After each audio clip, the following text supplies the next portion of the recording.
In the opening of Manhwa we can see a troupe is going with a carriage. The carriage look lavish. Inside the carriage there is a beautiful woman. The woman, she is Princess Adelaide Gotrov of Gotrov Empire. She is a powerful mage who can single-handed defeat Monster Tower. She is thinking about her encounter with her mother before she is going out from her empire. Her mother said go and become the Empress of Ichmont. Princess replied that her mother looked anxious to tolerate her presence there. Her mother said she thought that will accept this proposal. She is wrong. Princess isn't distress. Princess mother whisper in her ears that does she not regret that day every single time that day if she had left her little brother to die then she could become an emperor. Princess flinch and please stop it mother. Her mother said does not princess think that she owned one and only her little brother. Mother said of course she is loyal to him. It shows her mother clearly don't like her and favors hide little brother. Her mother said her existence to the empire you just like a knife on a jaw for the sheikh of empire and her little brother she should leave this empire and can go become empress of another empire. Scene shift now princess is watching a photo in name of her future husband. His name is Karl Ulrich Ichmont of Ichmont Empire. She notices a paper lying on the floor. On that paper is written the emperor has already a mistress. Her name is Diana Poitiers and she is 29-year-old. This information princess doesn't know. No princess is thinking then she can only reach to the continent and leave her homeland after crossing deep and rough ocean. She can't return to her homeland and where she is going there is no trust. The land is very far and she has to become the empress of another empire. In palace Emperor Karl Ulrich Ichmont of Ichmont Empire, he is watching princess portrait before her arrival. His thinking. When someone send their prospective groom their photo, they usually draw themselves sitting calmly with gentle smile on their face, right? But she is sending him the message that she will come as an empress, not my woman. I can clearly feel her influence from this portrait. It's a pity. It's better for both of us if she were to come as a woman. After a month later princess arrived to empire. Lionel Valgier, the second son of Duke Valgier. He is the Minister of Ministry of Defense and Captain of Royal Guard. He and his guards saw princess carriages coming. There, I think they're almost here. Yes, I saw them. Let's prepare to department. How long will it be before we arrive? The gate we are seeing right now is the first gate. Since we need to pass through the second gate it will take another before we arrive, Your Highness. Princess think seems like I have to change clothes. Lionel arrived. He introduced himself. I am Minister of Ministry of Defense and Captain of Royal Guards and I am here to escort Her Highness. Princess Aide opened the door. As soon as door is opened the minister is surprised to see the princess. She is in wearing her gown. She is wearing horse riding clothes. He saw her golden eyes and felt enchanted to it. He thought they are such rare ones. He escort her out of her carriage. Princess said you went out of your way to welcome me. Thank you. My name is Adelaide Gotrov. For a moment he is mesmerized by her presence and stopped for a moment. Princess said it's quite strenuous to ride a carriage and a boat for a 2 whole month. Do you perhaps have any sphere horse? Lionel, are you asking a horse? Princess, so the first can ride it. Lionel thinking a horse riding, that's why she changed her clothes, causes it strange for noble women to wear such clothes at first meeting. Your Highness, the war horses are fierce, so it would be dangerous, soldier said. Princess said, how dare you harbor such a concern for a princess of Gotrov? Princess took that dangerous horse and rider it with her full confidence. All soldiers and Lionel is stunned and thinks God heaven, that's why she was very confident about it. She has excellent horse riding skills. Princess praised the horse, good job. Lionel, Your Highness, do you feel relieved now, Your Highness? Princess reply, yes, thank you. All thought I would like to write some more. I guess it will be a bit troublesome if I were to arrive at palace wearing this. Lionel suggest, Your Highness, please ride in your carriage from here now. He thought otherwise it would be scandalous for Crown Princess to arrive at palace in such manner. You said your name is Lionel, was there right? Thank you. I could get over the boring journey. I hope we can go horse riding together someday. Princess thanks Lionel. Lionel flinched and thought Princess Adelaide of Gotrov Empire, such a unique person, is going to become Empress. Scene shifts in the palace. Emperor is working when his aide came and wants audience with him. Emperor asks what is wrong? Maid, my lady wants favor from you, your majesty. In ivory palace of Emperor, mistress is picking up some jewelry and crown. While picking up, Duchess Ulrich Grand arrived. She's the stepsister of the emperor, and the only female member of the royal family of Ulrich. Mistress welcomed her and asked, "What's bring your grace here to Ivory Palace?" Duchess asked, "What of this? Did His Majesty give you these? You think that you wouldn't even need permission to take out the royal treasurer?" "No, that's impossible," mistress replied. "I was just choosing the Empress crown for the marriage ceremony." Duchess Empress crown? Crown chosen? That's been chosen by personally mistress. I am worried Gotroy's officials will floods with protest letters if they hear about this rather than a crown chosen by the mistress. Isn't it better if it's chosen by the sister-in-law? Mistress laughed and said, "I apologize. As the only divorced woman in the empire, I am not sure if you have the right to choose. As you may know, our empire forbids a divorced woman to host a wedding." Duchess shouted and said, "This is insolent." Then suddenly Emperor arrived. He smashed the door aggressively, then shout, "What's happening?" The mistress smirks and thinks the emperor came just in time as she planned. She said in sad tone, "Your Majesty, you have arrived." Somehow Emperor doesn't look pleased. Duchess thinks just now she was boldly cunning, and now this fox changed in weak women. Emperor asks, "What's happening?" Duchess reply, "Are you looking for your mistress rather than managing state affairs? You won't believe it, but I haven't done anything." The mistress starts shedding crocodile tears. "Oh God, it's just beginning and she is on my nerves." Emperor asked they why she is just like this. Mistress said, "It's all right. Your Majesty, her grace hasn't done anything wrong. It's all because I am lacking. Look like we have another trashta." Mistress said, "I'm doing my best to prepare for your Majesty's wedding," but her grace was not satisfied with the preparations. Duchess said, "Right, Tilda, so that's what happened. I have somehow become a mean sister-in-law who picks on an innocent person again. Seems like I have no right to say anything. Even though your cherished mistress is trying to show off her authority in pretense of preparing the wedding ceremony." Emperor in taunting tone said, "Show off her authority right now. We have no suitable royal lady who can host the wedding ceremony. Should not we instead be grateful to her for volunteering to do it herself? Especially you, Duchess Grand?" Duchess is angry. "Are you now blaming me for my divorce?" Emperor, let's stop this. This is my last warning. I am the one who put Diana in charge of the wedding ceremony's preparations, so you have no say about this. Just follow her decisions. Are we clear?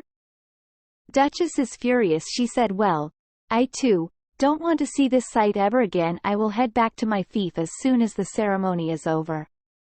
Emperor left the room. As soon as Emperor left, the pity face of mistress changed and she glanced at Duchess, and she also left the room. Duchess flinch. She sit on the sofa, her head spin. She is thinking His Majesty, the son of Empire. The closer are to him, the more light they'll receive. Even though she is His Majesty's older sister, she really can't think it will be all right if you upset him, causes his mistress is now only person Emperor matters. Duchess is shocked that how much she can manipulate the Emperor. This much I don't know if the new Empress will be able to hang on. Scene shift. The Emperor is lying on his mistress' lap instead of going in his office. His mistress said, "Your Majesty, you have to go now," while stroking his hairs. Emperor, "Let me stay like this little bit more." His mistress thinks, "Ah, he's so beautiful. His forehead, eyelashes, nose, lips. There's not a single part of him I don't like. Karl Ulrich Eichmont, he is perfect like his name." While crying, she is saying, "This person is mine. I intention of sharing him with anyone else." Her teardrops drop on Emperor face. He quickly get up and saw her crying. He asked what happened. She said, "Forgive me, Your Majesty," while crying. He said, "Are you still hurt by Duchess Grand's words?" "No, it is not that I Was just thinking, what should I do if the Empress is displeased with me? Would it be better for me to leave the palace if that'd make your Majesty more comfortable? Then Emperor said she didn't need to worry, Empress will not harm her. Mistress, I apologize, Your Majesty, I feel like I always stand in the way of your future. Well, of course you are. Mistress, however. Your Majesty, you're the only one I want in my life. Even if you were to take an Empress, I am fine with just being by your side. But she thinks something else. I will never let anyone steal you from me, even if it's the Empress. Scene shift now. Mistress is in her room. Her brother is also present there. He said, you even chose His Majesty's coat. There's not much time left before the Emperor's wedding. You can control your emotions well. Mistress noticed there is new maid. I have never seen you before. Lift your face. Light blonde hair, deep blue eyes, although she is not that noticeably beautiful. Both of you leave. Need to talk privately with my big brother. I told you not to allow anyone with blonde hair and blue eyes become a maid. Her brother said, do you even know how common people who have blonde hair and blue eyes are? If we exclude all of them, do you think we'll be able to pick a maid? Mistress, still, you have to do as I tell you. Do you understand? All right, okay. And be careful with your words in front of the maids. If you can't even do that, don't come looking for me in the future. Brother said, anyway, let me ask you one thing. Do you really think you can hang on the Empress as the Princess of Gotrov? What do you mean? I know His Majesty can't live without you, but even if he can, he still won't grant you the title of Empress. There's no way the Empress would let you, His Majesty's lover, off. She has to let people know her position in the palace. I've heard rumors say she is exceptionally beautiful. This is why I have always told you to get pregnant before his marriage, so you. Mistress shouts on her brother. She said, do you think it's as easy as it sounds? The Empress would not be granted anything by His Majesty. His brother flinch and ask what? She replied that Emperor hate the word Empress. His brother asked, what are you talking about? Mistress replies, I am saying that the reason why His Majesty can't make me an Empress is because he loves me. Brother said, what kind of bullshit is that? You don't know men love can grow cold. Emperor love can become anytime cold to her. Mistress said she knows. Sure. Love for the living can become cold, however love for dead cannot grow old. His Majesty see his mother in her. Wait, listeners, what the shit she is talking? His mother, who passed away prematurely due to the former Empress prosecution. That's why the word, Empress, itself is something he hates. Do you still think his love would ever grow cold after hearing that? Her is his little brother in shock. Rather than an Empress who only has her status, it's better to be a mistress who has both love and power in her hands. Scene shift. The day after Adelaide arrived at the royal palace, people lined up to welcome her.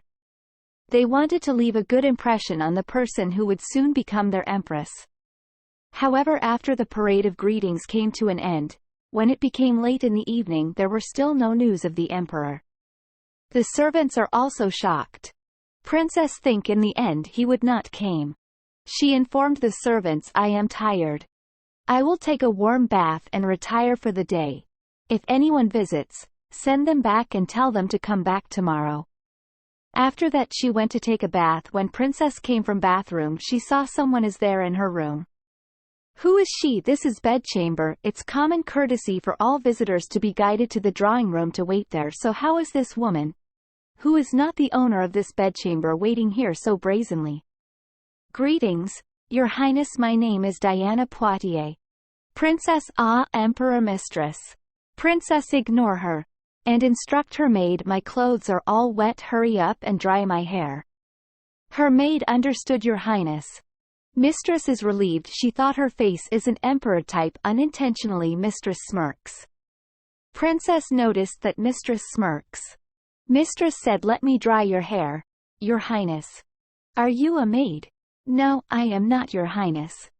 Then why did you say you want to dry my hair? And moreover, if you're not a maid, why are you here in my bedchamber without my permission? I am sorry, Your Highness, if it displeases you. However, I want to inform you of something, Your Highness. Princess, regarding what? Mistress, regarding His Majesty preference. Princess is kinda shocked. She is thinking what the hell she is talking about. What did she just say? Mistress said I came here because I thought you would be curious about His Majesty's preferences. Your Highness, he likes wavy hairs. However, since you have straight hair, how about trying to roll your hair to make it wavy? And you look too pale. How about applying some makeup to make your cheeks more rosy? Princess is pissed off. She is now angry. She grabbed Mistress' hair by her hand and said, how dare she talk like that to her? In angry tone, Princess said, preference. You said preference. Then Princess leave her hair and ask her maiden to bring her wine. I heard that Eachmont is famous for its homebrewed wine. I am curious. I will drink a glass and sleep soundly after that. Maid understood, Your Highness. Princess asked, why are you giving me that kind of advice that I didn't even ask for, and then being needlessly sincere about it? That's because Mistress said I am sure you'll be asking about His Majesty's preferences. That's why I gave you this inform. Princess in annoying tone said, are you, perhaps, the kind of person who enjoys going around telling people about another person's preferences? Then can you go and tell His Majesty about my preferences? I like a man who knows how to speak about private issues in person. And one more thing, not once in my life have I thought of changing to suit another person's preferences. That's why it is all right not to share the Emperor's preferences with me. Those preferences, just keep it to yourself. Now you can go. Still, Mistress has to say something. I think I made a mistake because I was too excited to meet you. Your Highness, please forgive me. Princess, well, you don't really need to apologize.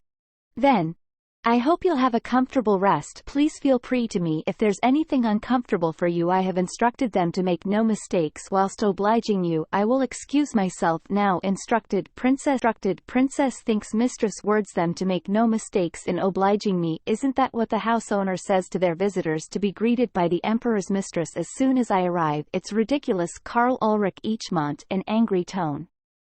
Day of the wedding, the Emperor had never looked for a prospective bride. All this time, this rumor has spread all over the palace like wildfire. Princess Adelaide said, what a romantic emperor we have here, one that's deeply in love with this. He's saying that Diana Poitiers is the one responsible for all the palace's affairs. Right, and I am the stumbling block between them.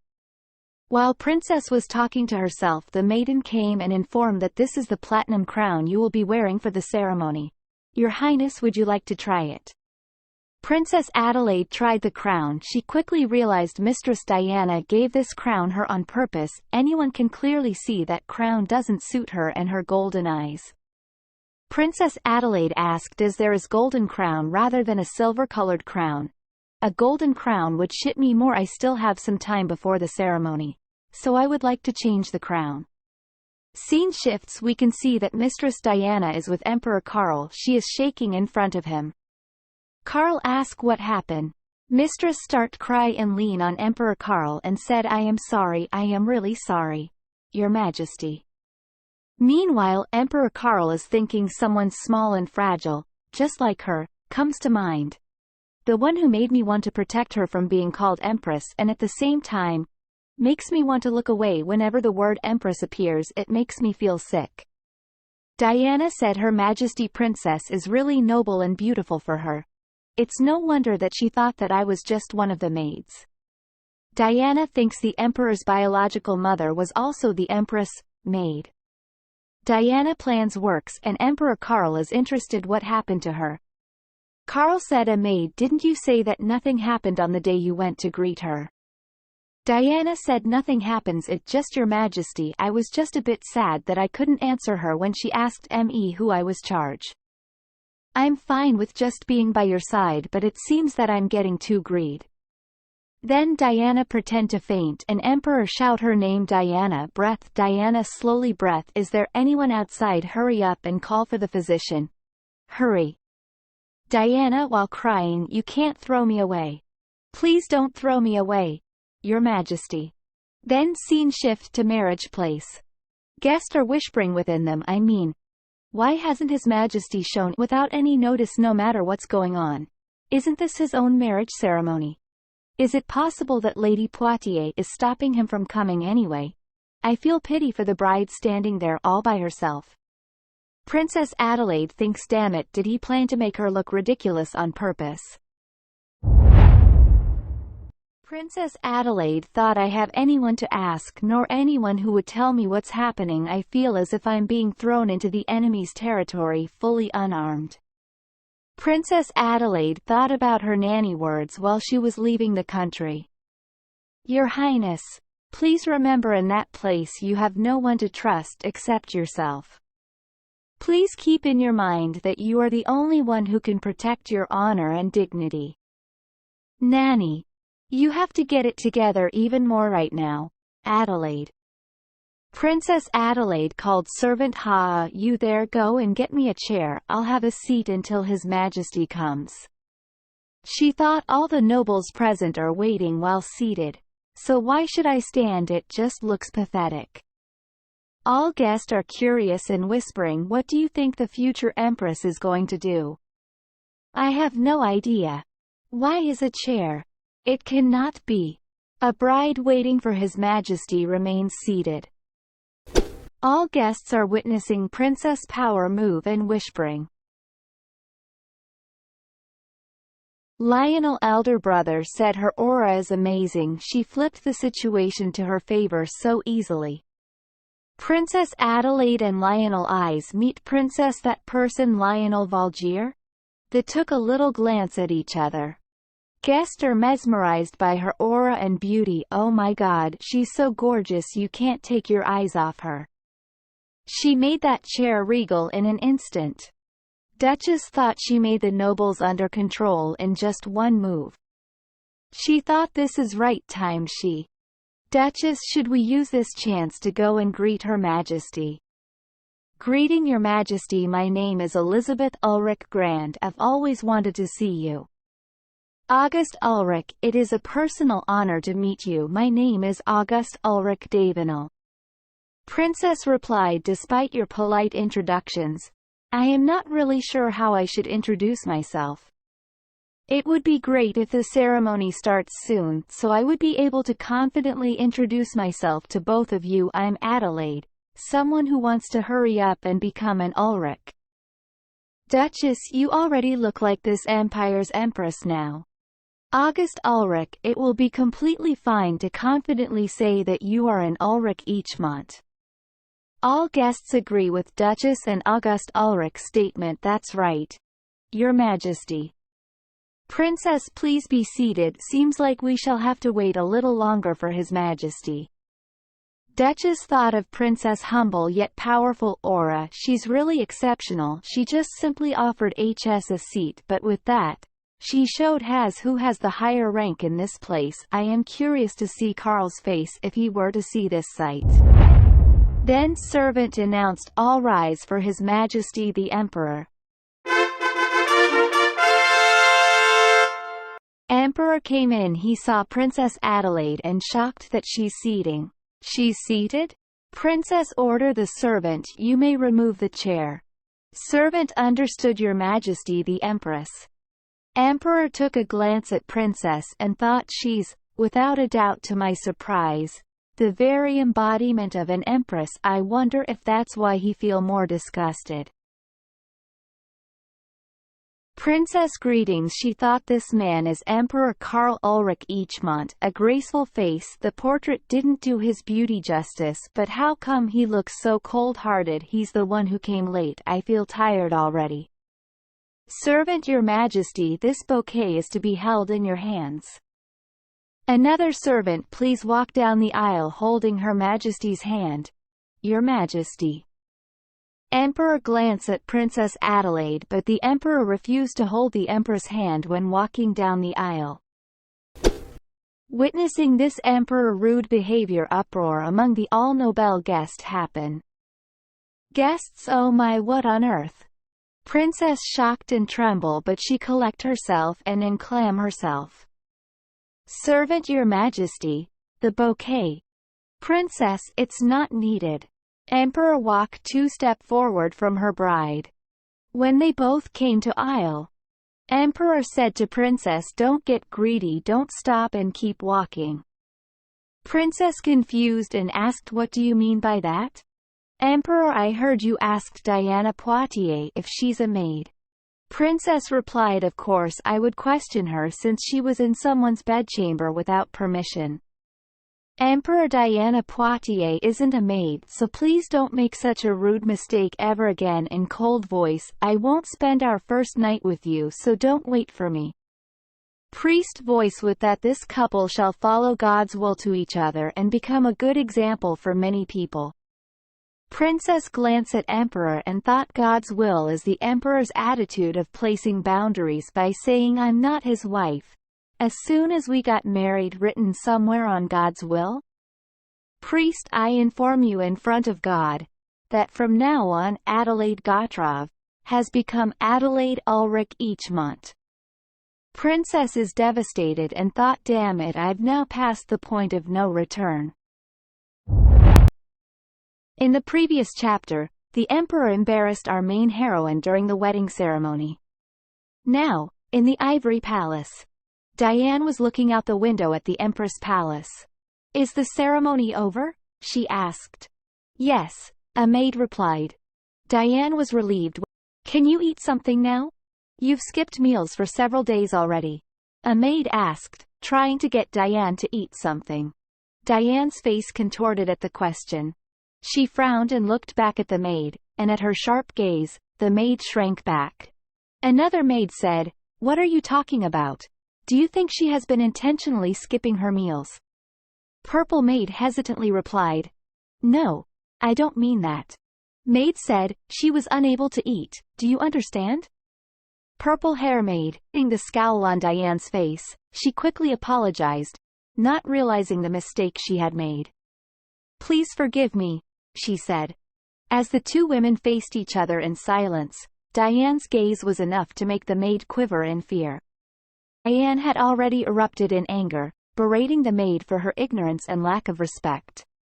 The maid apologized and begged for forgiveness, but Diane remained stern, making it clear that she expected to be treated with proper respect as the owner of the palace. Diane glared at the maids for a moment, then spoke with a cold tone. The kneeling lady-in-waiting and held her chin, causing the maid to fill with fear. Does this look like a common aristocratic mansion? Do you think I'm a common person? Diane asked, her tone dripping with disdain. The maid didn't respond, too terrified to speak. Diane gently stroked the lady-in-waiting's hair and said, Now, this is the imperial palace, right? Yes, lady, the maid responded. I am the owner of this palace. How dare you say, lady? Diane bellowed, violently pulling the maid's hair. The maid screamed in surprise and begged for forgiveness as Diane stared blankly at her. Diane brushed her hands off and stood up, causing the lady-in-waiting to collapse on the floor. There should be a division between upper and lower. I am the owner of this ivory palace. That's why you call me, Your Highness. Got it? Diane said sternly. Yes, Your Highness. Mistress, this place is full of only slow-witted people like her. It's troublesome. Yes, exactly, the slow-witted is you. Mistress, I shall lie down on the bed for a while. I feel faint since I haven't eaten at all these days. Another maid glanced at the mistress and replied, Your Highness, should I call a physician on standby? Mistress, all right, you may do that. Adele locked herself in her room and began to contemplate her situation. How many individuals can I trust? She couldn't trust anyone. Even the maids in the palace seemed untrustworthy. On the first day of her marriage, the ladies-in-waiting had not seemed surprised that the emperor had not shown up, as if they had already known he wouldn't be coming. Adele had no information on her new husband, Karl Ulrich Eichmont, as the two countries of Gotrov and Eichmont had not interacted with each other for a long time because the deep and turbulent sea separated the two countries. There was no reason to cross the ocean and target each other's territory, so the two nations did not go beyond recognizing each other's existence. Adele felt a heavy weight on her chest whenever she thought about the emperor, who was now officially her husband. Too much. Adele clenched her fists and ground her teeth in response to the thought. Adele's foreboding turned out to be accurate as limit to embarrassing anyone. Don't tell me on our wedding night, he brazenly went to his mistress. Scene shifts to Ivory Palace. Emperor came to Ivory Palace instead of Empress Palace. Emperor, is she asleep? Yes, Your Majesty. Carl entered Diane's bedroom with a frown, finding her lying on the bed, pale and sweating. His own eyes were sunken as if he had been through a lot of stress. He inhaled deeply as he heard a faint voice calling out to him. Carl, son. He saw a massive bed with blonde hair on the pillows and a pale complexion. Diane looked as though she was about to break out in a cold sweat, her hands drenched with sweat. Your Majesty? Diane's faint voice brought Carl back to reality. With that he was still wearing the same wedding dress made Diane purse her lips, as though she was stopping herself from smiling. She assumed that since he saw her collapse, the wedding must have been a complete disaster. Are you okay? Carl asked. Diane nodded slowly and spoke to Carl in a condescending tone. Did you arrive immediately after the wedding? Then, what shall we do, Your Majesty? Stop. I'm very sorry. It always irritates me. Diane hardly rose from her bed. You should go, the Empress will be waiting for you. I said I wouldn't go. Diane pursed her lips and sobbed at these words. I chose the wedding dress of the Empress, Your Majesty. I also selected the ceremonial crown for Her Majesty, she said, unaware that Adele had changed to a gold crown. As I selected all of the ceremony necessities and flowers, it felt as though my heart was being torn apart. Diane stood in front of the Emperor, tears streaming down her face as she tried to stifle the tumultuous emotions roiling inside her.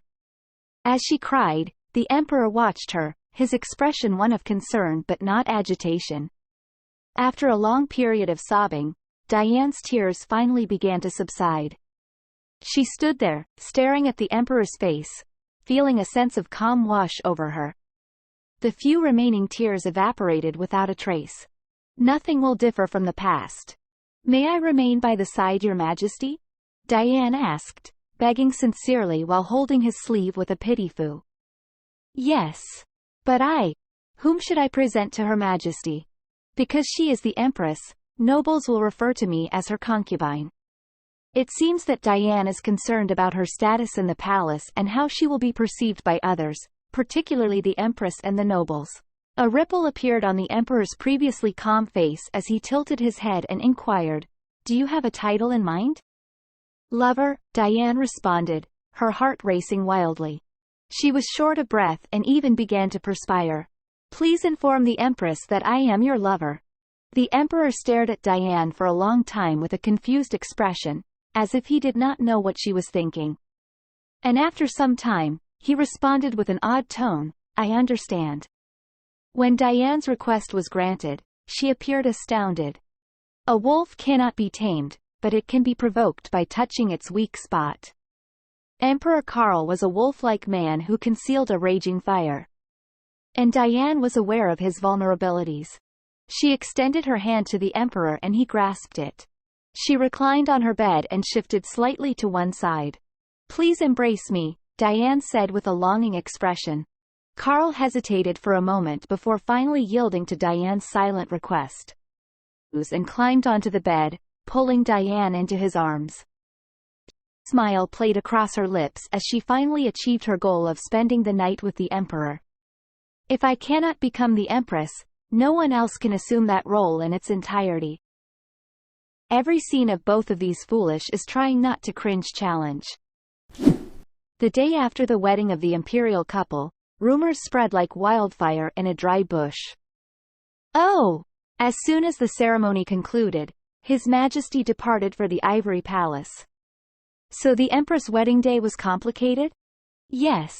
His Majesty arrived late to the wedding, correct? This is the first time this has ever occurred. How is Her Majesty doing? Yesterday, she announced that she would not receive any visitors. However, that did not save face. Can she assume authority over the imperial palace? As the noble ladies chattered in small groups, one of them suddenly grabbed the arm of the one who was gossiping. Shish! The other woman hissed, looking around nervously and shaking her head slightly. The group fell silent, all of them looking around in surprise. One of the women bit her lower lip in shock as she saw the Empress strolling leisurely through the adjacent corridor. The noble ladies quickly greeted the Empress with polite bows and curtsies, and Adele received their greetings with grace before continuing on her way. The ladies watched her retreating back with trembling hands held tightly to their chests. "Did she listen?"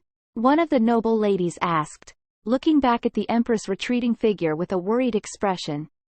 The other women narrowed their eyes and tried to gauge the Empress' reaction to their conversation. However, all they could focus on were her golden eyes that seemed to capture their attention immediately. Number. She did not express displeasure. Therefore, she must not have heard, one of the women concluded after a moment of hesitation. Adele returned to the Empress Palace, her body feeling the strain of yesterday's ominous forecast. Despite the chill in the wind and the sun's heat, she maintained a composed facade, only allowing herself to take deep breaths in the privacy of her empty room. Standing alone for a long time, Adele's face contorted as she buried her hands in her face, overwhelmed by the disparity between her expectations and the reality of the situation despite being well prepared for this journey. Nobody from each month's native country was brought here for any reason other than the Emperor's request, and Adele knew that all of these factors were significant to Gotrov. They had no reason to embark on this journey of exile, but Adele couldn't let herself be consumed by the past. "You are intelligent, so as long as you are prudent, you will be fine."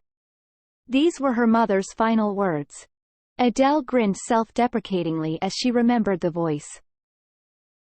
In the wedding traditions of each month, there is also a banquet. Due to the tradition of maintaining silence on the wedding day and the following day, a large banquet was held on the afternoon of the third day. On this day, the emperor and his wife held their wedding banquet, and the entire palace was filled with revelry. Diane Poitiers had been working on the banquet since early morning, as it was an extension of the wedding. As she surveyed the exquisitely decorated main hall, "Your Highness, is there an alternative solution?" a lady's maid asked Diane politely. "No," Diane replied, shaking her head. The ladies in waiting exchanged sharp glances and briefly distanced themselves from Diane. Diane focused on the Empress chair, a luxurious red carpet seat where one could sit alongside the Emperor and look down on everyone. Diane had worked hard to rise from the rank of Countess's daughter to the position of the Emperor's favorite. She had lost her parents to the witch beasts that poured out of the tower, but she had persevered and earned the Emperor's love and even the Ivory Palace. This was the domain of the Emperor, and everything in it was imperial property. Only one person could sit beside the Emperor as his equal, his wife, the Empress. But a person who was born a princess and automatically assumed her position should not be placed above her. Today, the Empress shall not be able to sit comfortably in that chair. Weddings, first nights, and inaugural banquets, none of the main characters shall be the Empress. Should never be above me. The Empress will never be able to sit on that chair today. Damn, I bet. Even Sigmund Freud can't cure this women's delusion. While cushioning the flower, the mistress thought, the wedding ceremony, the first night, the first banquet, the main character of those events is her, not the Empress. That place, Emperor sides, was meant for her from the start. "All right, take it off," Adelaide commanded the maids. As the dress was removed, one of the maids spoke up. "I sincerely apologize, Your Majesty." Adelaide leaned back in her chair and swept her hair up. "Repair it in accordance with my measurements." "I'll be waiting." The maids hesitated, but by the time the banquet arrives, "It makes no difference if I arrive late." "Get it repaired," Adelaide replied firmly. The maids looked at each other, unsure if they could carry out her commands. "I sincerely apologize, Your Majesty." Small repairs on large clothes are simple, but large repairs on small clothes are difficult. The start of the banquet will not be a problem, but it will undoubtedly be later than the end time, one of the maids explained. Mother's words echoed in her mind as she grappled with the conundrum before her. "Adele, do you believe your battles in the palace are insignificant? You are a general who has never stopped fighting. Don't let yourself go in Amont." For a moment, she remained silent. The dress before her, though beautiful, was not suitable for her wedding reception. It was not possible to dress in the Gotrov style for such an occasion. Well, that leaves me with only two options, Adele said as the maids waited attentively for her next command. I will not attend my wedding banquet, or I will not force myself to wear this ill-fitting dress. Is that understood? The maids lowered their heads, unable to respond to Adele's cold words. She straightened her back. Diane Poitiers plan my wedding? The maids hesitated before nodding in affirmation. The emperor granted permission, one of them offered. Adele could not help but laugh at the absurdity of the situation. The maids looked embarrassed and afraid, but Adele paid them no mind. All she could focus on was the absurdity of it all. Bring me the wedding gown and gold crown I wore, Adele commanded. I don't mind, Adele said firmly. Adele's thoughts were clear. She would not be blamed for her desire to gain advantage through a dress over an emperor's love. How would you like to know the Witch of Gotrov? Adele muttered, her eyes dark and menacing. The Ichmont Palace was alive with activity as the grand banquet in honor of the emperor's marriage began in the evening. Meanwhile, Diane and the Duke greeted guests throughout the banquet hall. Diane flattered. The Duke assisted greatly in decorating this banquet hall. It would not have been possible without our princess's eyes. Ha, ha, the Duke laughed, praising Diane as a princess, and the other nobles laughed along. Whoa, my goodness. Isn't this a new atelier piece? One of the ladies exclaimed as she pointed to Diane's necklace with a surprised expression. The other ladies rushed to praise her jewelry. Oh, my God, I've heard these new products are stunning. I went to see them, but I was disappointed to learn that the princess had bought everything, one of them said. Oh my, these earrings are also part of a set, another added. The noblewomen all praised Diane, admiring the subtlety of her jewelry choices. But one of them couldn't help but ask with curiosity, oh, and I heard your majesty was still at the Ivory Palace on the first night of his marriage. Another chimed in, saying, I also heard it. That's one of a kind of love, princess. I envy you. Diane feigned a pitiful voice and said, please don't say anything like that. I'm afraid Her Majesty might misinterpret. The noblewomen continued to praise and chat with Lady Diane, not because they wanted to know her better, but to curry her favor. My lord, our estate's yield is not the same as in previous years. Would it be possible to consider a tax cut? A tower has recently collapsed near our estate, princess. Could you perhaps show leniency towards the strikers? Orphaned ladies had been sweating profusely in front of Diane since birth, offering compliments, making eye contact, laughing and inquiring. Diane smiled softly and nodded her head gently. I'll make certain to inform your majesty, she said. Thank you, my lord. Our princess is so modest. The emperor still delegated his authority over the palace administration to you. Well, isn't this more than the queen's authority? You make risky remarks on the spur of the moment, a low voice interrupted Lennox's speech. Lennox turned his head. Standing before them was a handsome man with a cold expression. Lionel, a representative of the Duke of Valdres, had come to the banquet on behalf of Theseus, who couldn't attend due to work. Took a step back, looking at Lionel's face. Lennox, however, seemed undeterred by Lionel's intimidating presence. He stood up straight, puffing out his chest and making a sour face. Diane frowned, aware of the danger of engaging in a confrontation with Lionel Valdres in such a setting. She tried to stop her brother, but Lennox's mouth was faster than his brain and he seemed determined to stand his ground. The Duke of Despoin, meanwhile, turned his head with a small, dry cough, clearly uncomfortable with the tension between Lennox and Lionel. Did I say something I wasn't supposed to say? He scoffed. Perhaps you have forgotten why this banquet was held, Lionel replied. Lennox's eyes bore into Lionel's back as he strode past, his mind reeling with anger. Diane's attempts to calm him went unnoticed as he inhaled deeply, preparing to confront Lionel. As their attention shifted back to the entrance, Suddenly, a servant shouted out in excitement, "Her Majesty, she has arrived." All eyes turned towards the entrance, where the Empress stood, her commanding presence immediately drawing the attention of everyone in the hall.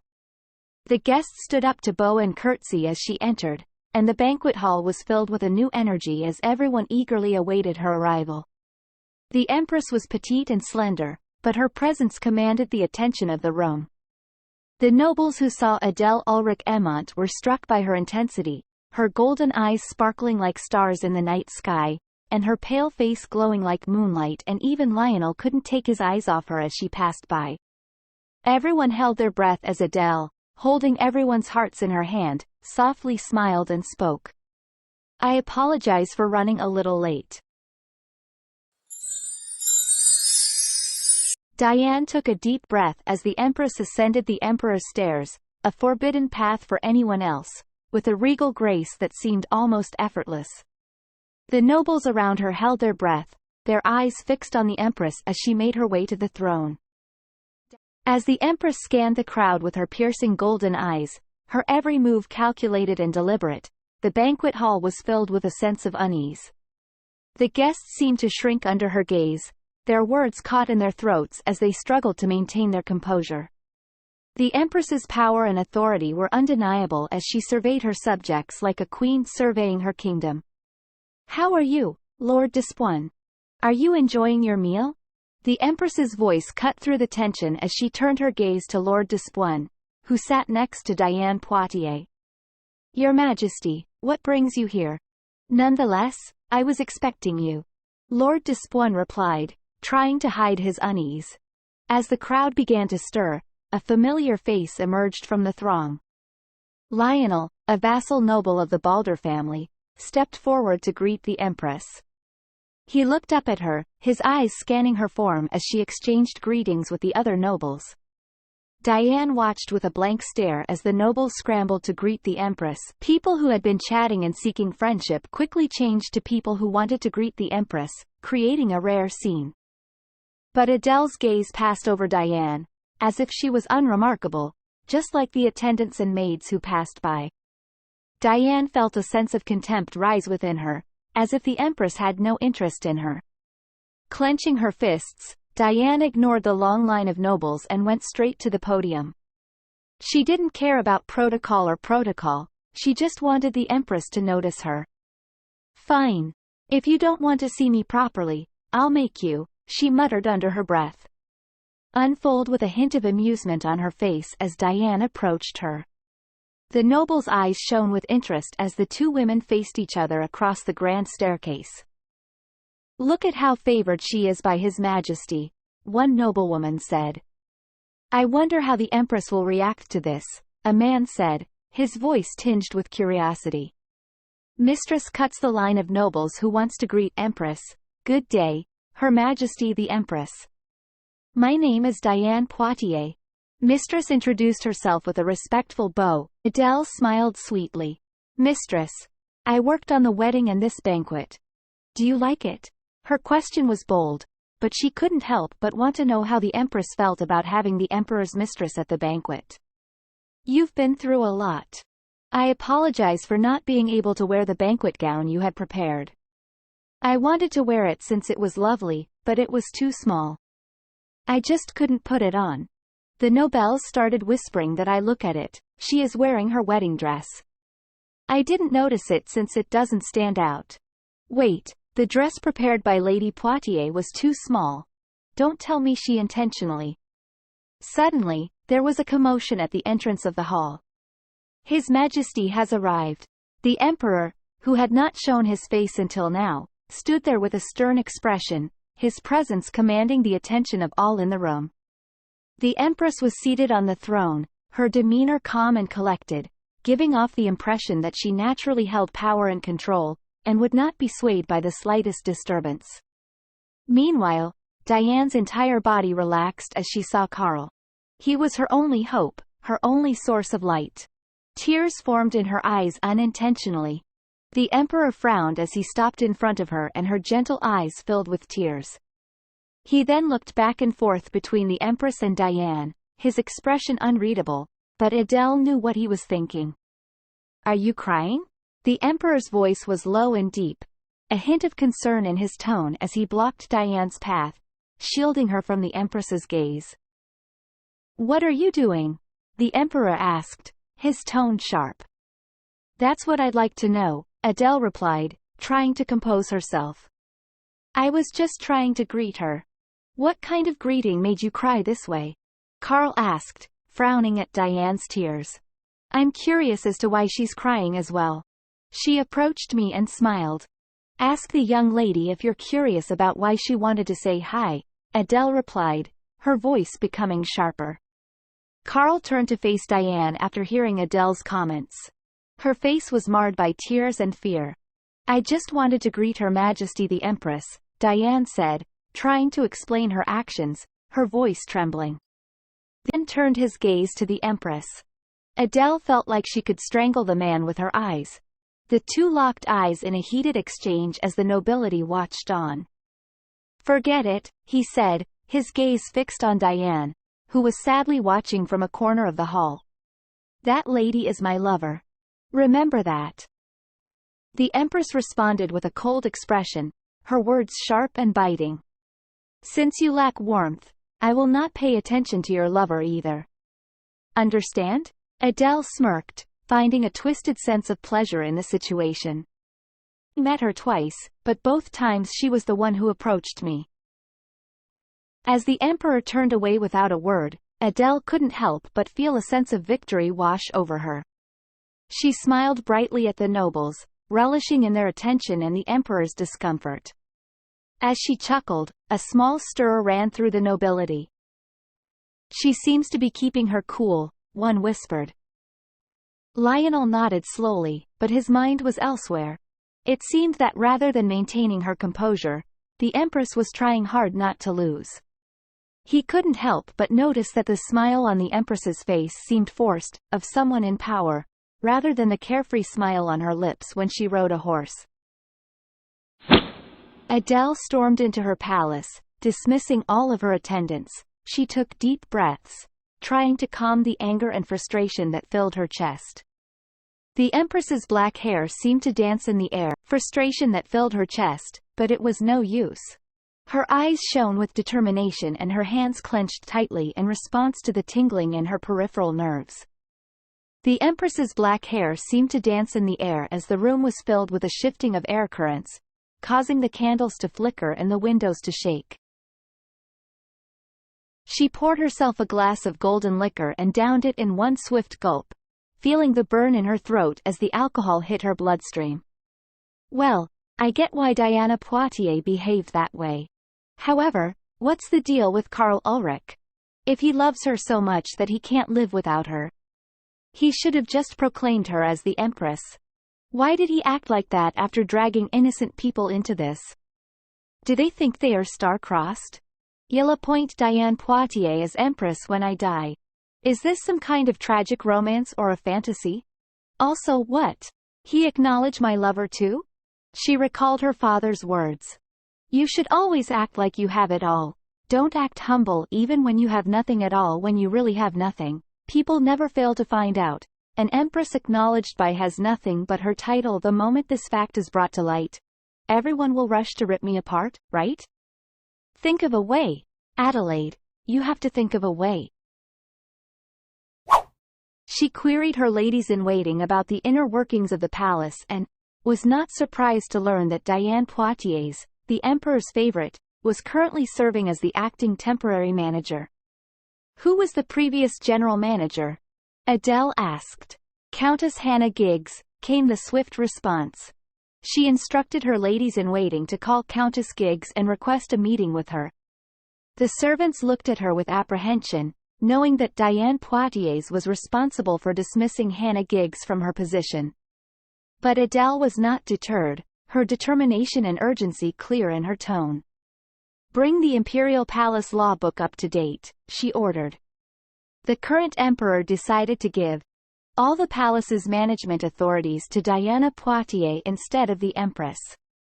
It's fortunate that at least the Empress' inherent power is bestowed upon appointment. Maid, Your Majesty, You have a visitor waiting for you. It's my first time seeing you since the wedding, Your Majesty. When the guest welcomed her with a unique tone, Adele smiled back. Elizabeth Ulrich Grand was an unexpected visitor. Please take a seat, Adele said, gesturing to the chair across from her. Yes, Your Majesty. As the two women sat facing each other, the ladies-in-waiting offered them refreshments. Could you give us a moment of privacy? Adele asked the ladies-in-waiting. Of course, Your Majesty, they replied, bowing and leaving the room. Elizabeth watched the steam rise from the hot teacup and then focused on Adele's shining golden eyes. She looks smaller than I thought, however, despite that, I didn't think of her as weak. Not once. She's the kind of person who makes her opponent feel pressured just by her existence. Is there something on my face? Adele asked. I apologize, Your Majesty. I was simply mesmerized by the beauty of your eyes. Please forgive my staring, Elizabeth replied, feeling embarrassed for staring too long. I'm very fond of you, Your Majesty. I heard that you called Countess Hannah Kicks to the palace. She used to be my nursemaid. Adele asked, ask why you're telling me this. Calling her to the palace means, you want to strengthen your position in the palace, right? Isn't that natural of an empress? Adele reply, you're right. Duchess inform Adele, it is that being said. It surely won't be easy to do, since Diana Poitiers has the emperor's affection on her, and the power of Duke d'Avenel, the emperor's uncle, behind her. Everyone in the palace right now is on their side. Adele asked, let me just ask this question. What benefits do you offer me for solidifying my position in the imperial palace, as empress?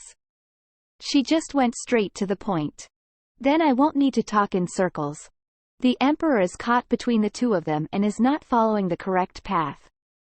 That's why I hope the empress will cut the connection between Diane Poitiers and Duc d'Espoin. That's why I desperately hope for Your Majesty to sever the link between them and the emperor. Adele, by solidifying my position as empress in the imperial palace? That's correct. Bringing in Countess Hannah Giggs would certainly be beneficial. I think it would be sufficient to keep her by his side and seek her guidance. And if I may give you a suggestion, please release a notice to look for an aide. Adele gets confused. An aide? The Imperial Palace General Manager is responsible for managing the internal affairs of the royal palace. It is mostly women. Duchess said, the Empress's assistants, on the other hand, are mostly men. When my father, the former emperor, changed his mistress, my mother-in-law proudly increased the number of assistants. Adele burst out laughing. So, if the emperor has a concubine, I should have assistants, right? I wasn't saying that you should have a revenge appear. A fighting spirit is essential in each mont. If you do nothing after being humiliated in front of everyone, they'll think that the empress is no better than the mistress. So you should never lose your fighting spirit.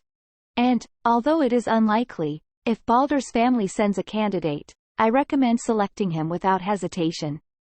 Prince Balder? The Grand Duchess nodded slowly in response to Adele's question. If you need any help from me, please don't hesitate to contact me. We can easily reach you through Countess Hannah Giggs, Your Majesty.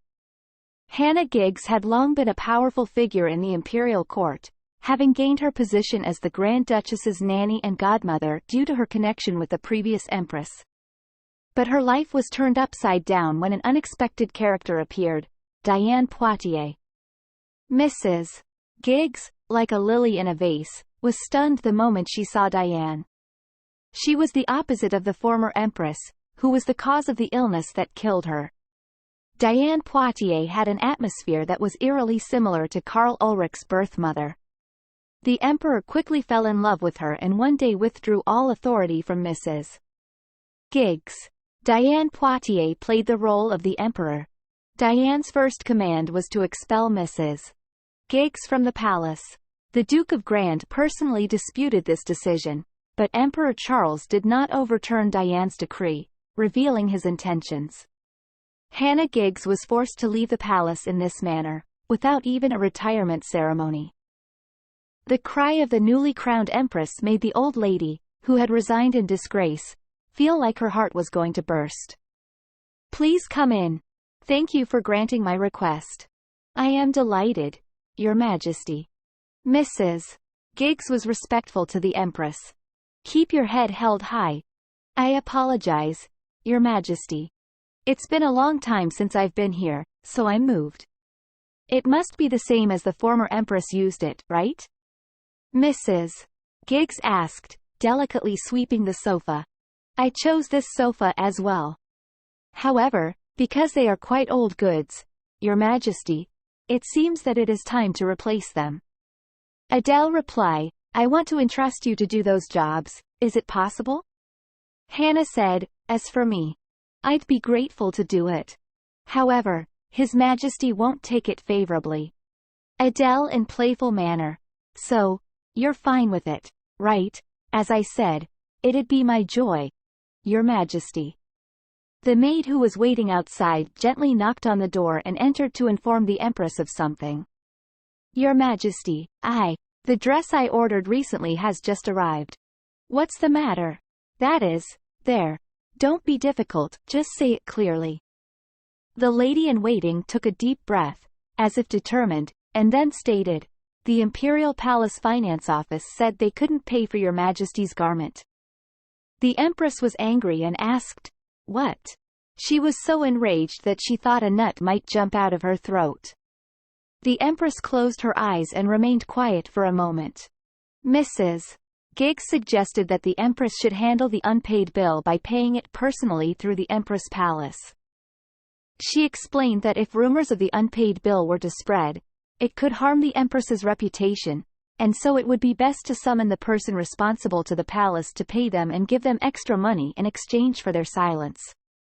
However, you won't need to meet them directly, Your Majesty. Please entrust the task to me. Adele sent her maid to go and call the dealers. Maid. Yes, Your Highness. Adele quickly went to her room and retrieved her emergency money when the lady-in-waiting rushed out of the drawing room in a panic. Adele took out a gold bar and placed it in her silk pouch, her fingers turning white from the weight of the purse. She muttered to herself, let's give it a try, her eyes brighter than gleaming gold. Mrs. Giggs examined the gold bar presented by the Empress.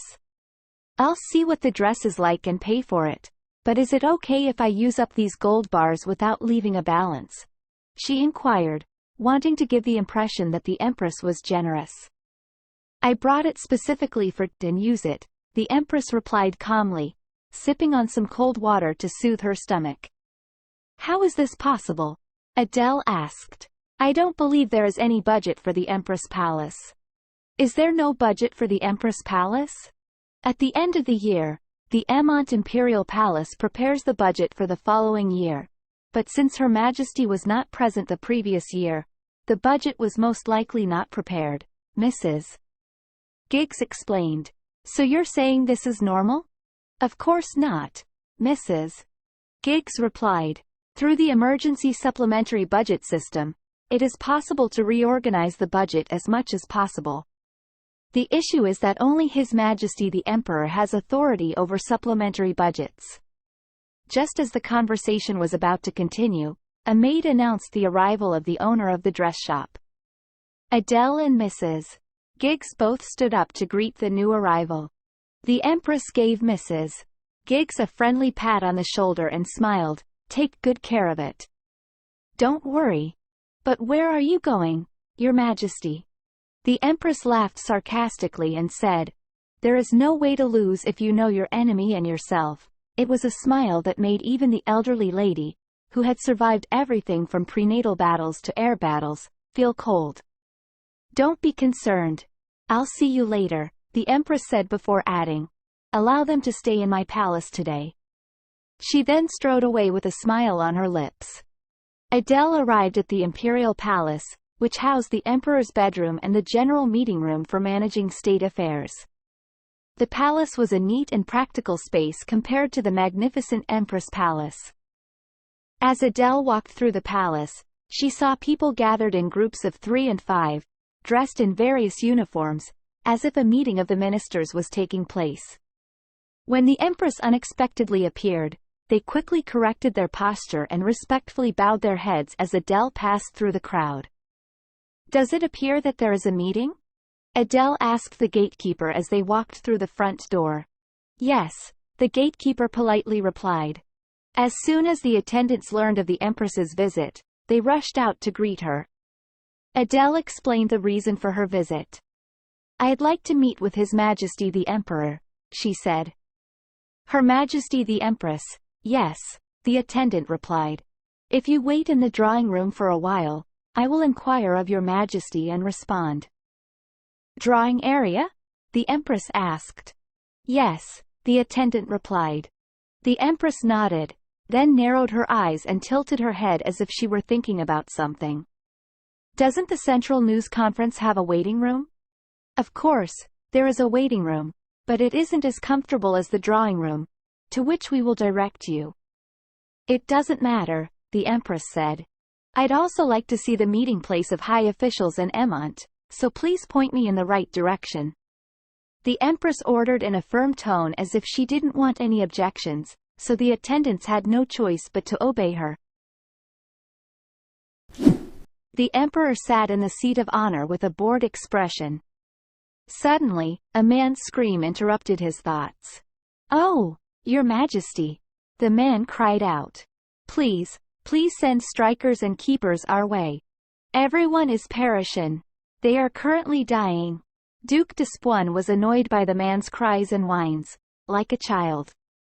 "No matter how hard you try, it keeps coming out. Even the flying monster is appearing now, and there is no way to stop it. Unless the striker and keeper take down the tower. Well, do you know where we're going?" Lennox Poitiers, who sat to the right of the Duke of Despoin, broke the weeping appeal. "Even those who have first and second level towers built on their territory don't say anything right now, right? In any case, what has been constructed in Calvin County is only a fourth-grade tower. Didn't you say it's gotten bigger in diameter? It's not even level 4. How can you refuse when the document specifies level 4? Count Calvin swallowed his rage, jumped up from his seat, and kneeled before the Emperor. "Honorable His Majesty the Emperor. Please help me. Your Majesty." Lennox Poitiers, barge on Count. "Seriously, would the Lord of the Lord come here and ask for assistance? You are self-centered." "Bag Poitiers, please stop arguing." Lennox was warned by Duke Balder. Despite being a commoner, he was clearly a striker of exceptional skill, having attained the position of the inheritable count. He did not, however, dare to compete with Duke Balder. Nonetheless, he was arrogant and trusted the Duke of Devonshire and Diane Poitiers. An attendant approached the Emperor. "Your Majesty," he said. "Her Majesty the Empress is expecting you." "Empress?" The high-ranking officials who were about to leave paused and looked at the Emperor and his entourage. "Yes. She is now waiting for the meeting to end in the conference hall's waiting room." "Where do you want to go?" Karl, who frowned at those words, sat in his chair and placed his order. "Bring her here when the lieutenants leave." "That's fine." Meanwhile, in the middle of the senior officials' meeting, the Empress stood up in her waiting room outside the meeting room, her ears perking up. She appeared to be paying attention to what was being said, pausing her movements and concentrating on the voices. Lennox immediately objected to this. Several nobles who had been sitting quietly until now jumped up and shouted. Count Calvin said, "What is the point of having a group of magicians? What the hell is the point of staying at the Imperial Palace and not going to places where you really need to go?"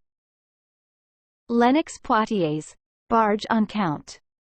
"What if a Class 1 tower fell in the Imperial Palace while we were on our way to destroy a Class 4 tower?" Fight was about to erupt again. The Emperor pounded the table, tired of the meeting itself. "Stop. There will be no conclusion. We'll never finish at this rate.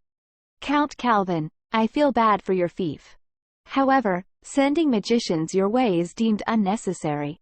Your Majesty, please reconsider it." Emperor, declare the meeting is over now. Seriously, how trashy the Emperor is. Instead of listening to the pleading of his people, he is agreeing with an arrogant brat. Scene shifts, outside of the conference hall. The Duke of Despoin, standing at the front of the crowd, called out to the Empress with a pleasant laugh. My niece-in-law, it's nice to see you here. Everyone in the room looked at the Empress, wondering how she would react to the Duke's disrespectful and inappropriate greeting. However, instead of responding to the Duke's greeting, Adele stared at him calmly and collectedly. Her features were so cold and detached that she seemed almost robotic. The room fell into a tense silence, the atmosphere thick with unease. It was as if the stillness of the sea at night had descended upon the room, bringing with it a sense of unease and foreboding. The Empress's silence only added to the importance of anxiety, causing the air in the room to feel heavy and oppressive. The coldness of thin ice. Adele's gaze was fixed on the Duke, her red lips, pale skin, black hair cascading down her shoulders, and piercing golden eyes all contributed to the eerie atmosphere that seemed to emanate from her very being. The nobles found themselves uncomfortable and uneasy, their skin crawling at the strange aura the Empress exuded. Duke, thought I knew you aren't an easy one. He spoke. I am sorry if I offend you. As the elder of the Ulrich royal family, I just wanted to come off as friendly. Finally, in a polite way, the Empress replied, it seems you chose the wrong way, to be perceived as friendly. I hope you would be more careful in future. Duke's response, I will keep this in mind. The Valgier brothers entered, their eyes widening at the sight. Empress Adele and Lionel Valgier's eyes directly, in the dim light of the room, and Lionel found himself unable to look away. Adele gave him a small, almost invisible smile. Greetings, Your Majesty. Oh, Sir Lionel Valgier, it's nice to meet you here. You have good timing. Could you tell me who Count Calvin is? Count Calvin hurried and greeted the Empress, greeting Your Majesty. Empress saw his dull face. She instantly recognized the man. Oh, you are Count Calvin. Her voice cutting through the silence. Did you say that flying monsters would appear? Count Calvin, taken aback by the unexpected question, nodded quickly. Yes, Your Majesty. Adele raised an eyebrow. Is there not a wizard assigned to each region? Lennox Poitiers, standing beside Calvin, answered the question. Wizards are managed by capital, Your Majesty. We are responsible for protecting the entire kingdom. Lennox greets the Empress. My name is Lennox Poitiers. I am the vice captain of the magic department. Empress asks from Lennox. Does not each mont classify towers with aerial monsters as intermediate? From what I heard, no magicians are been sent. Lennox replied. It's a bit worrisome situation, but you didn't need to concern about it. I am doing my best to protect the royal palace so that no monster or tower may come near us. He thought it looks like she wanted to show that she is knowledgeable about the tower, but in reality, she knew nothing. Foolish Empress. Well, mister, it's you who is foolish in judging our heroine. Adele turned to Lennox. She thought he is looking down on me. I see, Empress replied. Of course, Your Majesty. We will do everything in our power to protect the kingdom. The Empress gave a faint smile, then walked past Lennox with a cold expression. I see. Thank you for your explanation. Adele nodded, then turned to the attendant waiting at the door. I am ready now. Please lead me to His Majesty the Emperor. The attendant nodded and opened the door. Your Majesty, you may come in. He stood aside to allow Adele to pass. You heard him. It was nice to meet all of you, she said. Then she went for the conference hall. All nobles kept staring her. Lionel thought she had maintained her poise and dignity, using her silence, her stern gaze, and her refined yet cold demeanor to assert her authority. It was a presence that belonged to someone born to rule. As they walked away, Lionel couldn't help but glance back at the door through which Adele had disappeared, wondering what the future held for the powerful and commanding Empress. She didn't change. Our handsome hero standard is Empress. Well viewers, we can't complain since our Empress is so majestic. Our beautiful heroine Adele enters the room. The Emperor's cold gaze was fixed on Adele as she entered the meeting room. She didn't offer a greeting. As soon as the door closed, the Emperor asked impatiently, "So, what do you want to say?" Adele was unfazed by his demeanor, meeting his gaze with her steady eyes. "Why did you request a national marriage?" Emperor replies, "What do you mean? Why did you make me Empress in the first place? I am sure it was you who asked for a national marriage." The Emperor was silent for a moment, considering his words. Finally, he looked up at Adele and spoke softly, his eyes as dark as a mountain valley. "It just exists. Like a feather on this quill, it just exists. The quill's sole existence is for decoration only. Just by being there, you fulfill your purpose." "Well, yeah, you are also just fulfilling the role of a jerk just by simply existing." She seemed to freeze her air currents, which had only been cold. Keep the pride of Adelaide, who had once been the crown princess of Gotrov, was crumpled. Her crumpled pride shattered like shredded paper, not even the nib or stem of the pen. He saw her as a useless part feather of the quill.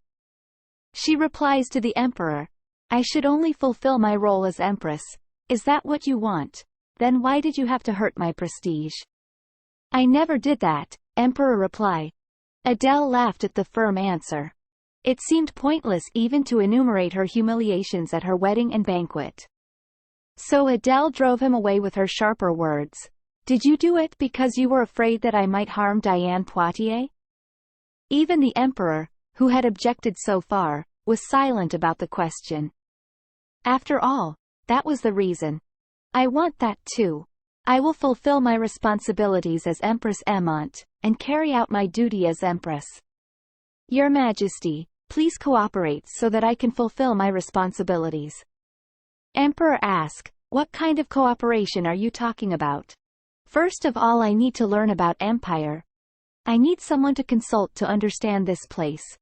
The best way to do this is to ask the person who is in charge of the palace, and I'm afraid it's Diane Poitiers. It would be difficult for me to call her advice." Emperor Karl had nothing to say.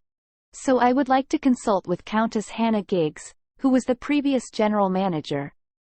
It will soon be known that Mrs. Giggs entered the palace, so Adele took the lead in advance. "Hannah Gigg," Emperor replied in a cold tone.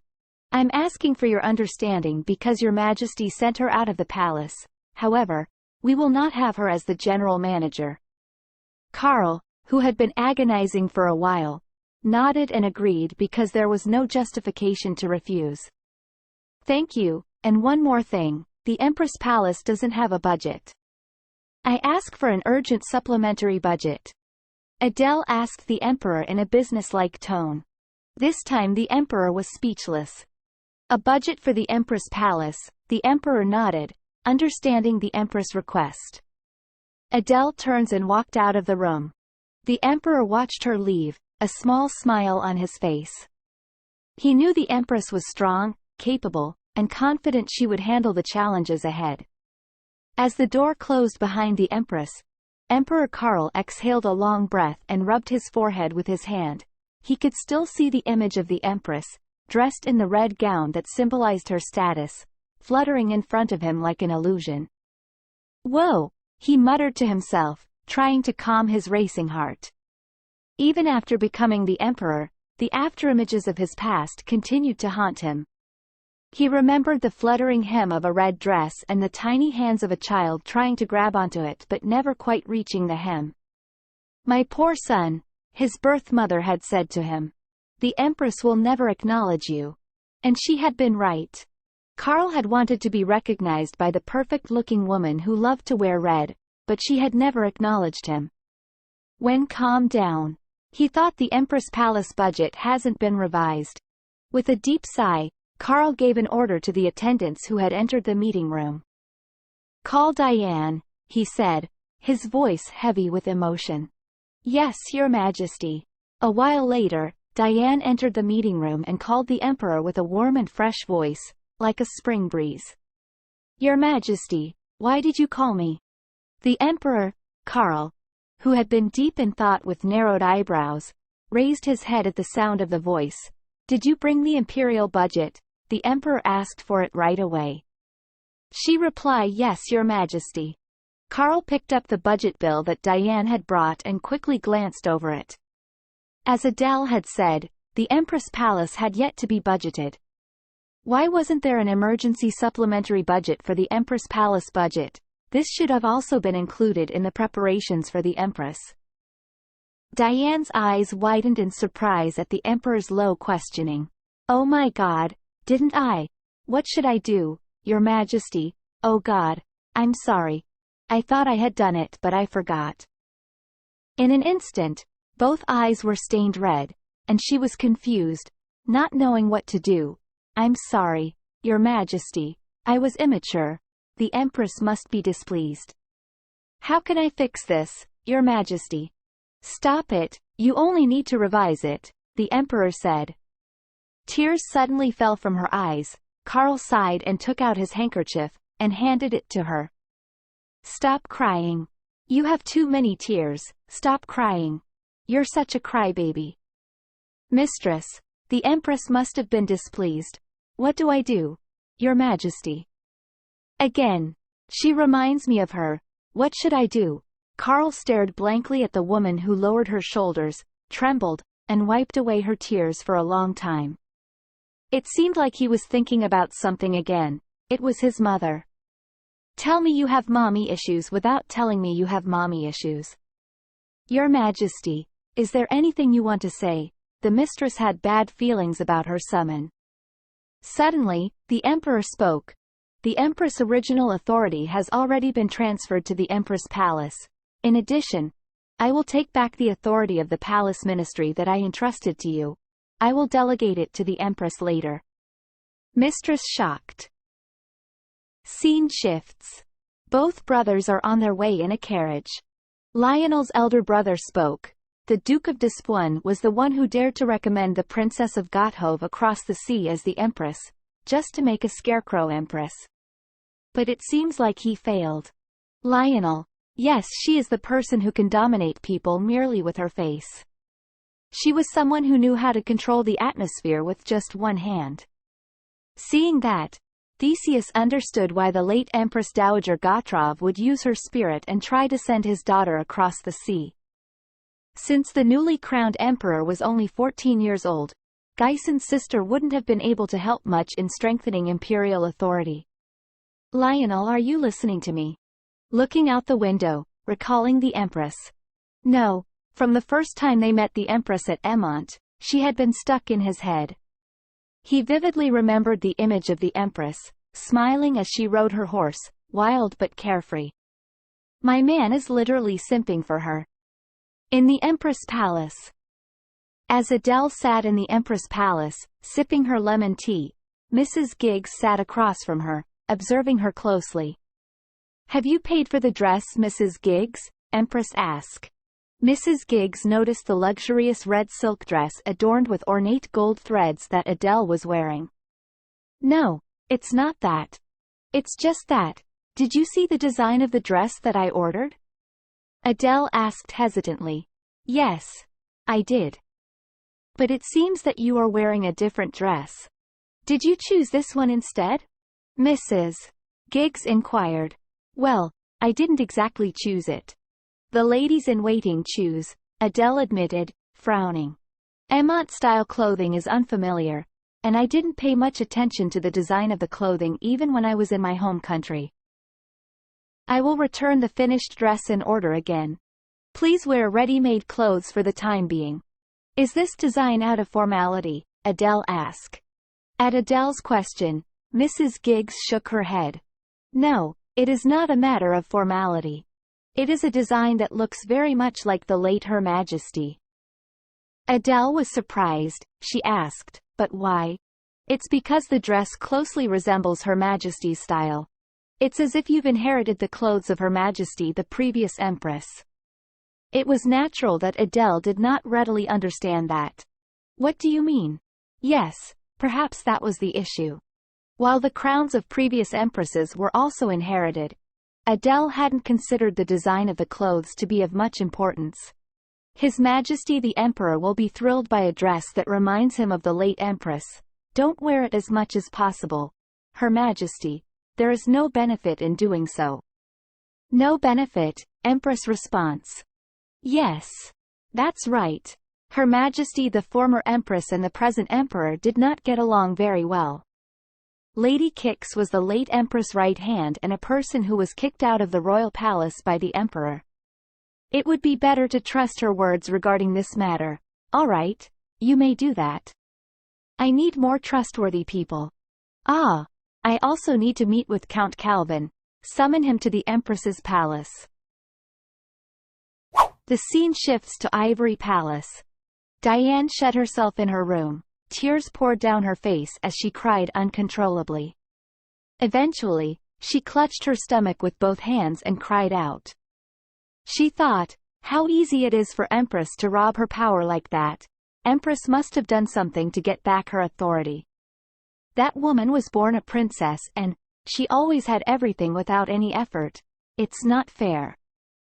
She hit her chest hard and laughed through her tears, her face distorted and stained by her crying. She gets from her bed and, pulling the thick blackout curtains. She looked at the brightly lit room with determination, taking in the marble floor that shone like a pearl, the golden moldings, the ceiling embroidered with masterpieces, and the chandelier made with thousands of crystals woven together. This was the most beautiful, Ivory Palace and, it was said to be the most beautiful in Emont. It's where Emperor's biological mother always wanted to live. The palace was given by the Emperor to me. That woman won't defeat me. That woman who has nothing but her title, I will make her powerless, and then she will realize her place, she muttered. Scene shifts to the Empress Palace. Here's your queen, Mrs. Giggs announced Adele's arrival. Count Calvin quickly rose to his feet and turned to greet her. When was the tower descend? Adele asked, cutting straight to the point. The Count was taken aback by the question. Empress asked, first there was surely no flying demon, but over time, did it appear? Adele continued, is the diameter of the tower getting wider? You are right, Count replied. I ran when I saw the flying monster.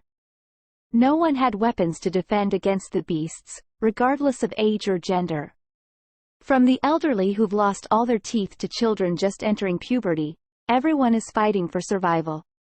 When the Empress asked about the absence of strikers and keepers, the Count explained that they were normally dispatched based on tower level. Empress inquire, the tower is level 4 but still no support is sent. Count replied, many times even for level 2 towers, capital never send their support. Empress murdered, that's no different than telling the whole area to die. Please, Your Majesty, the Count begged, tears streaming down his face, people are dying. The weak and slow, including women and children, are being torn apart by the beasts. Even the trained knights of the territory have died from exhaustion. It's a living hell. Mrs. Kix, who was nearby, interrupted the Count. She gave the Count a warning not to use such unrefined words in front of Empress. Sorry, he apologized, but the Empress replied, no, you don't know that you expressed hell in a purified way. Her mind was consumed by a vivid memory of hell. She saw the bloody skies, the monstrous, the smoke, the screams of the people, the bodies scattered everywhere, and the pools of blood. Mothers wept for their lost children, and children shook the dead bodies of their parents, begging for them to wake up. The tower had appeared in the world suddenly one day, causing chaos and destruction. But, as humans always do, they found ways to adapt. Wizards, who could control the magic of the tower, emerged, and the roles of strikers and keepers, along with knights, became crucial in climbing to the top. Empress remembered her mother's words. Her mother saw the crisis as an opportunity. Her mother said, does Adele you really think you can save the world? There is no need. All you have to close your eyes and cover your ears, for a while. and then I will give you the world. Mother, Adele spoke up, breaking the silence. You say such cruel things because you have not seen the misery of those who have died. You don't have to offer me the world. Her words marked the beginning of her strained relationship with her mother. Eventually, her mother took the crown from Adele. Coming back to reality, Adele looked at the Count, who stood before her with his white hair and wrinkled face, and his rough, bloodless lips. Your Majesty, thank you for your concern, the Count said with a smile. I apologize, but I must return to my territory as soon as possible, so I must go now. Evacuate the inhabitants to nearby estates, the Empress said, her voice squeaky. The Empress stood up, her face showing genuine concern. The best hiding place to prevent flying spells is caves or underground spaces. Evacuate the elderly and weak there. If you take refuge far from the tower and join with various lords, it'll be more effective. You can endure longer and put pressure on the capital. Then the Empress paused and turned her head towards Mrs. Kick. Mrs. Kick gave Count some gold bars. Take it. In a trembling voice, Count asks, why are you giving this to me? Empress replied, I am certain that with this, your citizens and others can survive for a little while. She apologizes to Count, 'cause she could not help him. Why did the Empress summon Count Calvin? Theseus asked, gazing out at the late summer landscape. Lionel, focusing on the documents before him, replied, curious about the situation? Surprisingly, the Emperor would abandon the Count of Calvin, Theseus mused. He's always been a loyal servant to the imperial family. I agree, Lionel said, looking up from his work. Until now, most of the lands abandoned by the Emperor belonged to families that disobeyed him. Never mind. Count Calvin's carriage is arriving, Theseus said. The Count appeared to be in distress, tears streaming down his face. Lionel grabs Count's shoulder and asks, what's the wrong, Count? What happens in the Empress's palace? The Count revealed a pouch from his bosom. She gave me this. With this, she told me to ask to evacuate the residents in the nearby territories. Now the Count is about to leave the Duke's mansion. He apologizes for the inconvenience, leaving like this, because he wants to evacuate his people as soon as possible. Theseus gave Count a bag of gold bars too. I'm sorry I couldn't be of direct help, Theseus said sympathetically to Count Calvin. The Count shook his head. Don't say this, Duke. This old man feels ashamed.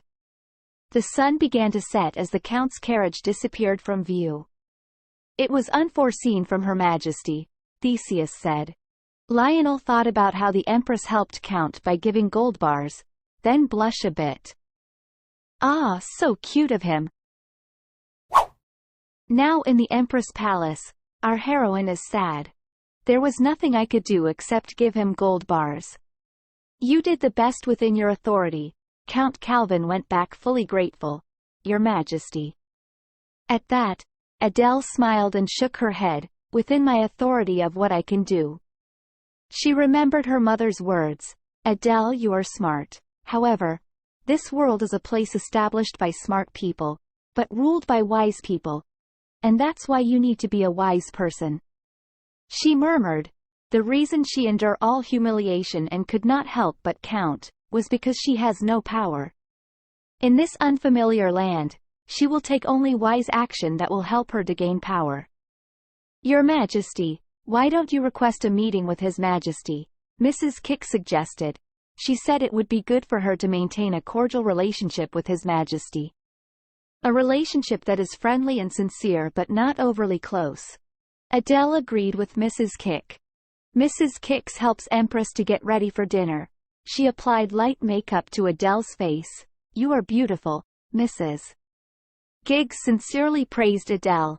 Her reflection in the mirror was beautiful even when she saw herself. But strangely in a dirty mood, Adele bit her lip and lowered her gaze. Adele agreed with Mrs. Kick because she knew it was important to get along with the Emperor first. The scene shifts to the Emperor's palace. Attendant informed the Emperor that Empress has arrived. The moment Empress entered an emperor's room, Emperor's attention was immediately drawn to her simple achromatic dress, a far cry from her usual bold red Empress's attire. Her black hair was styled to one side, exposing the nape of her neck and collarbones. Her natural pallor was emphasized in the dimly lit room, drawing his gaze to her collarbones that were accentuated by the flickering lanterns. Her golden eyes and clear red lips completed the captivating sight, and Karl found himself momentarily lost in her beauty. As she took a seat opposite him, he asked in a hushed voice, "What brings you to me tonight?" "I came because I thought it might not be time for dinner." "How about having dinner together?" Adele replied, hoping to change the subject. The emperor was taken aback by Adele's suggestion but quickly regained his composure. "Even if it's not so, I was just about to contact you because I had something I wanted to ask you," he said. "Please speak," Adele replied. "Please speak," Adele replied. "Why did you summon Count Calvin?" The emperor asked with a smile on his face. "Why did you call him Empress?"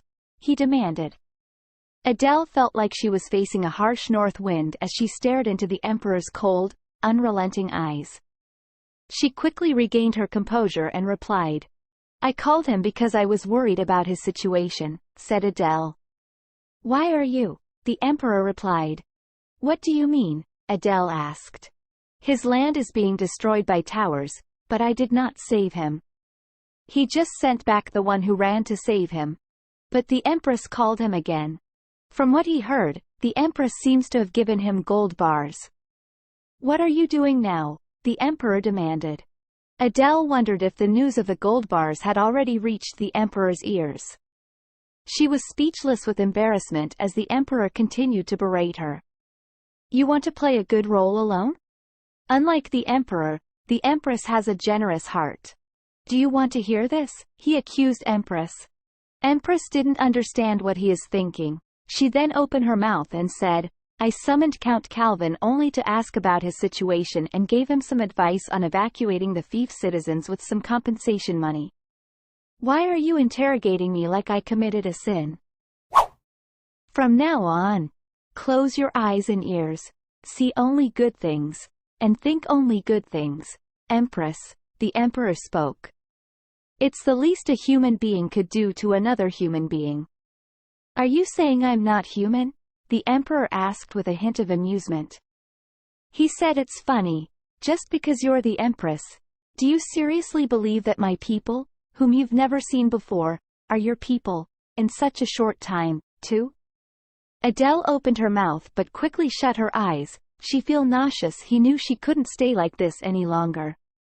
She reminded herself that she only lived once and must seize the moment. She saw that the emperor had lightly grasped her black hair, which was braided to one side. He ran his fingertips through her hair while gazing at her hollowed-out collarbone, so delicate that it seemed as thin as his fingers. Would it break if he squeezed it too hard? The emperor impulsively tilted his head, and their shoulders almost collided. The tip of his nose touched her white nape, and Adele reflexively shrugged her shoulders and held her breath. The emperor's jaw quivered, and he gritted his teeth. Pressing his nose to her collarbone, he took a deep breath, savoring her sweet scent. Was she the same woman who had dominated the crowd with her gaze? As the emperor stood up, then he leaned close to Adele's face but stopped abruptly as he caught a glimpse of her golden eyes, fierce like those of a wild beast. Adele's stiff shoulders and raised eyes clearly reveal her anger. Seeing her fury, the emperor tilted his head and smiled seductively. "Did you come to me tonight to spend the night with me? If you want a hug, I can give you one. It wouldn't hurt to have our first night tonight." Adele clenched her fists. The empress had intended to wish her emperor well, but his expression, attitude, and inconsiderate words made her feel dirty and humiliated. She felt a wave of anger and frustration wash over her. "I guess spending our first night today is not too bad. I'm going to kiss you, so close your eyes." "Stop." Adele refused to close her eyes. Instead, she met the emperor's gaze with pride. Karl raised his hand to touch her eyes, but Adele slapped it away. I know you were once the crown princess of Gotrov, and your eyes are truly fit for an emperor. But you are now the empress. Do not forget that I am the emperor of this place. I prefer a compliant and submissive woman. Do not meddle in my work again. Do you understand? Then Emperor left the room. Adelaide's powerful legs, which had withstood a catastrophic disaster from the sky, trembled with weakness at the humiliation that had hit her like a tsunami. Her composure crumbled. Viewers, let me explain why Empress Adele suddenly feels sick. It's not because she is afraid, it's because her mana start overflowing again cause of all her emotions. Your Majesty the Empress? Adele, lost in thought as she walked, came to a sudden halt at the sound of the voice. Your Majesty the Empress, the voice belonged to Diane Poitiers. A person Adelaide would least want to meet right now. Mistress. Your Majesty, your hands are trembling. Your body is shaking. Adele orders her to step aside.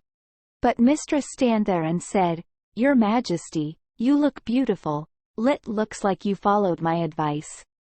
But something must have gone wrong. Is that why you're running away? What? Adele growled with a ferocious face, but Diane smiled and said one more word. It would be better if you apply the makeup a bit thicker, since you have a pale complexion. Well, I'll excuse myself now. Mistress and her maids left for the Emperor's room. As the Empress had a headache, she rushes. The moment she rushed down the stairs as if she was running away, her legs gave out, and her body leaned forward. Adele gritted her teeth and involuntarily closed her eyes tightly. However, as soon as she closed her eyes, she felt a firm force supporting her shoulders. Empress, are you all right? A low, soothing voice whispered into Adele's ear. She stared blankly at him for a moment, then muttered his name as if in a daze, Lionel Valgier. They both kept staring at each other for a while. Suddenly, she snapped out of it, straightening her shoulders and mustering all her composure. Thank you. I just tripped. With a grateful nod, she quickly descended the stairs, not daring to look back. Lionel followed her with his eyes, still feeling something off about her demeanor. As she rushed down the stairs, she seemed almost wild, as if fleeing some unseen danger. When she stumbled, Lionel's reflexes kicked in, and he caught her by the shoulder to steady her. As he gazed down at his hand, he noticed how delicate and slender her shoulders were, barely able to support her. His palms tingled as if burned, and he couldn't tear his eyes away from her. The distorted and disheveled bare face of the Empress, who always presented herself with only a flawless figure, remained in Lionel's mind like an afterimage. She was the one who laughed so hard, Lionel thought to himself. Adele arrived at the Empress Palace. She was angry at what had happened, but the tears wouldn't stop. She soaked herself in the hot bathtub, rubbing off the makeup on her face and washing her body for what seemed like an eternity before muttering to herself. As she closed her eyes, she imagined her old nanny and her wrinkled eyes curved like the moon. Whenever Adele did something against her mother's opinion, she clung to her nanny for comfort. Tell me, Nanny, what should I do? She muttered to herself. Her nanny's voice echoed in her mind. Walk on your own path. Your Highness. Do what you want. But remember to be modest about the results.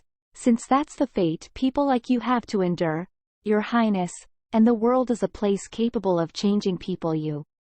Empress thought, I must develop my own power independently of the Emperor's power. Your spouse is out of luck, her mother's favorite fortune-teller had told Adele. Princess Adelaide was lucky to be born. Her spouse's luck is greater than her parents' luck. And her child's luck is great. Alas, of course your parents are very lucky. Adele clicked her tongue and shook her head, finally muttering bitterly, Look, he's a complete quack cheater. Next morning, Mrs. Kix thought, the Empress returned to the palace last night, her face ashen. It caused Mrs. Kix's heart to skip a beat as the already pale countenance became even paler. Mrs. Kix had served as the general manager of the Imperial Palace for a long time. Although she no longer had influence over the ladies-in-waiting, her former colleagues remained in the palace, rushing to them. She inquired about what had happened, and she heard the entire account before dawn. She already looked unwell when she left the Emperor, and Diane Poitiers insulted you properly to make matters worse. The Minister of Defense caught her almost falling down the stairs, they informed her. Mrs. Kix was concerned that Adele might become ill due to her condition, but her worries were unfounded. Eat slowly, Mrs. Kix advised. The Empress nodded, but she continued to eat without pausing. Then an attendant arrived. What is it? Mrs. Kix asked. The attendant bowed politely and presented to the supplementary budget you mentioned earlier. The emergency budget supplementary has been completed, and I would like to ask you to review it, he said. Mrs. Kix quickly retrieved the envelope from the attendant and handed it to Empress. All eyes in the room were fixed on the Empress's expressionless face. Where did this document come from? Did the Emperor send you? No, Your Majesty. I am from the Ivory Palace. The Ivory Palace. They seem to have their hands in everything, the Empress remarked. She thought, I might get indigestion despite eating well. I never imagined that an emperor would entrust a concubine with the supplementary budget for the Empress's palace. It is a rarity to witness such an event in the present day. Wait here for a moment, have a servant escort him to a waiting room, and I will call for him later, the Empress ordered. Yes, Your Majesty, I understand, the attendant replied, relieved. The Empress raised her head and asked for Mrs. Kix. Do I have the authority to review the details of the total budget for the Imperial Palace? She inquired. Yes, Your Majesty, Giggs replied. I want to see it, please retrieve it for me, the Empress instructed. Mrs. Kix respectfully bowed her head. Understood, Your Majesty. Adele perused the booklet containing the entire Imperial Palace budget and inspected the section allocated for the Empress's palace. Just how much was the written amount for you to do this, Your Majesty? She asked. Empress gave Mrs. Kix letter. Check it. What on earth is this amount? Adele asked, passing the paper to Mrs. Kix. The emergency supplementary budget amounted to no more than what was required to purchase a single horse. Adele examined the total budget that Mrs. Kix had presented with a cold, calculating gaze. Based on my common sense, the amount assigned to the Ivory Palace should also be granted to the Empress's palace, Empress said. Mrs. Kix hesitated and said, but Ivory Palace budget exceed the limit. Its budget is even higher than the Empress Palace. Scene shifts. The attendant arrived at Ivory Palace.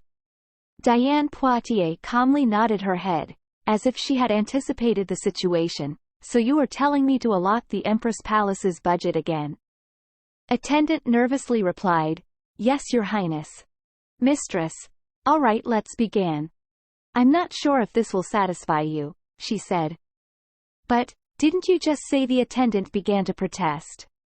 Will it take you half a day to get it? Take it to her at once. Right now, immediately, Diane interrupted. Realizing the urgency of the situation, the attendant hastily accepted the envelope. I will go and retrieve it immediately. Right now, the attendant said. You came back so soon. Does this mean that the Ivory Palace has the authority to allocate the supplementary budget? Adele questioned. Trying to make sense of the Emperor's decision-making process, the Empress followed through with the amount indicated on the second memo, but she trotted away the paper in frustration. She then ordered the attendant to return. Fine. You may go now, she said dismissively, causing the dejected attendant to shuffle out of the Empress Palace with drooping shoulders. Ah, felt bad for this guy, caught up between them. Meanwhile, the poor servant, who was being tossed back and forth, ran over to Diane and bowed his head. The Empress wants me to do it again, the servant said. It seems that the Empress wants to spend extravagantly despite being given enough funds. Tisk tisk, how typical, she said. Yes, my lord, a nearby lady-in-waiting quickly agreed, bowing her head. You've done well, you're free to go, she said.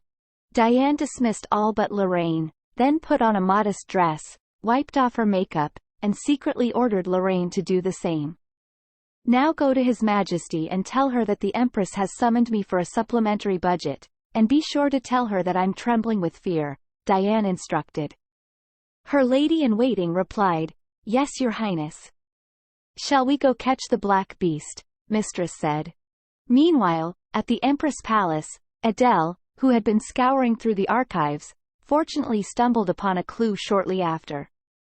Yes, the Empress has the exclusive right to decide on the acquisition of a residence in the Imperial Palace. There was such a clause. It's written in the book. Even though the authority of the supplementary budget revision is solely under the Emperor, isn't this clause completely in my favor? But you must be careful.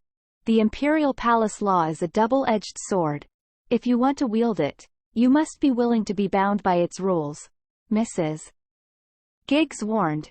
Adele smiled and gestured to the trash can. Look at me, asking the Emperor's mistress to increase the budget even though I'm the Empress and she raised it by a single silver bar. Can you believe it? The double-edged sword was wielded by the Emperor first. I've already shed enough blood, so to speak. I understand, Your Majesty. Mrs. Kix smiled softly. There is no room for objection. What can I do to reverse a decision that has already been made? If you want to withdraw a document that you've approved, you can retrieve it and issue a new order, Mrs. Kix explained. Adele smiled at the answer. Her golden eyes shone like the moon. She turned to her advisor and whispered, Madam, please obtain a residence permit for Diane Poitiers from the Ivory Palace. Mrs. Kix bowed respectfully. I understand, Your Majesty. It looked like someone is going to be homeless, hee. Empress Adele considering the various sources of power, family connections, that's irrelevant, she declared. Producing an air.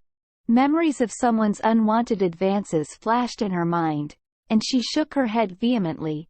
That's not an option right now. She rejected the first two options without hesitation. That left two options. Relying on aids or building an independent power base. Adele had initially intended to focus on building a strong relationship with the Emperor before considering these options, but recent events had hardened her resolve. The supplementary budget from the Ivory Palace had made it clear that she needed to take matters into her own hands. Adele raised her pen again to write another verse. A drop of ink from the pen's tip fell, creating a black mark, but Adele didn't flinch. She turned her head with a stern gaze and looked out the window.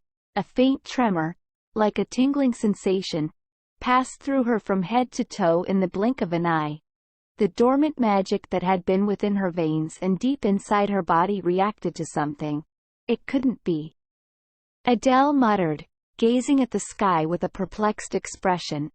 Just then, her lady-in-waiting entered the room, announcing the arrival of a visitor. Your Majesty, Diane Poitiers wishes to see you. Adele raised an eyebrow in surprise. Despite sending an attendant, the visitor had still made the effort to come to her. After a moment of consideration, Adele gave her approval. Take me to the drawing room. As Adele entered the drawing room, Your Majesty the Empress, the lady-in-waiting announced. Did you bring the answer to the matter of sending the attendant personally? She asked. Yes, Your Majesty the Empress. That's correct, Diane replied. As the Empress continued to stare at her, Diane politely asked, I'm sorry, Your Majesty the Empress. What are you upset about? Adele managed to keep her composure. What am I upset about? Adele asked. Yes, Diane replied. Diane tilted her head with an innocent expression. Mrs. Kix gave Empress budget information. Empress asked from Mistress to take look of Ivory Palace budget. Your Majesty the Empress, with all due respect, why are you showing me these things? Diane asked. She thought. It seems she is finally using her position as Empress to pressure me. However, do you think it will be that easy, especially when she lacks His Majesty's affection and any of the nobles' support? Mistress was assured that Empress can't do anything. There is something I want to ask you, the Empress replied. What is it? Mistress asked. Why are there no usage details in the total budget of the Ivory Palace? The Empress inquired. Diane fell silent, taken aback by the question. The Empress continued. Is it for consumables, salaries, or VIP entertainment? All other institutions have usage histories. However, why does the Ivory Palace budget is only place which without any usage details written, not the amount paid and spent detail mentioned? It was an unexpected inquiry. Perhaps you have the answer. But why are you asking about the Ivory Palace budget? At Diane's question, Adele tilted her head with a genuine smile on her face. That's because the amount allocated to the Ivory Palace has to be transferred to the Empress Palace. While staring at his paperwork, the Emperor noticed the lady-in-waiting enter the room. He instinctively sat up, knowing that it was usually bad news when Diane sent one of her direct maids. What's the matter? He asked. Your Majesty, the princess has been summoned to the Empress Palace, the lady-in-waiting replied. Carl's face was furrowed in confusion. Why would the Empress summon Diane? The princess submitted a budget proposal, but Her Majesty rejected it twice. When she went to the Empress Palace to discuss it, she was so frightened that she came to seek Your Majesty's guidance instead. Please forgive her impertinence, Your Majesty. The Emperor felt a wave of anxiety wash over him at the mention of Diane's fear. The sensation of a giant strangling him tightened in his chest. The darkness seemed to swallow him up. Memories of the past echoed in his mind. Someday, when you become emperor, will you accept me as your mother? Carl bit his lip hard and placed his hand on his forehead. Diane blinked in surprise at Adele's announcement. The budget for the Ivory Palace is being transferred to the Empress Palace, she repeated. Adele smiled at her with a puzzled expression, crossing her legs as she reclined on the sofa. Well, you have been taking on the Empress role, haven't you? That budget was allocated to you for that purpose. As I am now handling the Empress affairs, the budget should naturally be transferred along with it. Does that upset you? Diane remained silent as Adele leaned in, her golden eyes shining. You have put a lot of hard work into it. I won't ask you to submit a statement of use for it now. I can handle that. Just transfer all the allocated budget to the Empress Palace. It seems that the Emperor has given you that authority. Mistress thought. Empress did not make a proposal or request. She did not even wait for the Emperor to grant her authority.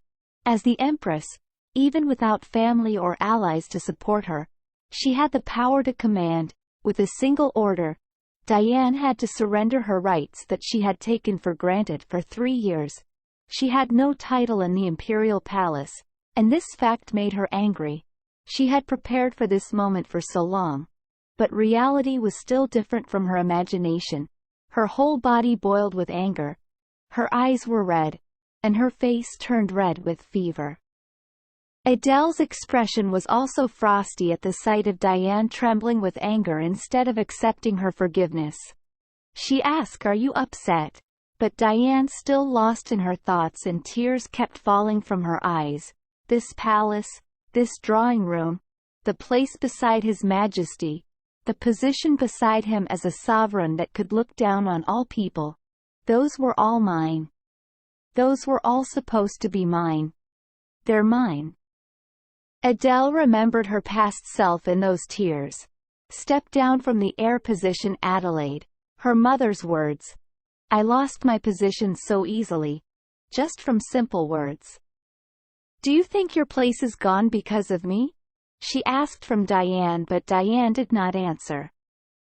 I am the Empress of Emont. Don't you dare challenge my authority. I will not forgive anyone who challenges the Empress's authority in any way. Do not think that she is taken away. Let her think well of what you originally had. Empress thought.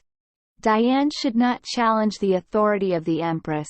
However, Adele was willing to offer Diane the best she had. This was the ultimate consideration for Diane. Diane clenched her fists tightly and glared at Adele. Diane had said that she would acknowledge everything except the Empress authority, but to Diane, even the Empress authority had long since become a part of her. It was hers. So Adele's proposal was wrong from the start. Her jaw trembled from how hard she clenched her teeth. "Where is His Majesty? Why don't you come?" "Your Majesty," Diane muttered. And just then, the door to the Empress parlor was suddenly opened violently and without warning. Adele frowned and glared at the door, wondering who dared to open the Empress parlor door without permission. But then she saw Diane suddenly fall on her knees in front of her and cry out in a voice mixed with tears, "I'm sorry, Your Majesty." It was sudden and simultaneous. "I'm sorry, Your Majesty. Please forgive me." Adele was embarrassed and involuntarily opened her mouth, widening her eyes. What is she doing now? Meanwhile, Carl's gaze was on Diane, who was lying on the floor. Disheveled blonde hair on the floor, a small, slender back, and a quivering tone. Carl slowly raised his eyes and looked at the Empress sitting in her chair. "Empress, what are you doing now?" There was deep anger and darkness in Carl's low-pitched voice. "Wake up, Lady Poitiers. What are you doing? Talk to me now," Adele exclaimed. "Empress, what is Your Majesty doing right now?" Emperor asked. Carl gritted his teeth and stared at Diane, then looked back at the Empress. "Escort Diane to the Ivory Palace," the Emperor commanded. "Yes, Your Majesty," the servant replied. "Everyone, please leave. I need to have a private meeting with the Empress," the Emperor instructed, and the ladies-in-waiting promptly left the room. "It's been a long time," the Emperor greeted coldly, to which Mrs. Kix politely bowed her head. "You look the same," the Emperor continued, sitting next to the Empress. "I just watch as those weaker than her are trampled on. Is that fun?" Adele, not understanding the situation, gave a sharp command to Mrs. Kix to leave, but the Emperor raised his voice even louder. "Is that fun?" he bellowed. "Mrs. Kix, please leave," Adele shouted back, unfazed. The Emperor glared at her with a deadly gaze, and she returned the look, tightening her chin. Mrs. Kix calmed her trembling breath, bowed politely to the two of them, then turned around and left the room. "What are you doing now, Empress?" the Emperor asked. "What are you doing, Your Majesty?" Adele replied. "Is it fun? Grabbing someone weaker than you by the neck and twisting them to make them beg for help is in bad taste." "I've never done that before," Adele insisted. "I saw it myself, and it sounds like an excuse," the Emperor retorted. "As soon as the door opened, she collapsed and started begging me, just in time for Your Majesty's arrival." "Isn't that a remarkable coincidence?" the Emperor jeered at Adele.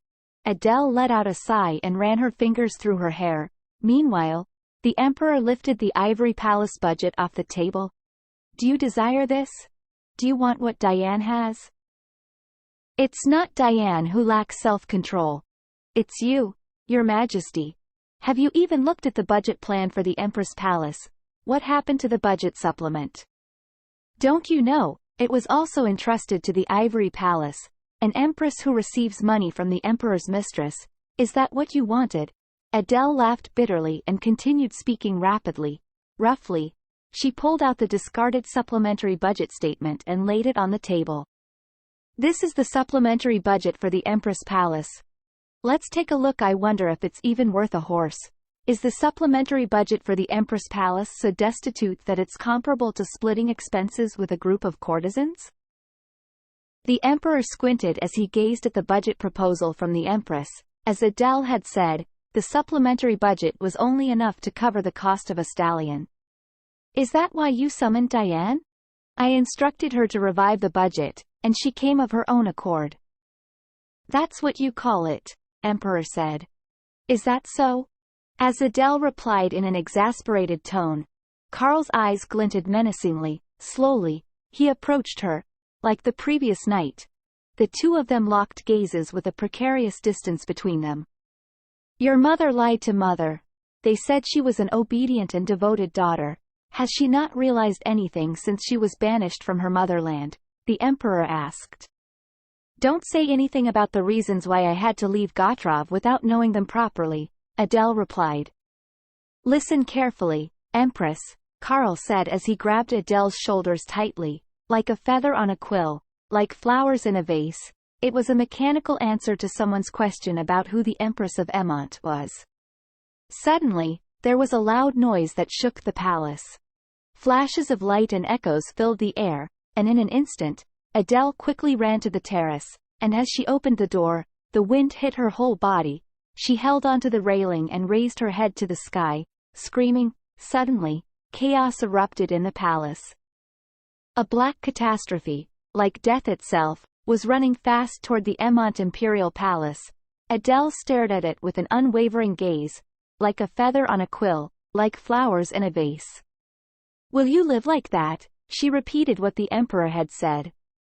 Mrs. Kix rushed in, her face betraying her surprise as she shouted, Your Majesty, are you okay? They say the tower is collapsing, and Her Majesty the Empress needs to evacuate immediately. No, absolutely not, Empress replied. The capital had issued an emergency order. The situation was dire, especially considering the tower was collapsing perilously close to the imperial palace. Chaos erupted in the palace like a hive of disturbed bees. An evacuation order was swiftly issued. Employees began to flee in droves. Amidst the commotion, Lionel Balder, the Minister of Defense and leader of the Knights, rushed towards the descending tower. Knights said it's looked like a 4-level tower. Lionel replied, Fortunately, it's descending on a garden. It would be harder to resolve if it landed on a building. Everyone, get in your positions. Maintain the line. When the tower reaches 50 feet above the ground, the magicians will come. Until they come, we need to block it. Understood, all knights answered. Lionel scanned his surroundings and asked, Are the magician coming? Not yet, Your Excellency, we've received no word, came the reply. Despite the tower's rapid descent, the magician had yet to appear. Lionel had seen this scenario play out before. They only emerged after enough knights had died. Go to the magician's official residence immediately and summon them, he ordered. Understood, sir. Upon Lionel's orders, the vice-captain swiftly turned and vanished. Individuals capable of freely using magic to combat the tower's magic were referred to as wizards. In Emont, the country's wizards were managed by the Imperial Magic Corps, which was a military force under the direct jurisdiction of the Emperor rather than the Ministry of National Defense. Wizards were mainly divided into two types: offensive wizards, known as strikers, and defensive wizards, known as keepers. The Imperial Wizard Commander was Duke Auguste Ulrich de Spoin, and the Vice-Captain was Count Lennox Poitiers, who was a first-class striker and the top magician in Emont, despite being a commoner. His rank as an heritable count was well-deserved. Lennox Poitiers looked at Henri Jackal, the Vice-Captain of the Royal Guard, who had rushed over with a grim expression. So? Lennox asked casually as he buttoned up his robe, despite the Vice-Captain's fierce glare. You want me to come now? Henri Jackal spoke through clenched teeth. It's an order from the Minister of Defense. Assemble the wizards immediately in the Rose Garden where the tower is descending. Lennox chuckled and adjusted his crooked robes. Are you in trouble now? We're under the direct jurisdiction of His Majesty. We don't have to listen to the Minister of Defense's orders, you know. Henri Jackal gritted his teeth, and Lennox continued. Oh, my mistake. You're in a hurry. Fine, you go ahead. Despite his words, Lennox's movements remained leisurely as he adjusted his robes and checked himself out in the mirror. Henri Jackal clenched his fists tightly in frustration. Sir Jackal, did your salary not come through this month? If any of your subordinates are struggling financially, let me know. I can spare one of my gold leaf buttons for them, Lennox joked. Enough talk. Be ready, Henri Jackal warned, to which Lennox just laughed and moved closer to him. Henri Jackal, you can't go out like that. Do you need my help right now? The longer I delay, the more damage the knights will suffer, don't you agree? Lennox asked. The tower has descended upon the Imperial Palace. Do you think the wizards will be okay? The Imperial Palace magicians will not be able to avoid responsibility either, Henri replied. Lennox smiled and pulled out a gold-plated button from his pocket, dropping it at his feet. The button made a loud noise as it rolled around a corner. I don't care, he said. Henri was left speechless. Even if the magician are criticized later, I won't be. If the world were to turn into hell, it wouldn't matter to me as long as I'm not in that hell. So, Henri Jackal, don't insult me, because it won't end well for you, Lennox warned as he tapped Henry's shoulder and walked away slowly. Henri closed his eyes in frustration. Despite the humiliation, he knew that if the magicians did not come, the knights would be left to fight the tower alone, and the consequences would be catastrophic. He resisted his displeasure. With a deep breath, he politely bowed his head. And I seek the cooperation of the magician, Henri said, and Lennox couldn't contain his joy. Lennox's light blue eyes flashed in excitement. The black plague that descended from the sky was a blessing to him, and he relished the power it gave him over the aristocratic knight. As a massive tower plummeted towards the ground, a fierce updraft swept through the area, causing chaos and destruction. Have magician arrived? Lionel asked. No, they haven't, Knight replied. Lionel thought, in the end, they won't come on time again. The least I can do is try to protect more of my subordinates. Why are you just standing there? A voice came. Lionel was surprised by the unexpected voice, which seemed completely out of place in the chaotic scene. A gust of wind blew the woman's hair around her face as she skillfully tied it back. Your Majesty the Empress, Lionel gasped as Empress Adelaide suddenly appeared amidst the disaster. Dangerous. Go back, Sir Leopard, Lionel shouted, shielding the Empress from the gusts of wind that buffeted them. He was about to appoint one of his aides to escort her to safety when she finally spoke. Yes. Lionel wasted no time in delegating the task to one of his trusted men. Take Her Majesty and move to a safe place. Now. Sir Leopard squinted at the tower, his gaze fixed on its trajectory. Why are there no magicians? Can't they destroy it before it reaches us? Or are they waiting for it to hit the ground? The Empress shot Lionel a questioning look, but he had no time to answer. Hurry, Your Majesty. It's not just the tower that poses a threat. Look out for the glass shards. Just as the glass shards were about to strike, something transparent appeared out of nowhere, intercepting them with a gentle push. They were swept away by the wind, leaving Lionel and the Empress unscathed. Magician? Lionel muttered, wondering if the wizards had finally arrived. Sir Lepat scanned the area, his eyes roving in search of the source of the mysterious force that had saved them. It's level 4, which is close to level 5. So there's no reason to wait, she said, her words confident and cool. Before Lionel could react, she began to run like a black panther towards the thunder and lightning. He followed closely behind, but as the Empress lifted herself into the air with an updraft, Lionel reached out to grab her shoulder. Adele clicked her tongue and pushed his hand away with magic. Don't worry, do not interrupt. As the Empress charged towards the tower, Lionel felt the magical power pushing him back. He looked up to see the Empress throw herself at the tower without hesitation. Before she had time to stop, Lionel stomped his right foot hard and propelled himself into her updraft. No! The knights cried, looking on in shock as Empress Adelaide flew into the sky, but Lionel quickly regained his senses, recalling the Empress's warning not to disturb her.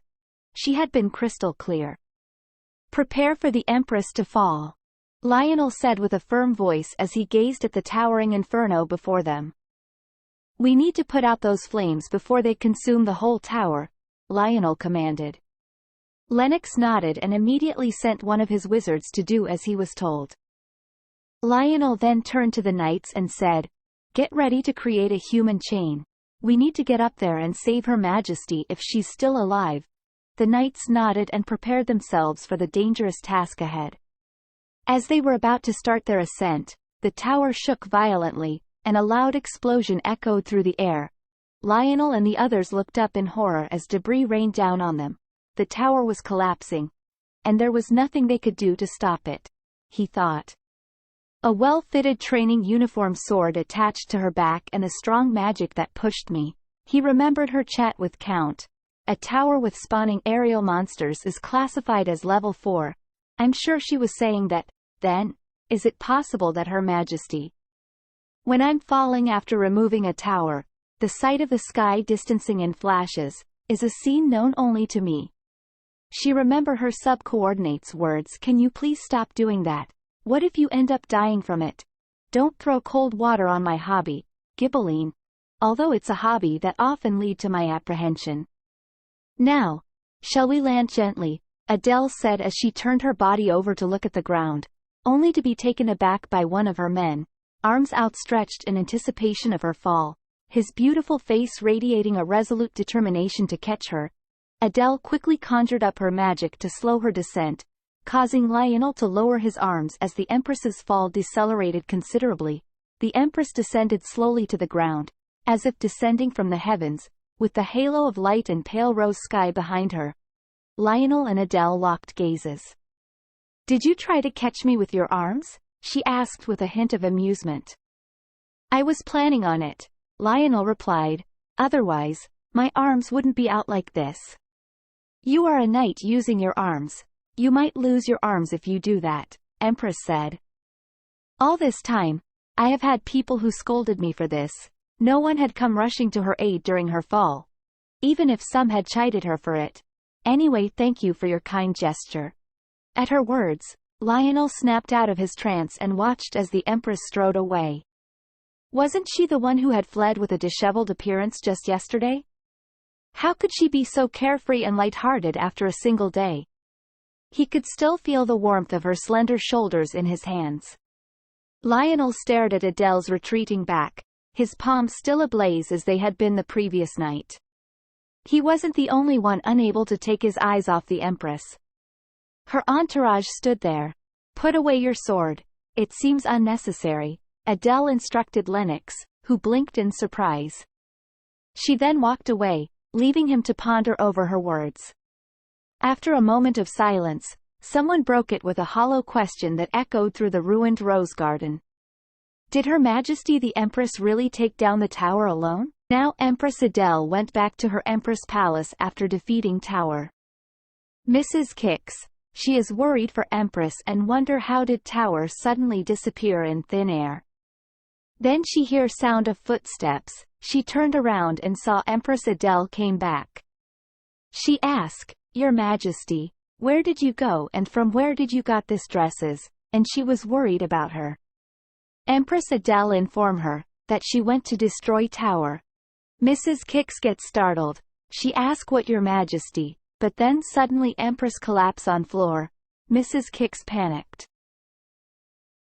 Meanwhile, the nobility whispered rumors of a different ilk, their tongues wagging in hushed tones. "Do you mean to say that Her Majesty single-handedly destroyed the tower?" one noblewoman asked incredulously. "By the gods, are you implying that the Empress is a wizard herself? She flew into the sky and obliterated the tower with her own 2 hands. What madness is this?" one person said. "I know," people agreed with him. "Could it have been destroyed before the tower even touched the ground? And what does that make her? A striker, perhaps?" The Duke of Despoin is undoubtedly attempting to enslave the Empress, but to think that she destroyed the tower all on her own. Is her class not higher than that of Lennox Poitiers? Strange indeed, agreed. And what if the Empress were to accept Duke Despoin's offer? To be subservient to a group that includes Diane Poitiers' brother, Lennox Poitiers. What would that entail for their relationship? One person said, "Why would Gotrov send a princess, one who is such a powerful wizard, To Amont, the group fell into a contemplative silence, mulling over the question at hand. Lionel pushed back the locks that obscured his eyes and gazed up at the clear blue sky. The memory of the fiery red hue that had adorned the heavens mere moments ago felt like a distant dream hallucination. The warm gusts of late summer wind stirred the air, carrying with them a handful of leaves that had prematurely shed from the trees of autumn. It's level 4, which is close to level 5. So I don't have to wait. Her words echoed in his mind, crystal clear as if etched onto his brain. Lionel had tried to catch her as she fell, but all he had felt was the weight of her thin, fragile shoulders in his palms before her powerful magic had pushed him away. The sight of her was more overwhelming than any disaster he had ever witnessed. Flames that poured like molten gold, eyes that glinted with a fierce light that surpassed even the fire, and black hair that cascaded down like a waterfall. She is indeed an outstanding one. Meanwhile, Duke Despoin had rushed to the magician's official residence and burst through the door. He shouts, "Lennox!" At the sound of the Duke's voice, Lennox Poitiers quickly emerged. "Your Excellency, the Duke." Duke Despoin turned to Lennox and spoke in a hushed and urgent tone. "You are saying that the Empress is a wizard?" His face betrayed his anxiety and displeasure at encountering an unexpected twist. Lennox simply nodded. "That's correct." Duke asked, "Is it true that she destroyed the tower alone, without any other wizard's help?" Lennox hesitated for a moment before replying, "Yes, that's correct." Duke Despoin frowned and took a step back, mind working furiously to calculate the implications of this newfound knowledge. He spoke again. "The Empress is a wizard. She is an amazing person." Lennox's confident demeanor shattered in an instant as he watched the tower collapse before his eyes. And then the impossible happened. The one who had single-handedly destroyed the tower was none other than the Empress herself. Lennox was taken aback. He had never imagined that the Empress, who had been married off to the Emperor as if she were a mere pawn, would turn out to be a wizard, let alone a striker. It was a revelation that would have caught even the Emperor off guard. "Truly remarkable. You are a great talent." The Empress Gotrov neglected to mention something rather important. Duke Despoin's voice was cold and grim, his long platinum hair sweeping across his face. Lennox couldn't shake off the ominous feeling that crept up his spine, causing goosebumps to form on his skin and beads of sweat to run down his back. Something told him that this was just the beginning of an unpredictable and perilous journey. Lennox wasted no time once the Duke had departed, sprinting towards the ivory palace with determination etched into his features. He barged in room and shouted, "Diana!" Diana, who was sitting in her room, looked at him and said, "Brother, how many times I have told you to knock on door." "Are you still not pregnant?" he asked, causing Diane to recoil. "Please, stop saying that. Do you think pregnancy is something that can be forced?" she exclaimed. "What are you going to do now?" Lennox demanded. "What am I supposed to do?" Diane retorted. "The Empress is a wizard," Lennox snarled, his face contorted with anger. Diane's eyes widened in shock at the revelation. "Is the Empress a wizard?" she asked. "Indeed," Lennox confirmed, "and she's the one who caused the tower to disappear." Diane closed her eyes in dismay, unable to believe what she was hearing. It was all so unexpected, and she felt powerless to do anything about it. In that moment, she felt like nothing more than a mere puppet being pulled this way and that. She thought Empress Adele is mere puppet, and she can manipulate her. Duke Despoin said he was a great talent. "What if he see me as worthless?" Lennox asked, desperation creeping into his voice. Diane sneered at her brother's words, her anxiety mounting. "If my brother was brought here, it's because he has potential," she replied. "Stop doubting yourself and start protecting the wizards." "I'll protect you. Nothing has changed. You have always been best mages in Emont. Don't waver. Get your HAED straight up and take care of Magic Division, and I will take care of His Majesty." Lennox's expression softened at Diane's words. and he began to feel a sense of calm creeping over him. "You're right," he said softly. Lennox nodded in agreement. "And besides, even if you're not pregnant, the king is still wrapped around your finger, isn't he?" he said, trying to lighten the mood. "Stop saying that," Diane protested, "and please be careful." Lennox grinned at her. "Of course. You know me," he said, as they stared at each other. He said, "Of course, after all, Empress is alone, what she can do." Diane's expression grew dark. "We've endured so much already, only to be brought low by this. It's not fair," she said bitterly. She said, "Have faith, brother," Diane said, her voice a low murmur that seemed to vibrate with power. "It doesn't matter if the Empress is a wizard or not. In the end, we will be the last ones laughing. The world may take and take, but we will always have each other." Scene shift to Empress Palace. After defeating the monster tower without anyone's help, Adele is called Bravado. The tower was the epicenter of magic, and its absence would cause the mana to dissipate, unleashing untold chaos. Adele pushed herself to the limit. She slept as if she were dead, groaning in agony as if her body had been battered. Mrs. Kix watched the Empress contort and make strange noises with a worried expression etched on her face. Though Adele's forehead didn't feel hot to the touch, Mrs. Kix couldn't shake her concerns. She left the room, knowing full well what the Empress was up to, and soon others learned of it too. The palace was in turmoil, abuzz with rumors of the Empress destroying the tower alone. Gossip and whispers spread like wildfire, and everyone seemed to be in on the secret. I said, "She did it alone," someone exclaimed in disbelief. "It's true. The guards are practically bursting with excitement," another said. "What about the other mage?" someone else asked.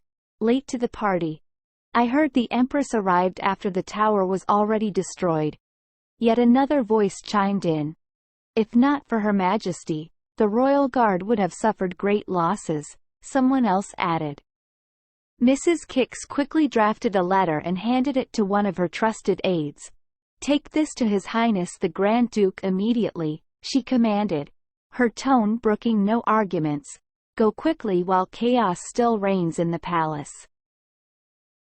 As the Emperor stood lost in thought, his eyes fixed on the ominous black tower against the blood-red sky, the imperial palace suddenly erupted into chaos, but he remained calm, knowing that a tower of that size could be easily taken down. His aide informed him that the tower is coming, Your Majesty. Please hurry up and evacuate. Emperor replied, "Shut up, and stop making a big deal out of it." He thought it's a no big deal to take care to tower of that size. Perhaps he could order its destruction at the right time. As he pondered his options, a strange feeling washed over him. It was as if the wind had died down and the sky had faded to a lighter shade of red.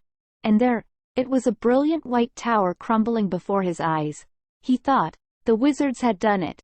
But the news that reached him soon after was nothing like what he expected. "What? Who destroyed the tower?" he asked, his voice barely above a whisper.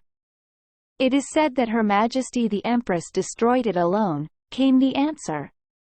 The Emperor was stunned into silence.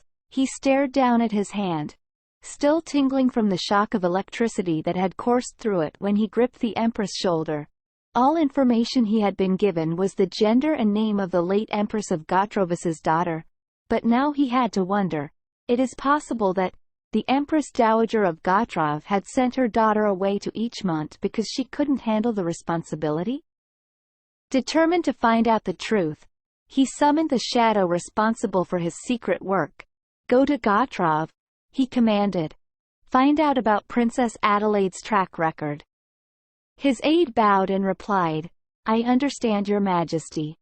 Scene shifts back to Empress Palace. Mrs. Kix came to visit Empress Adele and ask about her well-being. "Are you awake, Your Majesty? How are you feeling?" She saw Empress and her eyes widen. As the first rays of sunlight peeked through the window, Empress Adelaide stirred from her slumber. The rumors about her latest decision had spread like wildfire throughout the city, and she knew it was time to take action. With a determined air, she ordered her attendants to stir up the still unquiet capital once more. "I shall issue an aid notice," she declared, her voice firm and resolute. Mrs. Kick's face instantly lightened up. Empress continued, "The eligibility criteria are unmarried men over the age of 20, except if they have a fiancé. The selection process shall be conducted through interviews, and the number of chosen candidates is yet to be determined." Mrs. Kick asked, "And what shall be the selection criteria, Your Majesty?" Adelaide paused for a moment, her gaze sweeping across the room. "Only my heart," she finally replied, a mischievous smile playing on her lips. Mrs. Giggs closed her eyes and bowed respectfully to the Empress, who smiled enchantingly, pleased with her faithful servant's response. The imperial capital's upper echelons were abuzz with the news of the Empress's call for aids. The mere act of recruiting assistants was enough to pique everyone's interest, but the fact that the Empress herself, a formidable striker who had shattered the tower just the day before, had issued the announcement had the nobles on the edge of their seats. Prince Balder was no exception. "What is this announcement all about? Why the requirement is so simple?" Michael Rosen, the Duke's chief secretary, mused as he perused a single document, swiping back and forth over it. Theseus sighed, his shoulders drooping. He spoke, "It's actually better than a detailed one." "But, Your Grace," Michael pressed on, "don't you think this is rather vague?" Theseus rubbed his temples and pursed his lips. He said, "What's Her Majesty's intention?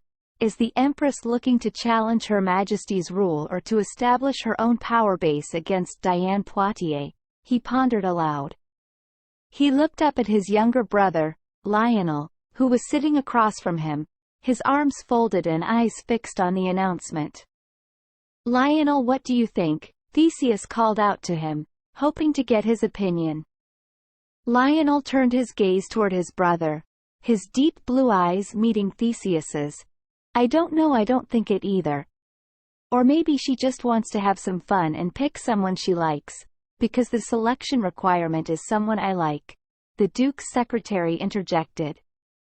Theseus said, "Regardless, the Empress has put out a call for aids, and we cannot ignore it. Whom should we entrust with this task?" Secretary speaks. Who could be entrusted with the crucial task of serving as the Empress's aide? With the under attack from the Emperor, finding a trustworthy individual to assist the Empress was of the utmost importance. The chosen candidate would need to meet a specific set of requirements: a close bond with the Balder family, approval from the Empress, the ability to devise a plan to challenge the Emperor's power while serving as an aide, being an unmarried man over the age of 20 without a fiancé, and the fortitude to endure the inevitable loss of honor that comes with such a position, called Empress lover.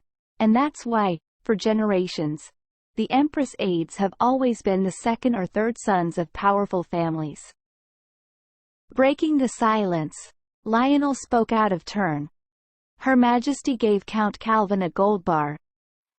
His Majesty must have been very displeased, he said, his words seeming to have no connection to the topic at hand. Perplexed, Theseus asked, "What do you mean, Lionel?" "It's an aid notice from the Empress," Lionel replied, his voice steady and calm. "Perhaps Her Majesty's view of the tower is different from the current wizards." Theseus asks, "Do you have someone to recommend?" Lionel replied, "I will apply for myself." Theseus gets startled. He replied, "What? No, you should think again." Lionel asked from secretary, "Do you have someone suitable enough to recommend?" "I don't think so." Secretary replied, "Well, I think the three sons of Count Verdi are quite close in age." Theseus stated, nonchalantly, "The youngest hasn't even reached 20 yet." Theseus began to protest. "There's nothing for you to gain by going. The Empress is bringing in her aide to impress Her Majesty and to send a warning to Diane Poitiers. Everyone will talk behind you for being her lover. Lionel countered. As I have any honor left behind, to ruin it, we can't recede anymore. Just yesterday that Lennox Poitiers intentionally dawdled around to spies my order for backup. However, I can't complain about that at Magic Division, even though in the Minister of Defense. Theseus glared at Michael before Michael continued. Lionel has a point. We know very little about the wizards, towers, and witch beasts that are plaguing Emont. Even our attempts to steal information from other countries have failed due to it being a national secret, and we lost a person when we sent them to Gotrov. The Empress likely knows more than we do, and by becoming her aide, Lionel could gain valuable information to help us move forward. Theseus took a sip of his cold tea and furrowed his brow as he considered his brother's argument. Lionel continued. At least if I become the Empress aide, we can take a step forward. Theseus, please say yes so that these two lovebirds can be together and we viewers can be at peace.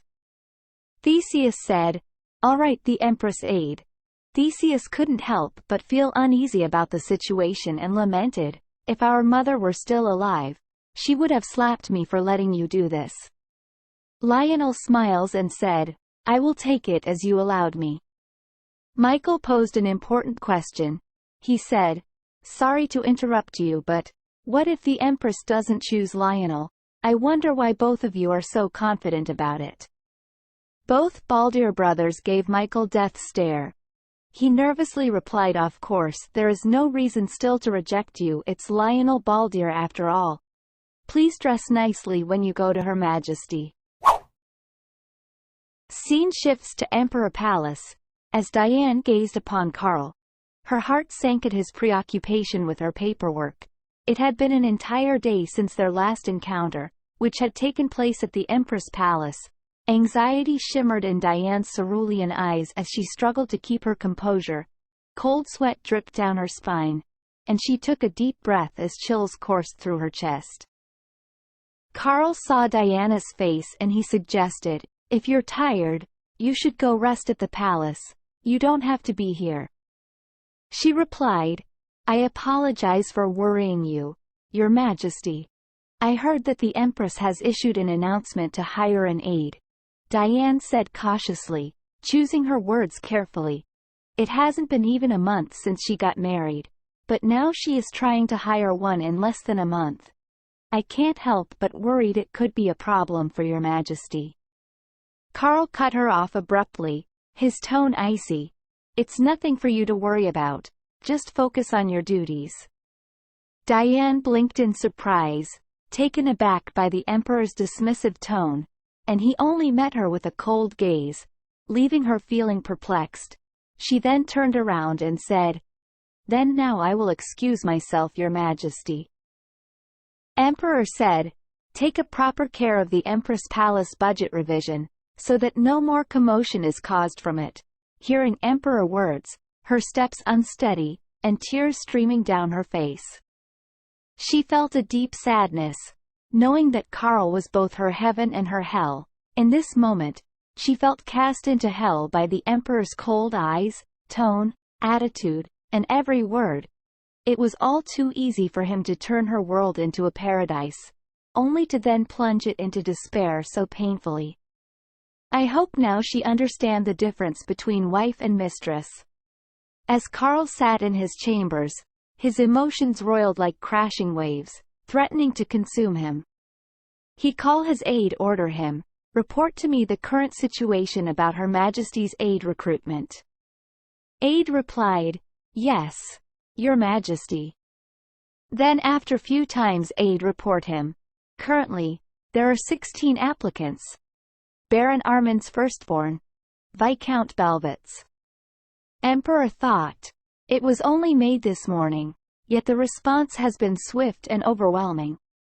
He couldn't help but smile wryly at the eagerness with which families sent their children to vie for the prestigious position of the Empress aide. He knew the Empress' magical prowess had drawn much attention, and he wondered how the dynamics of the court would shift with her new aide. He asked, "Is there anyone from Baldir family?" Aide replied, "Currently no one." Emperor said, "Report me immediately if you got any new news about it. There is no way Duke Valgir or the Minister of Defense will personally apply for it. Thus, they will send someone from a family related to them." Scene shifts to Empress Palace. Hannah Giggs, known for her encyclopedic knowledge, Hannah's insight was invaluable, and she didn't hesitate to share her thoughts, and that concludes my report introducing the core politics of each mont. Empress is amazed from Mrs. Kick's knowledge. She praised her. She said, "No wonder the lady favored you, you're indeed amazing." Mrs. Kicks replied, "I am grateful, Your Majesty." While looking at report, Empress said, "Considering the current circumstances, it would be wise to extend an invitation to the Balder family." Empress put down the report and said, "Anyway, now shall we start interviewing the applicants for my aid?" As the doors of the Empress Palace opened to officially begin the interviews, the nervous interviewers lined up to meet Her Majesty. First applicant arrived. He opened his mouth and said, "Your Majesty the Empress, the moment I met you, I couldn't believe my eyes. If there is an angel, this is it." "I thought so," gushed one of the candidates, overwhelmed by Adele's presence. "Me, an angel? My nickname was the Witch of Gotrov," Adele thought. Applicant 2. "It's such an honor to meet you, Your Majesty. I couldn't even look at your face, so I lowered my head and only saw the tips of your toes. I'm so nervous. This moment feels like a dream," stammered another candidate, struggling to contain their awe. "I feel like I'm in a dream too," Adele said, trying to keep her composure. Another candidate interjected enthusiastically, "I am really strong, Your Majesty." Another one said, "Your Majesty, my specialty is singing. Would you like to hear it?" Empress screamed in her thought, "No, please stop." After the last candidate left, Adele slumped onto the sofa, exhausted. She thought, "That's why paperwork is necessary for process. There isn't a single applicant who can understand my announcement meaning." She thought an applicant from Baldir family hasn't shown up yet. Mrs. Kick said to Empress, "If you are tired, should I send them back?" Empress replied, "It's almost over, isn't?" Mrs. Kick, "Yes indeed." Empress continued, "Please guide them in. I think it would be better to wrap things as quickly as possible and then rest afterward." Mrs. Kicks went outside and called next applicant. She was shocked. A man in a sleek black suit had entered, drawing everyone's attention. His jet black hair and piercing blue eyes caught the light, and the badge on his chest, featuring crossed swords and a black panther, demanded respect. It was Lionel Baldir. Adelaide took a deep breath and prepared herself for the next applicant. But before Mrs. Giggs could even call out the name, a commotion erupted in the waiting room. All eyes turned towards the entrance, and even Mrs. Giggs looked puzzled. A man in a sleek black suit had entered, drawing everyone's attention. His jet black hair and piercing blue eyes caught the light, and the badge on his chest, featuring crossed swords and a black panther, demanded respect. Mrs. Giggs greeted him respectfully, addressing him as Sir Lionel Balder. "He's applying. Is that really Lionel Balder? Could it be true? Does he really want to be an aide? Who knew Lionel Balder would show up for the interviews?" But Lionel remained an enigma. His striking appearance, the air of mystery surrounding him, and the Balder family badge on his chest left no doubt in anyone's mind that he was the real Lionel Balder. The tension in the room heightened as everyone waited with bated breath to see what would unfold. "I don't know if it's too late," Lionel said in a respectful tone as he handed over his application without any questions. "We'll need you to wait a moment," Mrs. Giggs informed him, and Lionel complied, taking a seat on the sofa in the waiting room. In the waiting room, the commotion went unnoticed by her, but Adele, who was in charge of interviewing the applicants, sensed a subtle change in their attitudes. They seemed either bewildered or unmotivated. Unlike the previous ones, making it hard to explain. Adele rubbed her chin and tilted her head, trying to make sense of the situation. Eventually, the tedious interviews ended, and Adele muttered that she had a hard time buying all the applicants' attitudes before burying herself deep in her chair. Just when she thought it was over, Mrs. Giggs rushed in with a stiff piece of paper in her hand. "I'm sorry, Your Majesty. There is only one applicant left," she said, handing over the paper. Adelaide's gaze went through the documents at breakneck speed, but it stopped abruptly. "Should we ask for the last applicant?" she asked, looking up with her golden eyes glistening like a cold-blooded beast. Adelaide sat on an ornate chair, her eyes fixed on the open door. She looked up when Lionel entered and met his gaze with an intense stare. Lionel felt like he was facing a predator, but he maintained his composure and greeted her politely. "Hello, Your Majesty," he said. "Lionel Balder." She called out his name in a deep bass voice and gestured for him to sit down. Adele didn't offer any tea, and Lionel didn't expect her to. The other applicants were treated similarly. Adelaide stared at him, waiting for him to speak. He knew she wasn't interested in small talk or entertainment. She wanted someone who could bring something to the table, and he was convinced he was the right person for the job. He discarded his prepared remarks and got straight to the point, showing her his cold rationality. "Are you trying to balance the forces?" she countered, her tone sharp. Lionel did not waver. "Aren't you looking for an aide to join hands with reliable power in this place where there is nowhere to lean on, and to defend your power and honor against someone who has already occupied the palace? Whoever you choose will be a worse choice than if you chose me." He spoke matter-of-factly, without a hint of bravado or conceit. The Empress's smile faltered for a moment, but she quickly regained her composure. "Look, sir. No, should I call you minister?" she said, her tone playful. "You can call me whatever you feel comfortable with," Lionel replied. "Anyway, you really want to be my aide right now, you mean?" "That's right. Why?" The Empress narrowed her eyes, sizing him up. "It's been a while since I came here, so I can't read the situation perfectly, but even so, it doesn't seem like there are any benefits to be gained from having Balder's direct line become my aide. You could have recruited a vassal family or a person from another family whose interests matched and sent it to you as a candidate, but why did you bother to come in person?" she continued. Lionel did not hesitate. "It's because Her Majesty wants information about the tower she knows." The Empress's interest was piqued. "About the tower," she repeated. "That's right," Lionel confirmed, his gaze unwavering. "Do you believe that the knowledge of the tower outweighs the cost of becoming an Empress's aide?" Adele inquired, her hand resting thoughtfully on her chin. Lionel replied without hesitation, "Indeed, I do. Did I mention that I may call you whatever name I feel comfortable with?" she queried suddenly, breaking the silence. Lionel appeared momentarily confused before nodding in affirmation. "Yes, Your Majesty." "Lionel," she said, her voice ringing with authority. "I am seeking an aide to bolster my prestige and stand against certain factions within the Imperial Palace. You were correct in your assessment. However, the aide I choose must also pretend to be my lover. Do you understand this? If someone from Balder's family should present themselves, they will be selected without question," Lionel thought. Adele was well aware of the precarious position he occupied as a direct descendant of a noble family. "I will have to call you by your name and speak formally with you, that way we'd look like lovers in their eyes. If you're still fine with that, then I'll appoint you as my aide." "Of course," he replied, "I am fine with that. If they think of us as lovers, please appoint your aide, Your Majesty." At this point, Adele's body, weary from 3 days of interviews, felt as light as a feather. She thought, "Looks like I've found an aide who's really to my liking."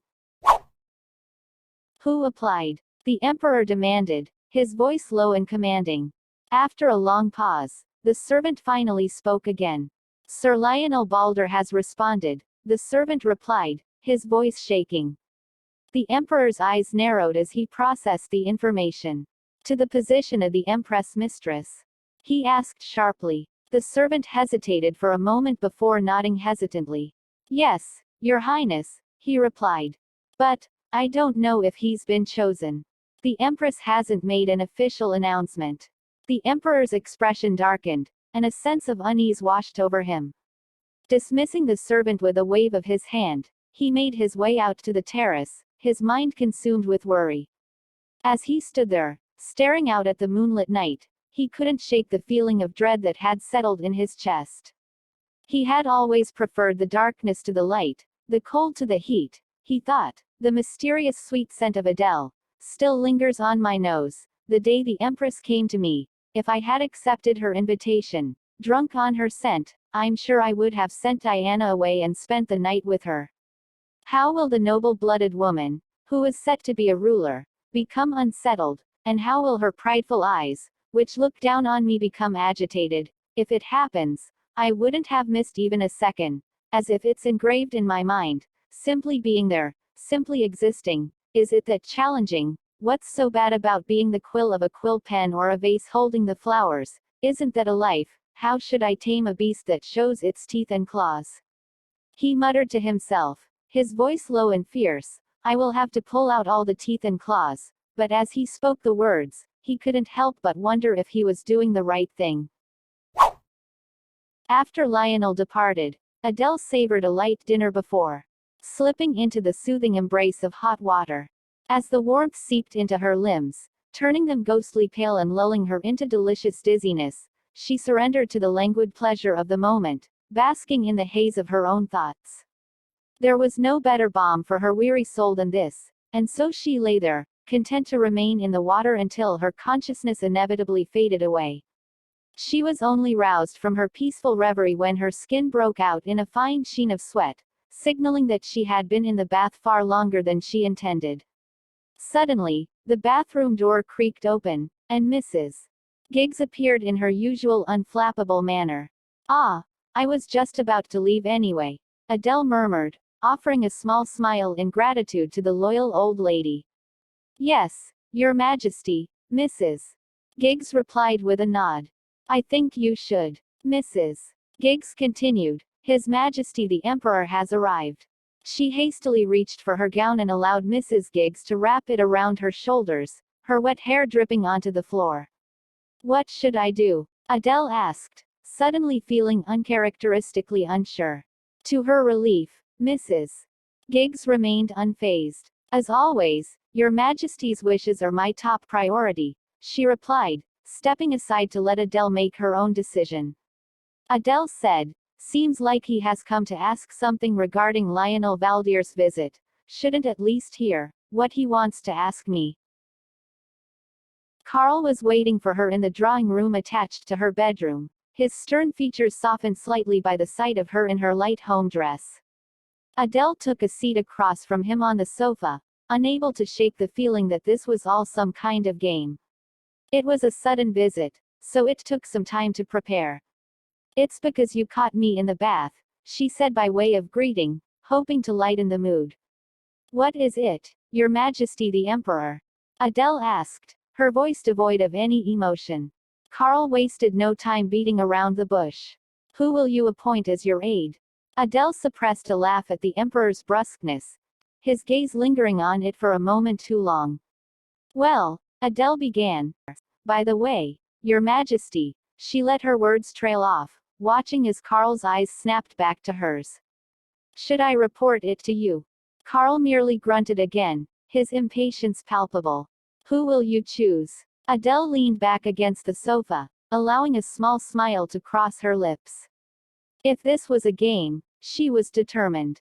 Carl's demeanor remained unchanged as Adele directed her sneer at the Emperor, who once again attempted to coerce her into compliance with a shameless and callous expression. Did Your Majesty obtain my permission? Whomever you may choose, it is my heart that is at stake. Do not ask, Adele asserted. Shall I choose Lionel Balder? The Emperor inquired, openly mentioning the name of the potential candidate. Adele's eyes narrowed at the mention, and she shot back, so what? Is there an issue with that? Choose someone else, the Emperor commanded. Why? Adele questioned, refusing to back down. Princess Balder and her ilk are enemies of the imperial family. Would you accept such a person as your aide? There is a limit to how far I will tolerate your disobedience. Fulfill your of husband and wife duty accordingly, the emperor replied coldly. Adele felt her blood boil at the emperor's words. She was not a person who could be treated so callously. She thought how shameless he is. And she used same words that emperor spoke to her. Just like a feather on a quill or a flower in a vase. Do you want me to live like that? She asked the empress, her voice echoing with the sincerity of her question. Why do you ask all of a sudden? The emperor responded, surprised by Adele's sudden outburst. Because it matters. I ask again. Do you want me to live like that? Adele repeated, determined to make her point clear. The emperor smiled. He was unyielding, resolved to keep a tight leash on Adele as if she were a wild animal in need of taming. Exactly, he stated firmly. I am not a mere accessory, a passive being who accepts everything without expressing my opinion. You want me to be a comfortable partner who comes and goes, but that is not who I am, Adele declared, her words sharp and resolute. For a moment, the emperor was silent, taken aback by Adele's unwavering spirit. Finally, the emperor spoke. His will is firm as ever. Okay, I want just that much, he said, his gaze unyielding.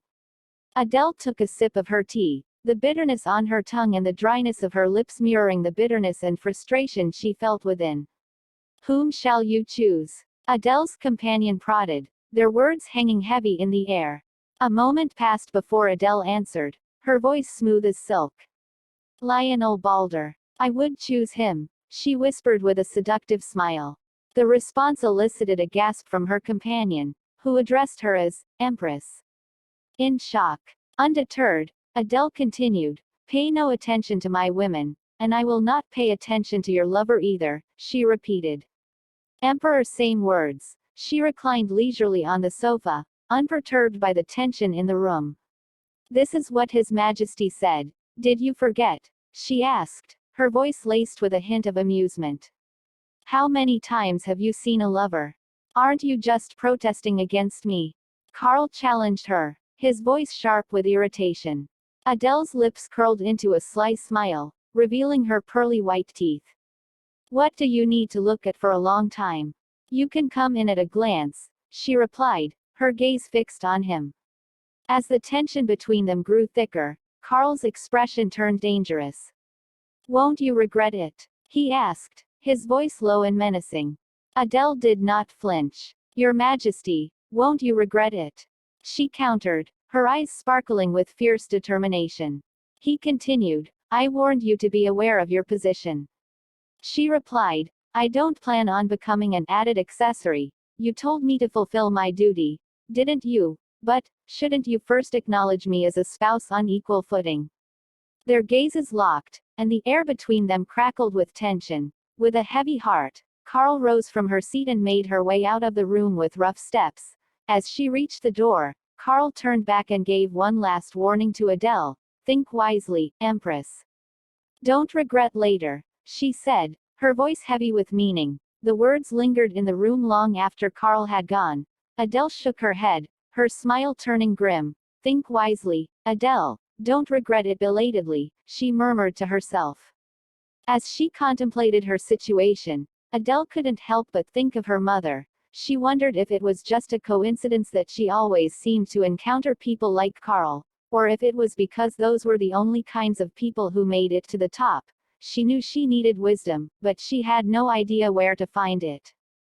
With a forceful hand, Carl flung open the door. By his side stood Mrs. Giggs, who lowered her head in reverence. Carl, who had been poised to ignore the presence of the maids and proceed on her way, abruptly halted in front of Mrs. Giggs. Is it a person or a position that you are loyal to? He inquired. Your Majesty, the Emperor, Mrs. Giggs replied, her head still bowed. Head. He leaned in and whispered in her ear, I, born to a lowly handmaiden, must be cherished to become an emperor. Do you think I took Princess Elizabeth's place merely because I was born as a man? It's not like that, she replied. He continued, such a lie. I know everything. That's why I'm surprised. When the Empress summoned you, I thought you wouldn't come. Why? Because she's my Empress, but you did you, Mrs. Giggs closed her eyes at Carl's contemptuous words and let out a soft sigh. He continued, tell the Empress this, then, in order to thrive in my empire and my palace, she must be in good standing with the owner of this place. That way, you two can be by the Empress's side, right? Isn't that right, Nanny? Mrs. Giggs remained silent. Your Majesty the Empress, Mrs. Giggs said. If you have something to say, say it. I am listening, the Empress replied without opening her eyes. Mrs. Giggs hesitated for a moment before speaking, carefully choosing her words. I was the general manager of the Imperial Palace appointed by Her Majesty, the previous Empress, and the nanny of Her Highness the Grand Duke. I know, the Empress replied, still with her eyes closed. I took care of one more baby at the same time. It was unofficial, and very few people know about it, Mrs. Giggs continued. The Empress opened her eyes slightly, intrigued. Go on, she said. I was also the nanny of His Majesty the present Emperor, Mrs. Giggs revealed, causing Adele's eyes to widen in surprise. Why are you saying that now? The Empress asked. Deep in his heart is a child who has not yet grown up, Mrs. Giggs said softly. A child who desperately wanted to be loved but never received it, who crouched after receiving a twisted love rather than a correct love. Scene shifts. As the Emperor stormed out of the Empress Palace, he arrived unannounced at Diane's quarters. Upon hearing the news, Diane hastily jumped out of bed and made her way to the Emperor.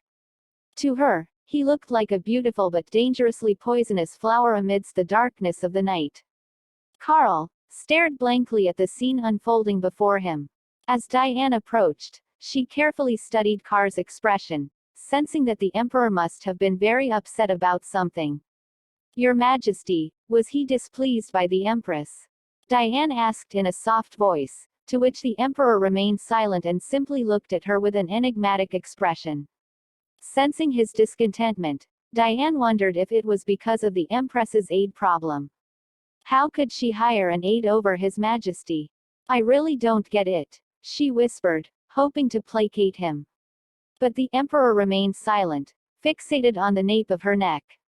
Suddenly, he buried his face in her neck and took a deep breath, as if savoring her scent. Diane was startled but managed to call out to him in confusion.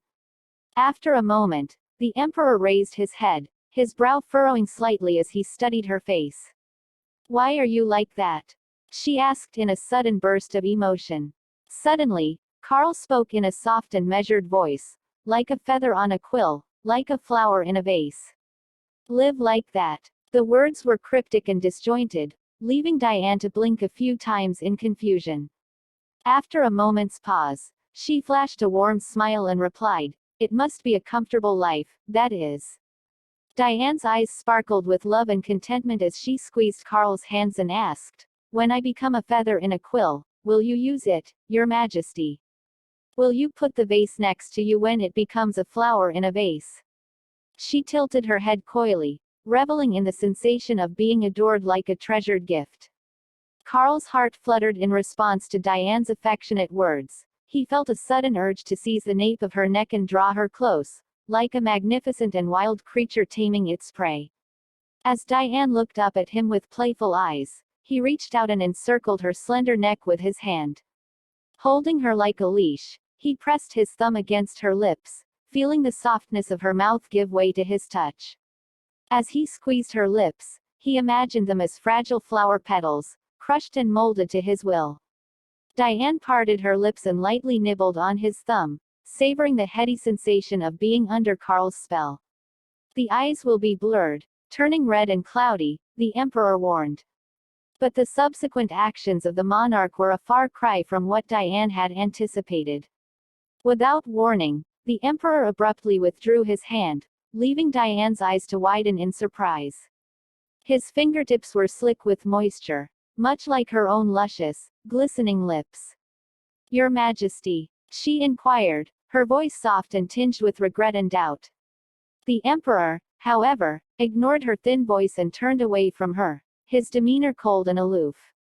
He stormed out of the room without a word, leaving behind no trace of lingering emotion, as if he had been summoned by something urgent. At the sight of his swift departure, Diane's heart began to flutter ominously. I'm not someone who can be denied. He never ignore my seduction. What is this now? Diane's eyes shook violently as she tried to make sense of the perplexing encounter with her beloved emperor. The tale of Mrs. Giggs had unfolded over an extended period, her struggles as the late Empress leaving her in a state of constant distress. But the pinnacle of her anguish was reached when her lady-in-waiting, Yi, bore the emperor a son. The emperor declared the child the Empress's adopted son and heir, a decision that neither the former Empress, who could not bear children, nor the birth mother could accept with ease.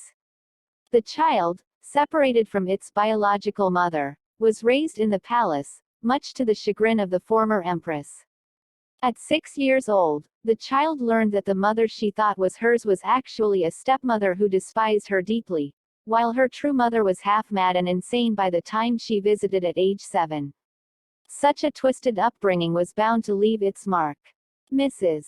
Giggs had shared this story with Adele, hoping to improve the relationship between the emperor and the empress, for understanding another's story is the foundation of building meaningful connections. Despite this, Adele showed no sympathy for the emperor, lacking a deep understanding of the empress herself. Adele let out a long sigh, brushing her hair back to reveal her shining golden eyes amidst her dark locks. When I first met the emperor, he was hostile towards me, and I wondered why. You said it was because he saw me and the previous empress on the same level. What does that mean? Adele asked. Your Majesty, Mrs. Giggs replied, I mean that I was worried as soon as I arrived here. When did I ever meet Emperor Aemont before? I even saw his portrait for the first time on my way here. How baffled I must have been by his hostility. But I never thought it would stem from a deep-seated attachment and resentment towards the position of Empress itself. What is there to compare between me and the previous Empress? Adele continued. It's an unconscious reaction, not a rational decision, Mrs. Giggs explained. It's problematic when the highest ruler has instincts that overpower reason, Adele exclaimed, her anger flaring up. But, as you said, he is the supreme, Mrs. Giggs added hesitantly. And, Adele prompted, Your Majesty, he is the Most High and Your Majesty's consort, Mrs. Giggs responded. And, Adele repeated, growing impatient. So, it is imperative that you humble yourself and accept the authority of the Empress to please the Emperor. Did you not think that Lionel Balder's arrival would displease the Emperor? Mrs. Giggs asked, not shying away from the truth. Adele was furious, her chest boiling like lava, as Mrs. Giggs looked on with a perplexed expression. On the first day I arrived, Diane Poitiers came to see me and offered to enlighten me on His Majesty's preferences, Adele stated. Mrs. Giggs' eyes flared with anger. How dare she? She dared to come to me and say it. She instructed me to conform my appearance to His Majesty's preferences. Mrs. Giggs bowed her head and apologized. I'm sorry. You need not apologize, Mrs. But what distinguishes what you said to me just now from what Diane Poitiers said that day? Your Majesty the Empress. Do you know what I told her? I claimed that she had never considered attempting to mold me to someone else's preferences. She spoke firmly, reminding herself and her elderly lady of her true purpose. The Empress understood that her beliefs and values were her guiding principles, the very foundation of her identity. She refused to compromise them for anyone or anything, even if that meant clashing with the Emperor himself. The most important thing in the world is none other than me, Adelaide itself, she whispered, reaffirming her sense of self. That's ahead of the position of Emperor. So, he is dead when he dies, but he can never obey the command to hold his breath. And wield whatever he wants. Do you understand? Mrs. Giggs nodded slowly, her eyes downcast. Empress Adelaide continued with a sense of finality, if you find it difficult to have me as the Empress, feel free to tell me. I'm really sorry. I crossed my line, Mrs. Giggs murmured, but Adelaide was already turning away. In less than an hour after storming out of the Empress palace with an angry expression, the Emperor returned, his face contorted with a dangerous intensity, resembling a dark fire. Mrs. Giggs, who had rushed out with a surprised look, was caught off guard when the Emperor stopped in front of her. Is the Empress available for a joint audience today?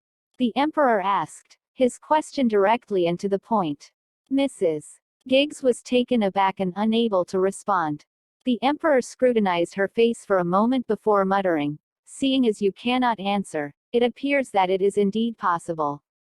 With that, the Emperor left the bewildered Mrs. Giggs behind and strode into the Empress bedroom with a sense of purpose. Adele was just about to fall asleep when Carl barged into her bedroom without so much as a knock, his tyrannical spirit on full display. His abrupt intrusion left her speechless. "What are you doing?" she managed to blurt out. "I want to spend the night with you," he declared, his eyes full of an intense, dangerous energy that reminded Adele of a glass of overflowing wine. He thought, an emperor is someone who always gets what he wants. He has no reason to hesitate or suppress his desire, even if the other party is the Empress. But Adele's eyes were filled with a different kind of energy, one that could kill. Despite his desire, Carl could sense her reluctance. "You said you'd regret it less than an hour ago, yet now you want to suddenly have a first night together. Don't you think we should first acknowledge each other as spouses?" she questioned him. Carl kneeled on the edge of her bed, the sweet scent of spring flowers surrounding them. "You seem to be struggling to gain proper power in the imperial palace. What more do you need to go back to? As the Empress, it is your duty to do your job and gain your strength." "I will hold it in my hand," he told her, trying to convince her to give in to him. As Carl's hand gently pressed against Adele's shoulder, the Empress remained unmoved, her expression devoid of any passion or enthusiasm. Carl stepped back, taking in the chill emanating from her demeanor. "It's complicated," he said, and Adele was taken aback. Was she considering seizing power as Empress without fulfilling her duties? The thought sent shivers down Adele's spine. Despite being her spouse, their first night together was a natural obligation. It was only fitting, but Adele couldn't shake off the feeling of dirtiness that came with it. As she looked at the distorted expression on the Empress's face, Carl whispered, "What I said, is it so degrading? Is there anyone else in this empire whom you would bow to besides me?" Adele snarled in response, "Is it the Empress's unconditional obligation to bow to the Emperor? Is that how it is in Emont?" Carl gazed at her with intense focus, revealing a small, white foot. The foot was delicate, reminiscent of a wild beast's, and Carl lowered his head slowly, holding her ankle with one hand. As he stared into Adele's golden gaze, his purple eyes ablaze, he kissed the tender spot where he had entered. Something soft and squishy fell from Adele's ankle with a wet sound. The Emperor lifted Adele up and whispered, gazing at her with intense focus. "Now that I have bowed my head and kissed your feet, are you satisfied?" Adele had been born into a flawless royal family with a perfect lineage, and her proud, arrogant face was befitting of her upbringing. She had lived a life free from the constraints of submission. As Carl leaned forward, his movements reminiscent of a carnivore biting into its prey, he cupped Adele's cheek with one hand. As he trailed his hand down the nape of her neck, a sense of immense pleasure surged through him. He let out a low sigh as he traced her red lips with his thumb, intending to press her chin down and force his way into her gaping mouth. But a cold voice cut through the moment. "Let go," Adele said. Despite her warning, Carl did not release his grip on her neck. As the two locked eyes, a golden glint flickered in Adele's gaze, and her lips curled into a cold smile. She cut off Carol's hand, and his eyes filled with displeasure. "You do not know your place," he said icily. He continued, "You chose to protect your ego by baring your teeth, even when your grand pride is the only thing you possess. I really can't understand you. Kneel down to me, bow your head, submit." Adele recoiled, spitting out her response with defiance. I will not, I won't. He continued, you will regret it someday. Carl studied Adele's face, then took a step back. She had no idea how contorted her expression had become. Seeing the disheveled state of the Empress, he felt satisfied, even though the heat had dissipated. She remembered how everyone is. Just like her mother. They all wanted to hurt her pride and want her to be obedient girl just as they wanted. She didn't even know when she fell asleep. She felt a touch on the tip of her abyss with her fingertips. Could it be that the devil crawled out of the darkness and embraced her from behind? It's Hannah Giggs, Your Majesty. Did you cough? Her agitated heart cooled. Come in. Mrs. Giggs appeared with the same face and appearance as yesterday. What's going on? She asked with a cold tone. Mrs. Giggs was silent for a moment at the question's cold tone. It was a moment that felt like time had stretched out. His Majesty's Majesty has ordered that the Empress Palace's supplementary budget be cancelled. Even that was news from the Ivory Palace. Just like that, when the news of the loss of the supplementary budget of the Empress Palace hit the palace like a fire spreading in a dry field, the Empress Palace also set up a counterfire without losing. Appoints Lionel Balder as assistant to the Empress. The Empress is fighting fire with fire. It was a coveted honor, to be chosen as the Empress aide. Lionel would go down in history as the only member of the Balder family to achieve this feat. When news of Lionel Balder's appointment as the Empress aide spread throughout the Imperial Palace along with the cancellation of the supplementary budget for the Empress Palace, the entire establishment was rocked to its core. These two stories consumed people, causing them to lose track of time and their senses. The members of the noble family were incredulous when they heard that the proud young boy had become the Empress aide. The butler, who had witnessed Theseus and Lionel's growth since childhood, maintained that this decision was solely Lionel's personal choice. He asked, why did you make this decision, my lord? Lionel replied, I've been on the defensive like this.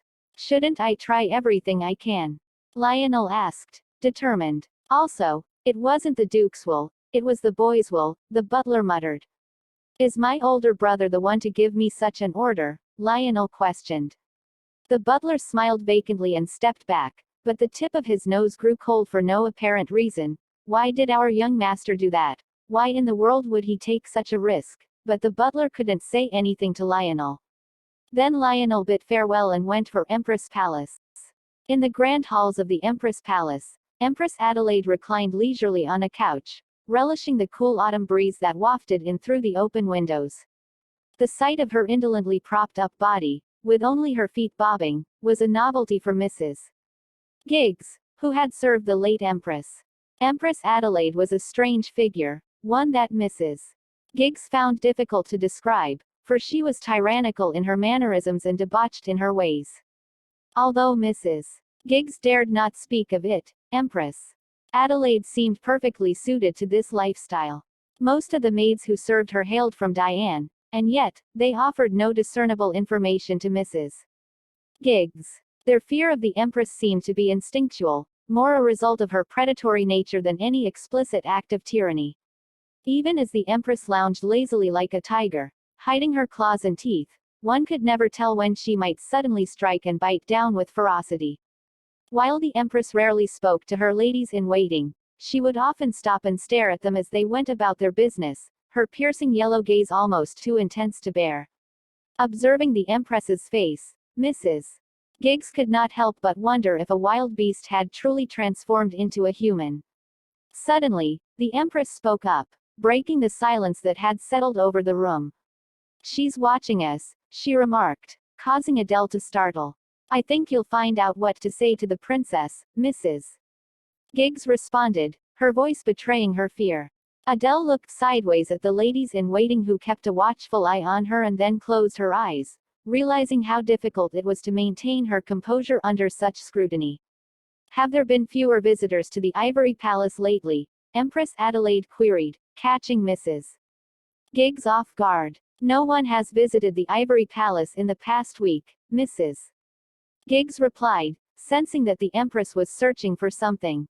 Well, that's hardly surprising. There's nothing to confess, At least not until last night, the Empress said, her tone conveying her displeasure. Your Majesty the Empress, Mrs. Giggs interjected. It's not the right time to argue with His Majesty the Emperor. Do you think I should not have refused his advances on the first night? Empress Adelaide retorted, her voice laced with bitterness. I'm sorry, Your Majesty. But you know that it was inevitable. Furthermore, the consequences may rebound onto you, Mrs. Giggs responded, trying to placate the Empress. Then Empress Adele Lady-in-Waiting, inform her that the Lord Lionel Valgier has arrived. Lionel had arrived after being summoned by the Empress. He greets her. Good morning, Her Majesty. Welcome. I've been awaiting your arrival, Lionel, she said, her smile captivating the maids, who could only gawk in response. Even Lionel, who knew full well of her amicable demeanor, found himself catching his breath in response to the warm, friendly tone that now pierced his ears. Bowing respectfully, he managed to compose himself.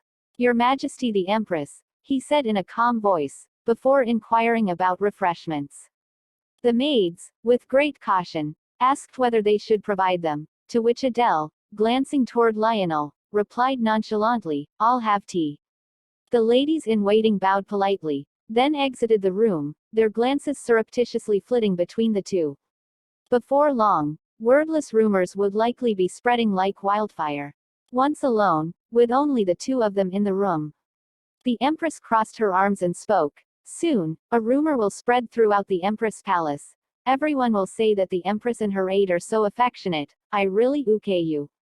Of course, I mean as an aide. Let's get along well from now on, Lionel. He replied, Yes, Your Majesty. She continued, It isn't easy for me either there.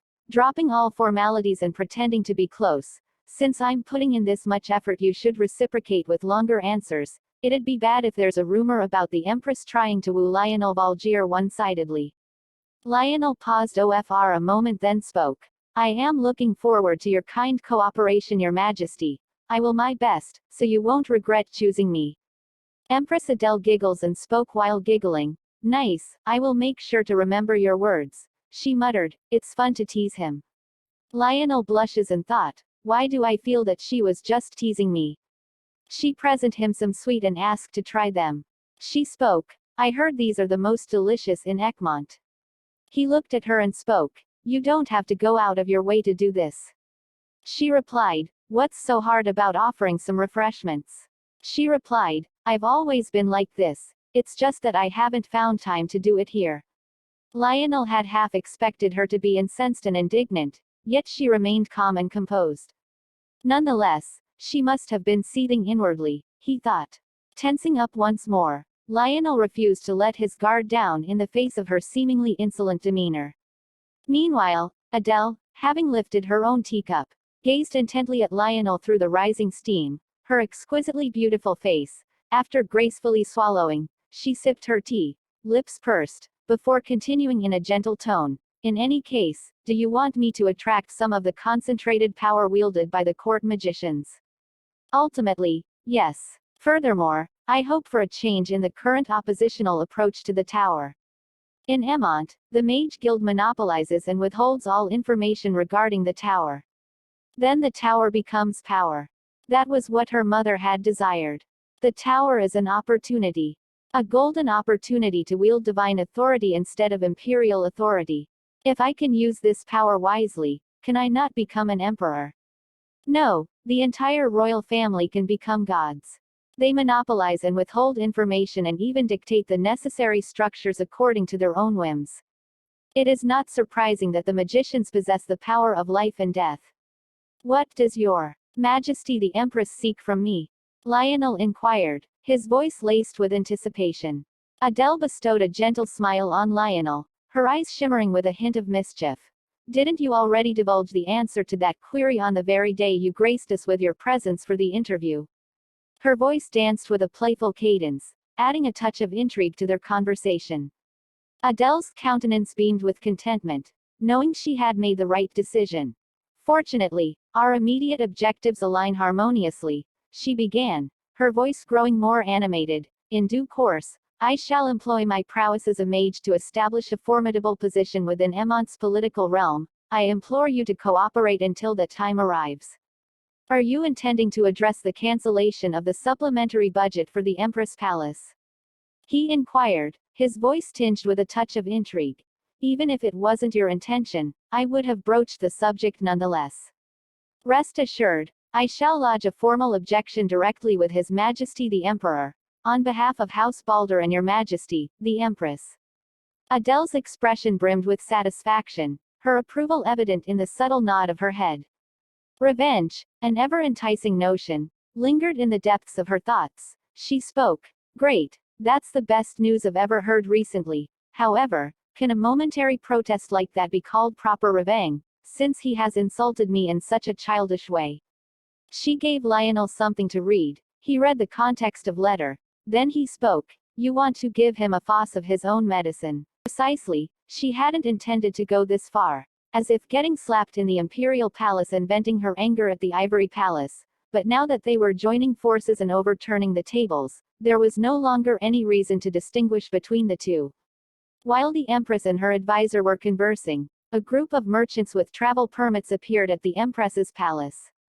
Startled, the maidservants waved their hands at the person leading the group.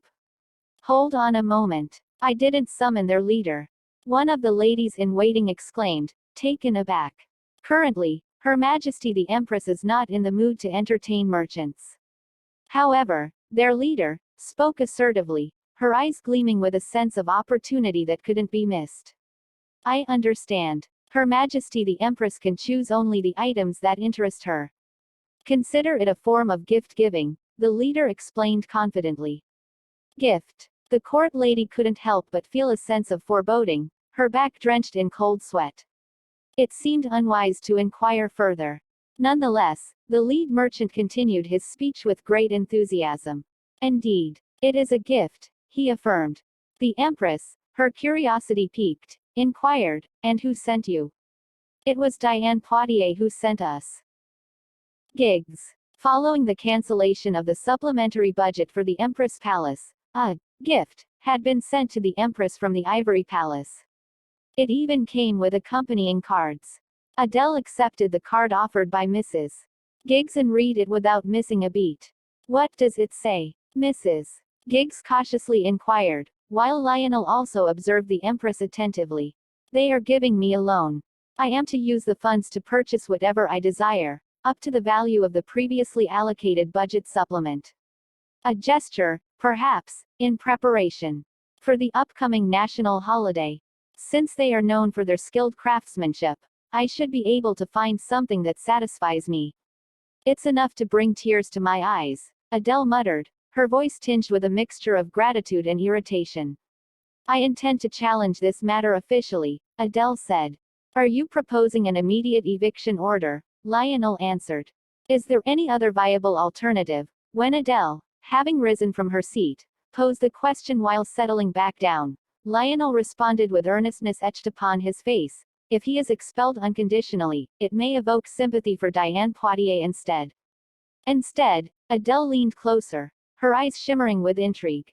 Come now, do tell, prompted by Adele. Lionel whispered his thoughts in a hushed tone, and as he concluded, Adele's eyes widened with immense satisfaction, and she gently tapped her chin with her finger, with an authentic countenance, as if traversing solely in search of the righteous path. It was truly remarkable, was it not? What do you say? He asked. Meanwhile, Diane, surrounded by an array of opulence, received word that the merchants had returned without even venturing past the threshold of the Empress Palace. Gazing upon a platinum necklace, she mumbled as she adorned it around her neck, while the shop owner discreetly stole glances at her reflection in the mirror.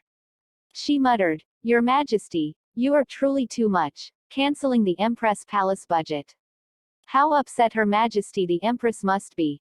So, I sent the merchants to buy a necklace with the amount of money that was supposed to be spent on the budget.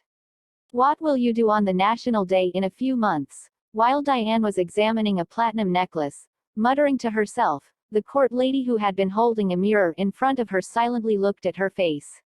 I am truly puzzled. He gave me the budget proposal for the Empress's palace and told me to buy what I want.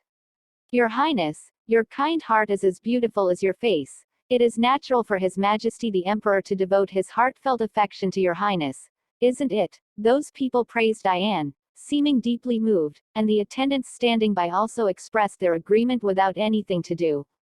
These compliments never failed to please Diana. She spoke. Please refrain from making such comments. I have expressly expressed my embarrassment and concern. She muttered in herself. With this, I hope you finally realize who is the real owner of the royal palace, Your Majesty. Meanwhile in Empress's palace, after proposing such a scheme, Empress Adele trying to understand what's in Lionel's minds, she folded her hands, and thought, I'm speechless, with how upright he is, I can't believe he actually came up with this scheme. She smiled gently. Then spoke, so it was true you took the aide position of your own free will. Lionel smiled and said, didn't I tell you so, Your Majesty, and at today's meeting, I will formally raise a protest regarding the issue of the supplementary budget revision. The path's conclusion and the outcome remained elusive, yet who could truly foresee them? Adele tapped the weighty archery book with her right hand and directed her words to the faceless Empress of yesteryear, who had once engaged in a fierce battle with her spouse. She replied, great, I look to it. Let the dog fight begin. The bustling merchants bid farewell to the Ivory Palace. Diane roamed through the gathering of merchants, who revered her like the sovereign of a nation, in a state of intoxication. For her, amassing precious jewels was not merely a display of affluence, it represented her lofty position, while the act of spending money itself symbolized her authority. Originally, the funds bestowed upon her by the emperor were a single gold bar and a single silver bar, constituting the supplementary budget for the Empress Palace. However, the exorbitant sum quoted by the merchants exceeded twice that amount. But what use was there in fretting over such trivial matters? She possessed the Ivory Palace's budget, after all. It encompassed not only the funds allocated for the bond but also served as a convenient pretext. With no need for meticulous record-keeping or meticulous expenditure justification, Diane unabashedly withdrew the money and indulged in her spending spree without a trace of hesitation. Diane was left alone in the room, feeling strangely unsettled. It hadn't been like this just a moment ago. The hustle and bustle of the merchant's flattery and praise, the maid's flattery and commotion during the selection and finalization of purchases, it had been fine then. But now, with the people who treated her like a queen gone, her time as a queen had come to an end.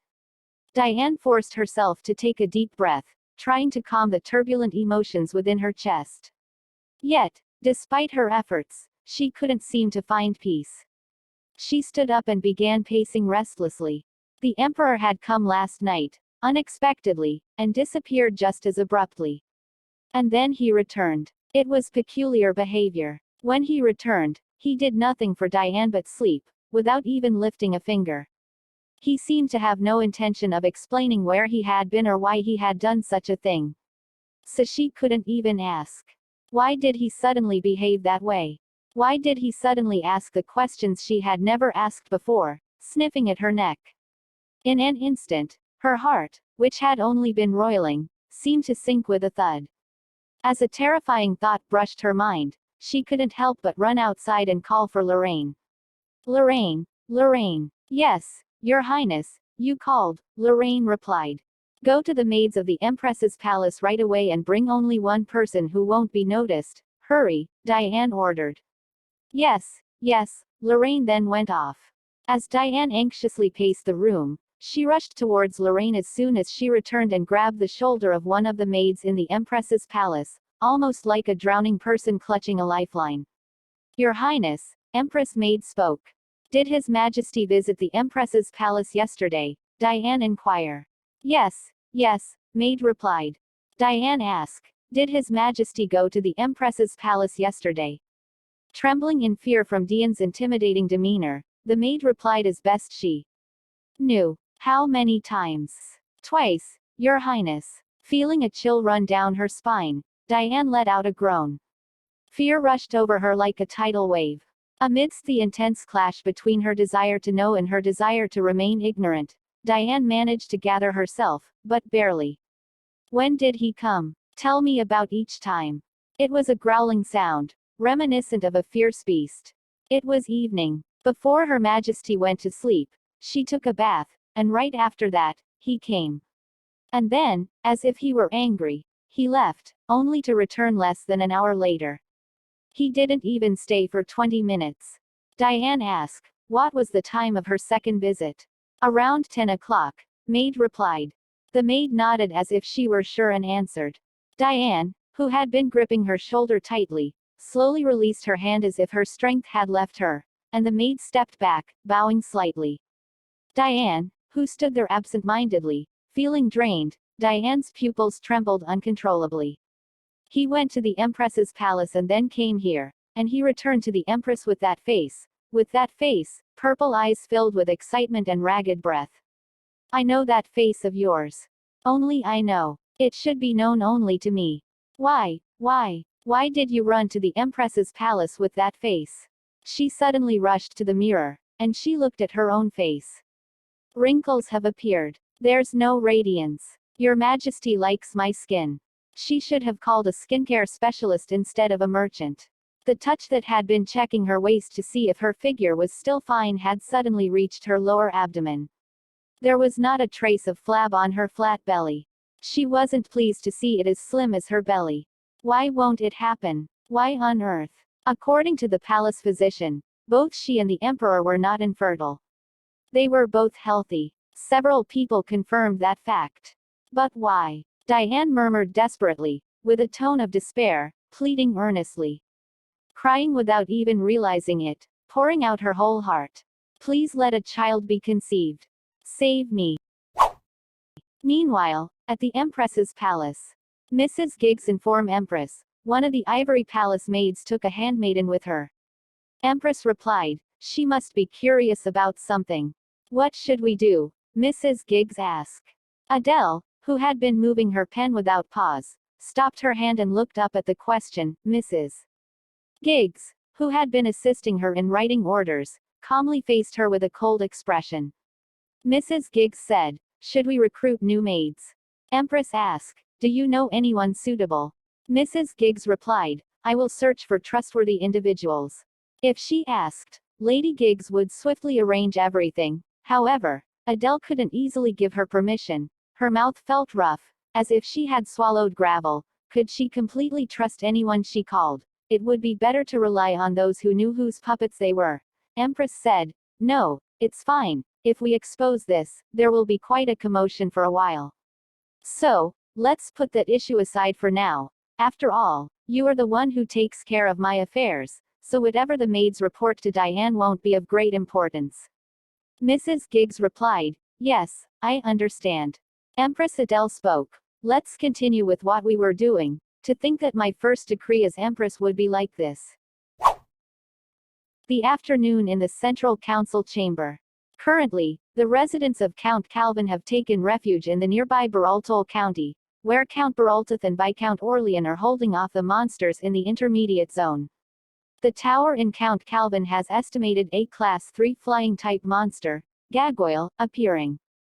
Theseus stared at Duke Lennox Poitiers and Duke Despon with cold eyes. Lennox, with his consistently indifferent expression, listened to the man's report. Lennox Poitiers, estimated level 3.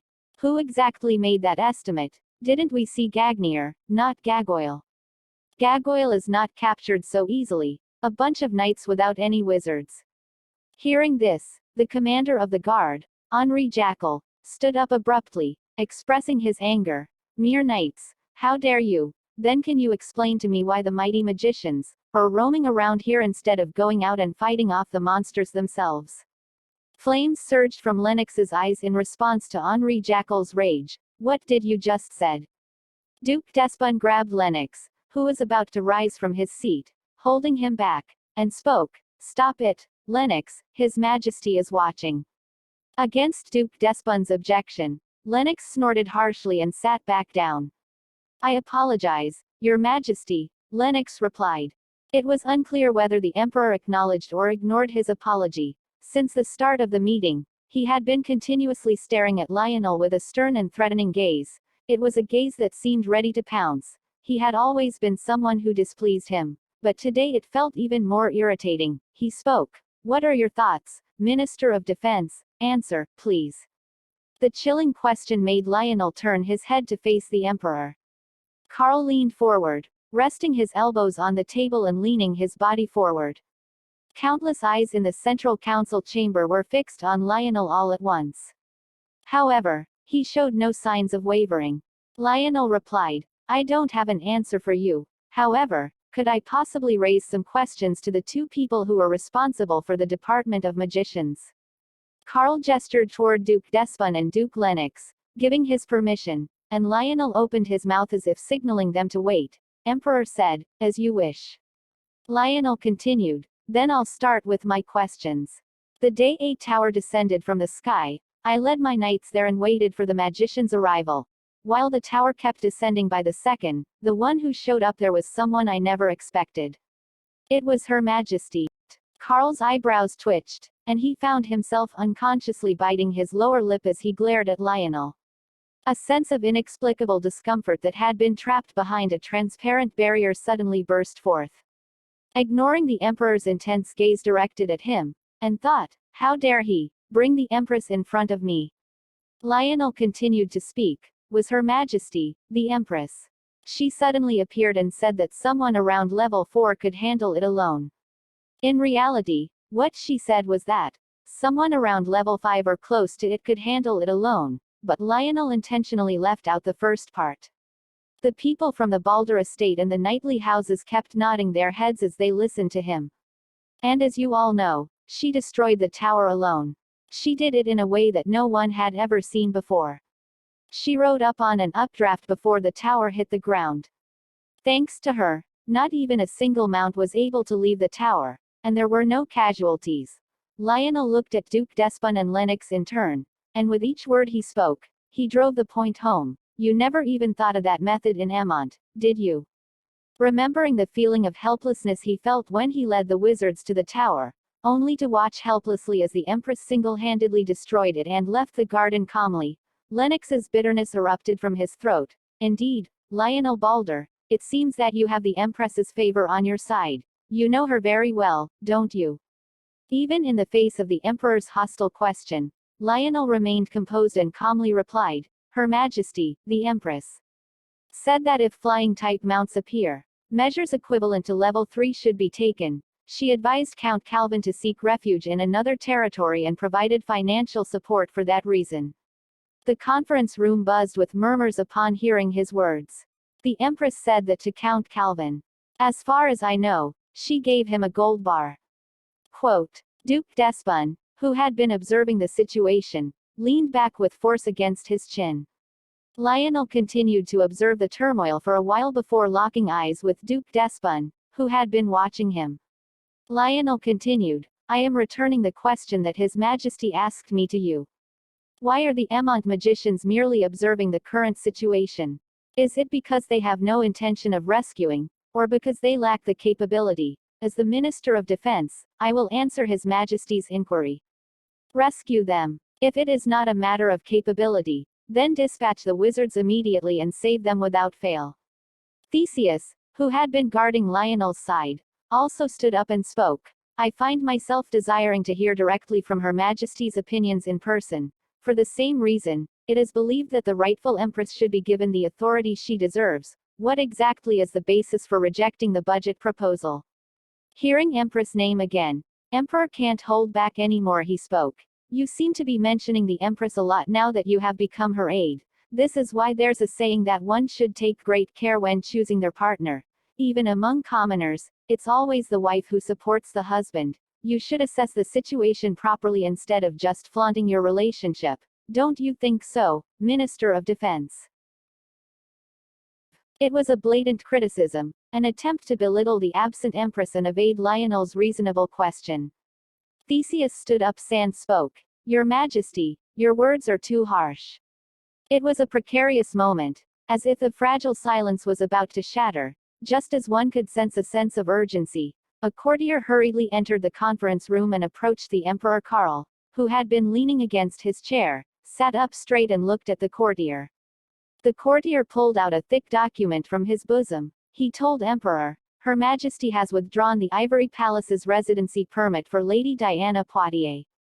What? He spoke. Then his brows furrowed. It was an official order with the Empress's seal clearly stamped on it. Lennox, caught off guard, blinked in bewilderment before rising from his seat with righteous indignation. This cannot be. His Majesty the Emperor granted permission. Lennox protested vehemently, his voice brimming with outrage. The attendant regarded Lennox with a hint of surprise before turning his gaze back to the Emperor, his lips parting to deliver further information. According to the palace's laws, Her Majesty the Empress possesses the authority to decide on residency permissions within the imperial palace. However, in acknowledgement of Lady Diane Poitiers's merits in attending to the Emperor and overseeing various affairs of the imperial palace, His Majesty expressed his intent to grant her a special residency within the Ivory Palace. For a moment, the officials contemplated this revelation, their heads tilting in confusion. Had anything truly changed? Before they could voice their thoughts, the attendant continued, unraveling the intricacies of the situation. Nevertheless, it is not permissible, under the strict protocols of the court, to privately manage the residence of individuals who are neither members of the imperial family nor hold a defined position. Thus, if Lady Diane Poitiers wishes to reside there, she is to be recognized as a guest, occupying a designated room within the Ivory Palace and bearing the expenses associated with it, which shall be charged to the house of Count Poitiers. In essence, the message was clear. If she desired to stay, she would have to foot the bill for her stay. The Empress had meticulously calculated the costs, considering the wages of the staff, maintenance expenses for the room, and even the usage fees for the amenities. The figures reached astronomical heights, befitting the price to inhabit the famed Ivory Palace, renowned as the empire's epitome of beauty. The weight of Adelaide's decision descended upon Karl Ulrich and Diane Poitiers like a crushing blow. Enraged, the Emperor sprang to his feet and forcefully exited the meeting room, his actions a display of frustration and anger. Lennox, who clung desperately to the hapless attendant, unleashed his fury before trailing after his sovereign. Meanwhile, the majority of the senior officials busied themselves with discreet whispers, their faces alight with amusement. To them, observing the turmoil within someone else's household proved to be the most entertaining spectacle. From their perspective, the Empress's edict appeared, in principle, eminently reasonable. Indeed, this is the truth, one official murmured, acknowledging the validity of the decision. It is indeed the case, Lionel began, his voice barely above a whisper, as the commotion unfolded around them. Her Majesty the Empress possesses considerable resources. She is willing to grant a residence permit, but she expects compensation in return. Theseus leaned closer to Lionel, his tone hushed, and asking rent in exchange for staying at the Ivory Palace. Lionel, it definitely was your idea, wasn't it? Lionel smiled and spoke. Seems like my big brother knows me well. Theseus sighed, and muttered, this cunning guy, he intentionally caused a problem just big enough to be within their powers to resolve. I can't really scold him for it. Lionel leaned in close to Theseus and spoke softly, there's something I need to tell you, brother. Theseus responded, his voice tinged with concern, did something happen? Meanwhile, at that very moment, the grand doors of the Empress's palace swung open with a resounding bang. Who dared to fling wide the imposing gates of the Emont Empire's Empress Palace with such audacity? Startled, the ladies-in-waiting hurriedly emerged, their heads bowed in fear. The Emperor strode past them, his presence akin to a gust of wind. At that precise instant, a figure materialized on the second-floor staircase. Karl, poised to ascend, halted abruptly. The two locked eyes, positioned as adversaries on opposite ends of the staircase. Clad in a black robe, the Empress revealed a pair of sturdy boots beneath her garb, eschewing the customary courtly footwear. The ladies-in-waiting swiftly sidestepped, seeking refuge from the brewing tension. The atmosphere crackled with an imminent clash, as if a confrontation were on the brink of eruption. Where do you think you're going, dressed as such, Empress? Karl was the first to break the silence, his voice as cutting as ever.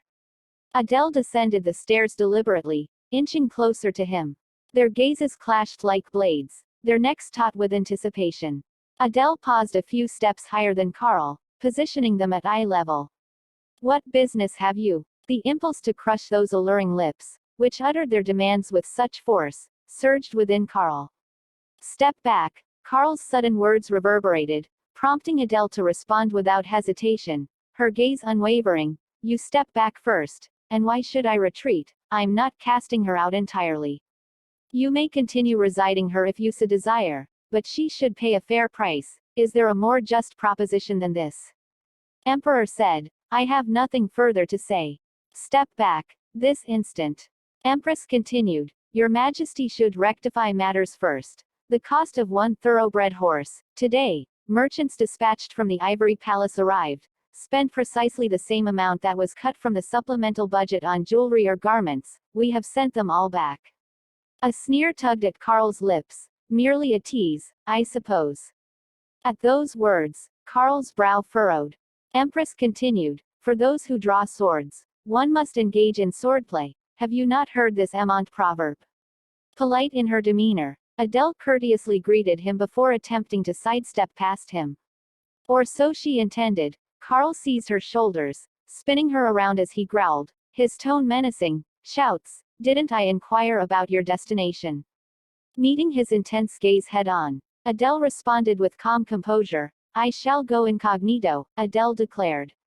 Secretly, Carl inquired. She continued, According to Article 14, Paragraph 2 of the Palace Law, the Empress has the right to venture out incognito without the Emperor's permission, and she may keep her whereabouts and purpose undisclosed. Emperor replied, Seems you have memorized all the damn regulations. With calm demeanor she continued, What else could I have done? At least we won't need a budget for an extravagant horse. Let us depart now. Adele shrugged off the Emperor's hand that grasped her shoulder and straightened her attire. She continued, I wish to witness the lives of the common people of Emont. Seeing it firsthand will grant me a better understanding than merely hearing about it. She took a step back and spoke resolutely, It will likely take 3 or 4 days. It was an announcement. The Empress possessed that right, and Carl had no means to compel Adele to turn back and walk away. Her dark tresses swayed gracefully, and with each movement, it seemed that Carl himself was shaken. He yearned to have a leash around that woman's neck, to grasp it firmly. He longed to intimidate her, demanding where she dared to go without permission.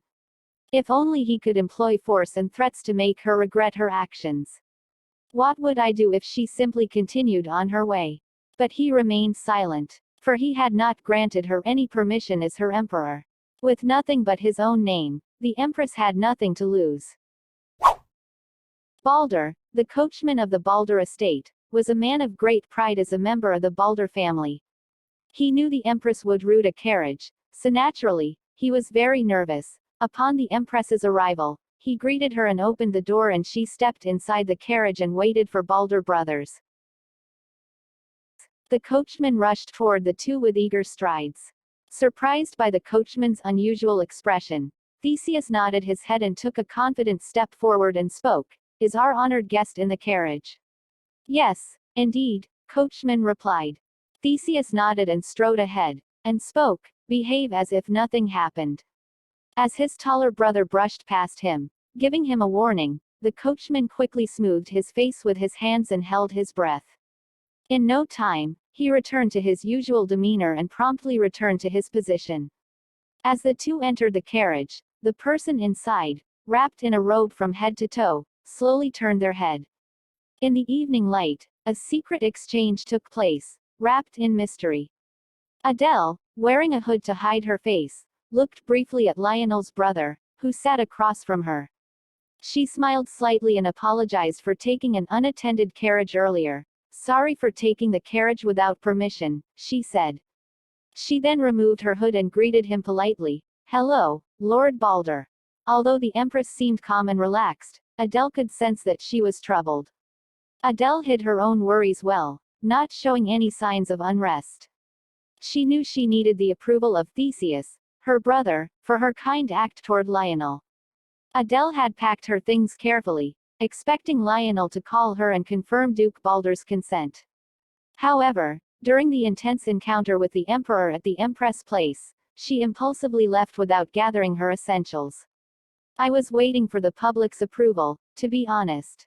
It's a bit late to admit it now that we're already in this carriage, but I thought it was necessary, Adele said with a kind smile, looking at his brother. Would it be okay if I took care of your needs for 3 or 4 days? She asked. Theseus replied without hesitation. Yes, Her Majesty, it would be my pleasure. The calmness that now surrounded the siblings brought relief to the Empress. Lionel, sitting close to her, found it hard to ignore the Empress's presence in the small carriage, despite her efforts. Theseus, too, seemed unconsciously fascinated by the Empress's graceful appearance. He wondered where she got her perfectly fitting black dress and elegant boots. The Empress leaned against the carriage wall, lost in her own thoughts, her golden eyes constantly scanning. After a moment of contemplation, she asked Adele an unexpected question. Is this the common standard of living in the capital? The roads, well maintained and resplendent, hosted a plethora of immaculate establishments, bustling with activity. Merchants engaged in transactions, children frolicked amidst the crowd, and passers-by, adorned in meticulously tailored attire, added to the visual symphony. Though the edifices lacked the grandiosity of Leviathan's spine, they were impeccably maintained, free of any signs of dilapidation, and adorned with delicate floral arrangements. Not a trace of filth marred the thoroughfares, and destitution seemed an unfamiliar concept. Adele regarded this panorama with rapt attention, her eyes drinking in the scene before her. What do you see? Theseus's question drew Adele's attention away from the window. She spoke. The clothing appears tidy and well kept, and although I can't discern the interiors of the houses, the exteriors are adorned with neatness. It seems that one can lead a decent life here, so I would consider it a middle-class neighborhood, even though it may not be entirely normal for commoners. How about you? In Gotrov, this would be considered one of the affluent areas. What about Emont? Have you spent a lot of time undercover? Theseus asked. She replied, I've spent more time outside the palace than within its walls. Now, please answer my question. He continued, yes, you're correct. This is a middle-class residential district. Just around 10 minutes north, there's a sprawling slum that stretches across a small river. Adele locked eyes with Theseus. He continued, in the end, those who lost their hometowns due to the tower have nowhere else to go but these slums. They're springing up and expanding across most territories, including the capital. May I ask why you summoned Count Calvin? The carriage sped onward, entering the shade of the arboretum. The autumn sun cast long shadows through the towering trees, enveloping the interior of the carriage in darkness. She spoke. It was the least humans could do for their own kind. He might not have been of much assistance, but I wanted to extend some aid. This response ignited the Emperor's fury. Did you engage in any rescue operations while you were in Gotrov? Lionel asked. He was certain she had. The Empress had undoubtedly been more resolute in demolishing the tower than anyone else. The manner in which she obliterated the tower was an achievement even skilled individuals couldn't replicate. As if confirming Lionel's assumptions, the Empress slowly nodded. However, what she uttered next caught the Balder brothers off guard. She told them, I was the founder and commander of the Gotrov Tower counter headquarters. Her words struck them like a sudden blow to the stomach. That was the case until 6 months ago. She recalled dashing across the treacherous mountains of Gotrov, heading towards the spot where the tower had collapsed. The thought of annihilating the tower before it touched the ground, preventing demonic creatures from emerging and ravaging the land, this notion propelled her onward. Her comrades were still out there, running towards that very destination. In an instant, the Empress's eyes transformed. A blend of calmness and deep-seated resentment permeated her being. Adele had experienced hardships throughout their journey across the mountains of Gotrov, yet there was a sense of contentment amidst the exhaustion that threatened to consume her entire being. The sight of the crumbling tower fueled a fire within her. The warm embrace of gratitude from the survivors and the laughter of children adorned with garlands, such vivid memories flooded her mind. And as the carriage swiftly emerged from the arboretum, the opening of her eyes allowed light to pour in, as if awakening from a reverie. Rescue every last person. Never falter. Uphold your humanity and show courtesy. This was the principle Adelaide staunchly advocated when she established the Tower Counter headquarters, despite her mother's opposition. It embodied Adele's unwavering conviction and served as the guiding purpose for the headquarters. Uphold your humanity and show courtesy. It was a phrase she proudly presented to her mother as well. Did you receive a response? Lionel and Theseus found themselves breathless as they gazed at Adele. Before long, the trio arrived at the communal residence. Your residence is truly splendid, she spoke. Lionel replied, thank you for your kind words. I truly mean it, she spoke. Theseus courteously led the way, with Adele and Lionel flanking him. Adele, in the midst of their walk, suddenly addressed Lionel, Lionel. Theseus returned his gaze to the Empress, surprised by the intimacy with which she addressed him, only to find Lionel looking at her with a natural expression. She asked, are there many books in the residence? He replied, there are quite a number. Many people here have a penchant for collecting books. Unfazed by their peculiar conversation, the Duke paid no mind. The ease with which they walked and conversed seemed so natural that Theseus paused, blinking in disbelief. Whoa, did Her Majesty just call Lionel by his name, while also dropping formal speech with him? They're also being friendly. Do you really plan on becoming her paramour, Lionel Valgier? She continued, oh, then there must be a dedicated library. Lionel replied, would you like to visit the library? She told him, in the Imperial Palace, there is a library I never had the chance to explore due to the circumstances. Could you recommend some books? Lionel suggested, if you let me know your preferences, I can offer recommendations based on my knowledge. Oh, but I suppose we would require permission from the library's owner. Adele came to a halt and located the landlord. Taking a few steps back, she noticed Theseus also stopping, realizing that her actions towards Lionel were now apparent to her Duke. She felt like a miscreant, someone who had played tricks on the cherished children of another household. No, making excuses like, I'm pretending to be Lionel's lover, but it's impossible to suddenly become a lover with someone I don't even know, was simply unjustifiable. Adele was unusually embarrassed. She said, let's talk informally, Duke. Duke Theseus startled. She felt embarrassed when she wanted to suggest, let's talk informally. Her jaw clenched, and she could feel her ears turning red. When had she ever made such a mistake? The Empress, standing silently and blinking, finally looked her age. Theseus understood what was happening when he saw Adele's confused face. The Empress wasn't ignoring or disrespecting their ideas. She was trying to talk about something else. Meanwhile, Lionel laughed behind them. He changed the topic of conversation to help her. The library is on the second floor of the annex. Feel free to make use of it to your heart's content during your stay. Lionel, please guide us. Adele nodded awkwardly and looked at Lionel. He spoke, I'll guide you to the library, Your Majesty.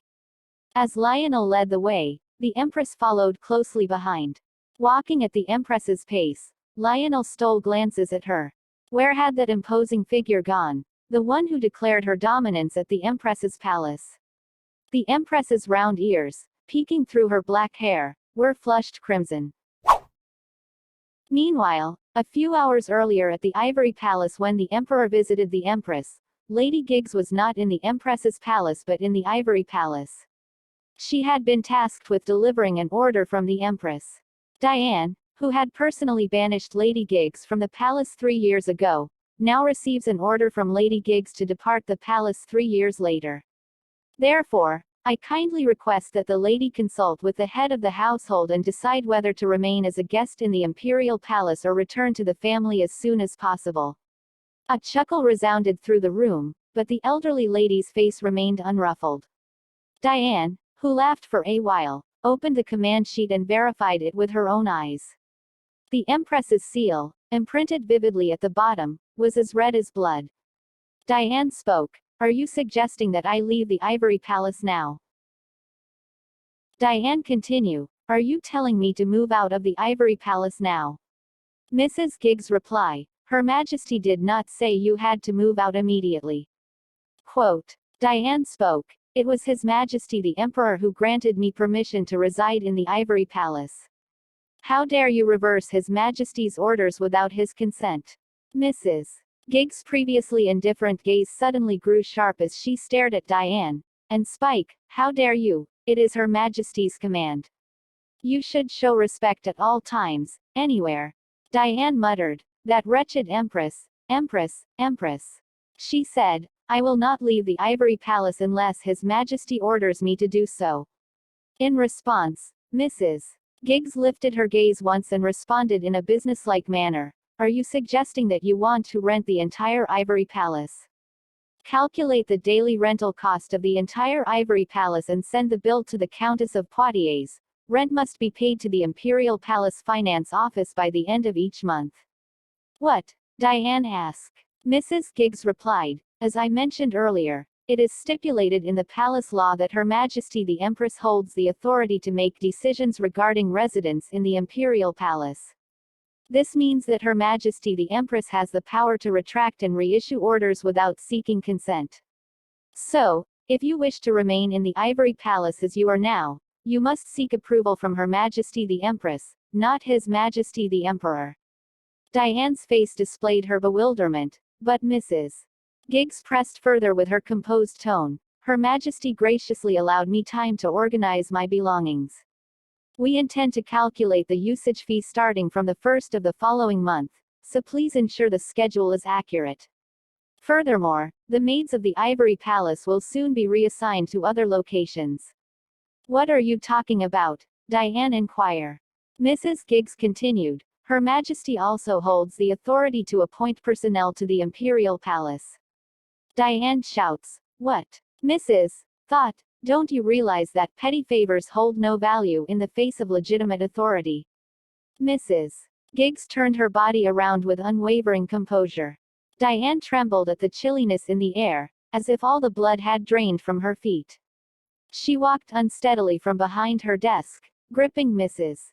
Giggs' arm tightly. She spoke. Stop this instant. Relay this to the Empress. She'll definitely regret it if she dares to treat me like this. Does she think the Emperor will just sit by and allow me to be forced out of Ivory Palace?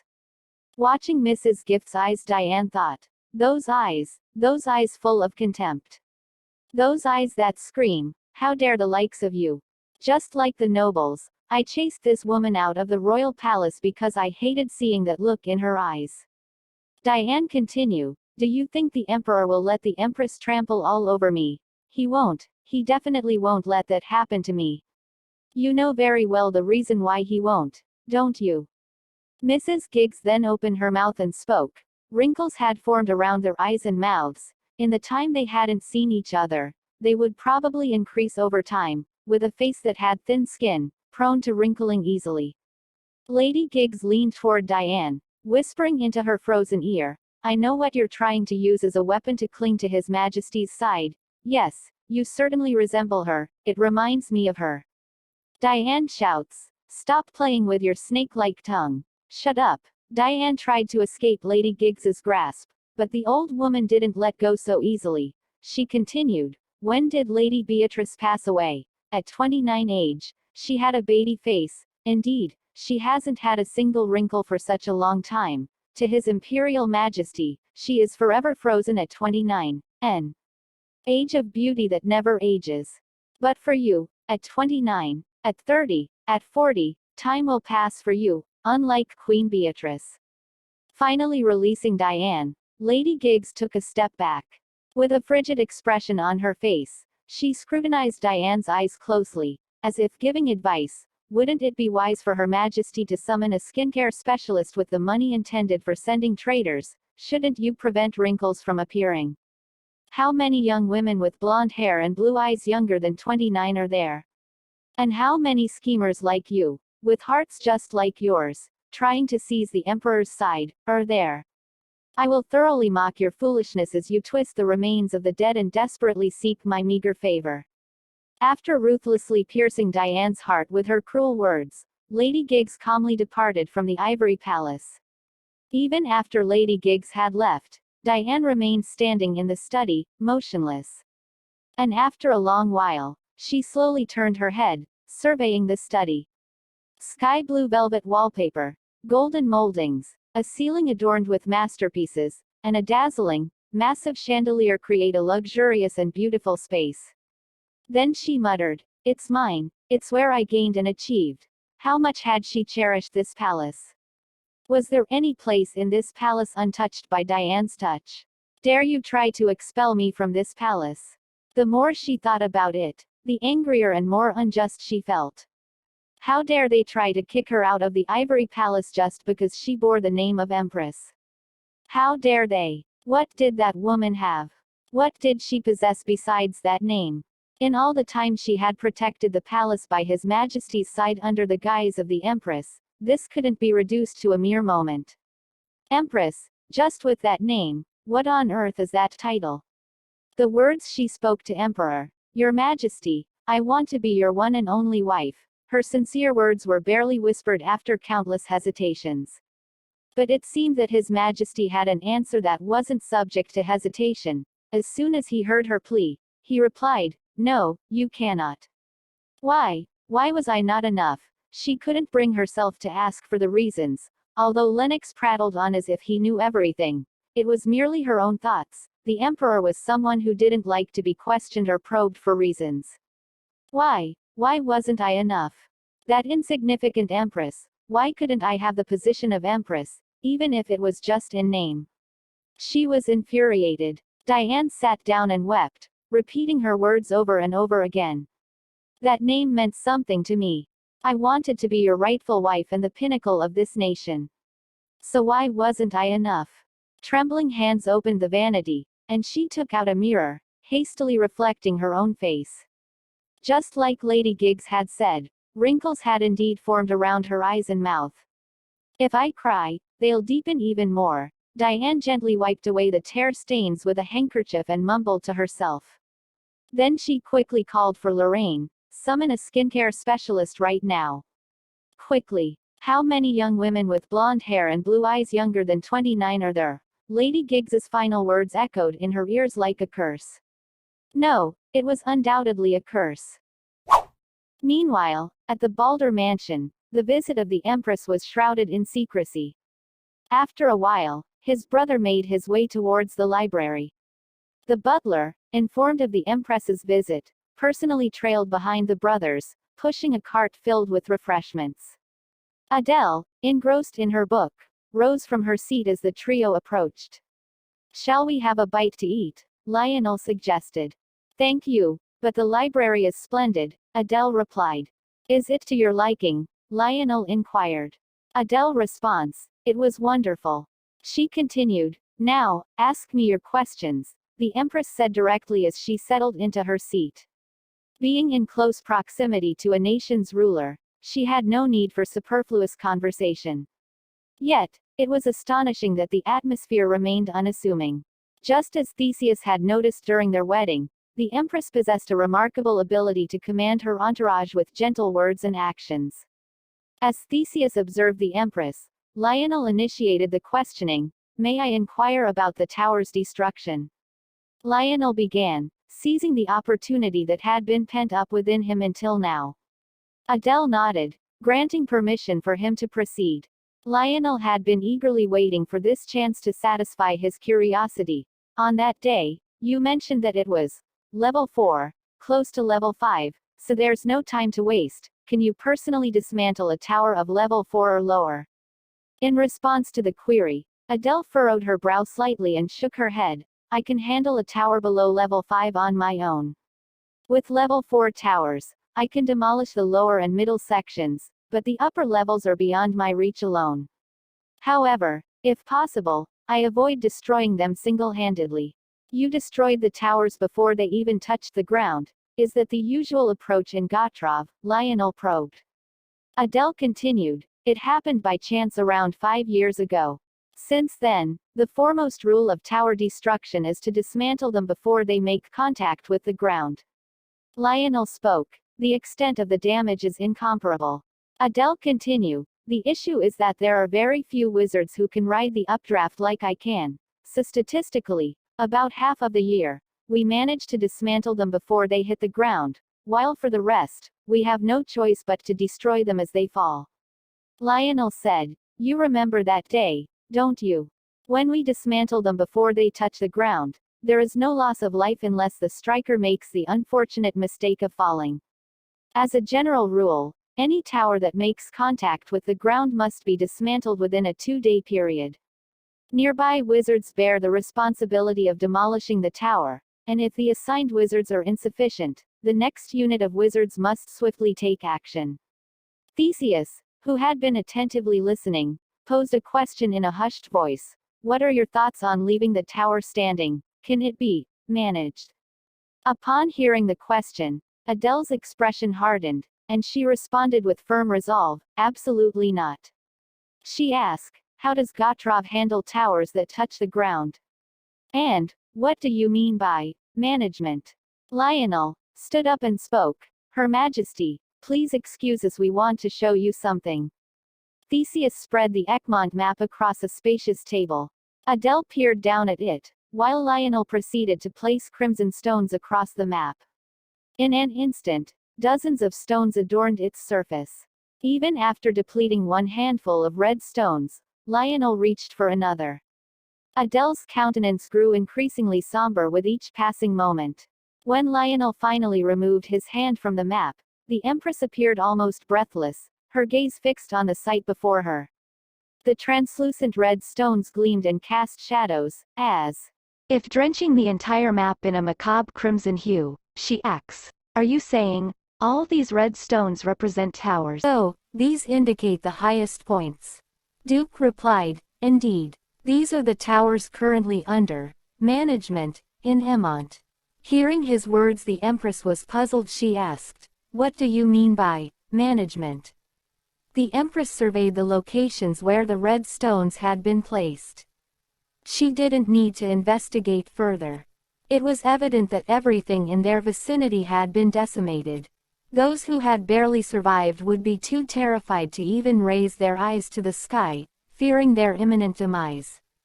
Orphaned children would wander the streets, vulnerable to trampling, while grieving parents would be left in a state of shock.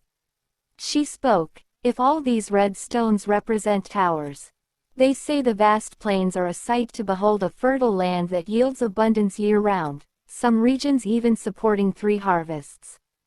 Adele had a faint inkling that her mother's words had been a fabrication, but she never anticipated the truth to be so devastating. Quote, Adele lifted her gaze, her eyes alternating between Theseus and Lionel, spoke, "If all these red stones were towers, then Emont has become a living hell." Duke replied, "You are right. The Empire is currently nothing short of a living hell. We implore your assistance. We are in desperate need of help." Meanwhile in Ivory Palace, it was at that moment when Diane was intensely examining her own face, with a skincare specialist called in. Her maid came and told her, "Your Highness, His Majesty has arrived." Startled by her maid's urgent words, Diane quickly stood up from her seat and hurriedly wiped off her makeup with her fingertips. She opened the door with a feeble appearance and saw the Emperor approaching her from the end of the corridor. "Your Majesty," Diane called out to him in a fragile voice, lowering her head. She appeared delicate, as if she would break at any moment. Karl's brisk steps slowed down. A bit more strength entered the Emperor's rigid forehead. "Your Majesty." Her face looked even more gaunt. She was becoming thinner. Her frail waist seemed like it could be wrapped with just one hand, and her lips were pale, devoid of any color. She even wondered if her slender neck could support the weight of her hair. She looked as if she were dying. The black sea within her chest surged once again. Afraid that she would drown in that turmoil, Karl pressed his eyes shut tightly and held his breath. He could no longer approach Diane and came to a stop. As he stood still, Diane approached him directly. Confirming the Emperor's face, which was contorted in pain with closed eyes, it seemed as if her feet, which had become wounded from walking through a new hell, were healing. A certain sense of exhilaration washed over her. Yes, he was angry. He felt sympathy for her treatment. How pitiful he must be. The Empress must be dissatisfied. Yes, he loves me. Diane cautiously nestled into Carl's embrace, resting her face against his chest and placing her hand on top. Your Majesty. Carl, who had been struggling in the Black Sea, slowly opened his eyes. As his gaze descended like a creaking sound, he saw Diane's soft blonde hair, which had buried itself in his embrace. She said, I'm fine, Your Majesty. He remained silent for a moment and slowly pushed Diane's shoulders back. She was pushed away, her soul seemingly absent, with wide-eyed astonishment. The Emperor then asked her, Did you send a merchant to the Empress's palace today? She startled, and said, Pardon me. He continued, I asked if you sent a merchant to the Empress's palace today. They were supposed to negotiate the price of a thoroughbred horse, right? Your Majesty, she took his name in a trembling voice. A chilling coldness ran down her spine, sending shivers through her entire body. Her hair stood on end, and her skin prickled with goosebumps. The Emperor's expression was nothing short of icy. He wasn't concerned about Diane. He was interrogating her now. Why did she send a merchant to the Empress's palace? Diane desperately grabbed the Emperor's hand and pleaded earnestly. She spoke, Your Majesty, the Empress was not well. It's border dispute day, Your Majesty. Do you remember the dress the Empress wore at the wedding reception? It was a wedding dress. You ruined a budget that wasn't even significant. Then how exactly does the Empress buy jewelry and dresses? I was foolish. But there was no other choice. If I had given her money, she would have been even more upset. Negotiating the price of a thoroughbred horse, you say. How dare I? I only informed the merchants of the amount you had instructed me to. It was the money you gave me. I'm sorry. Diane spoke tearfully and endlessly. She wasn't telling lies. Then the Emperor spoke in a cold tone. Provoking the Empress will bring you no benefit. You said all you need is my love. Diane, a moment too late, barely managed to respond.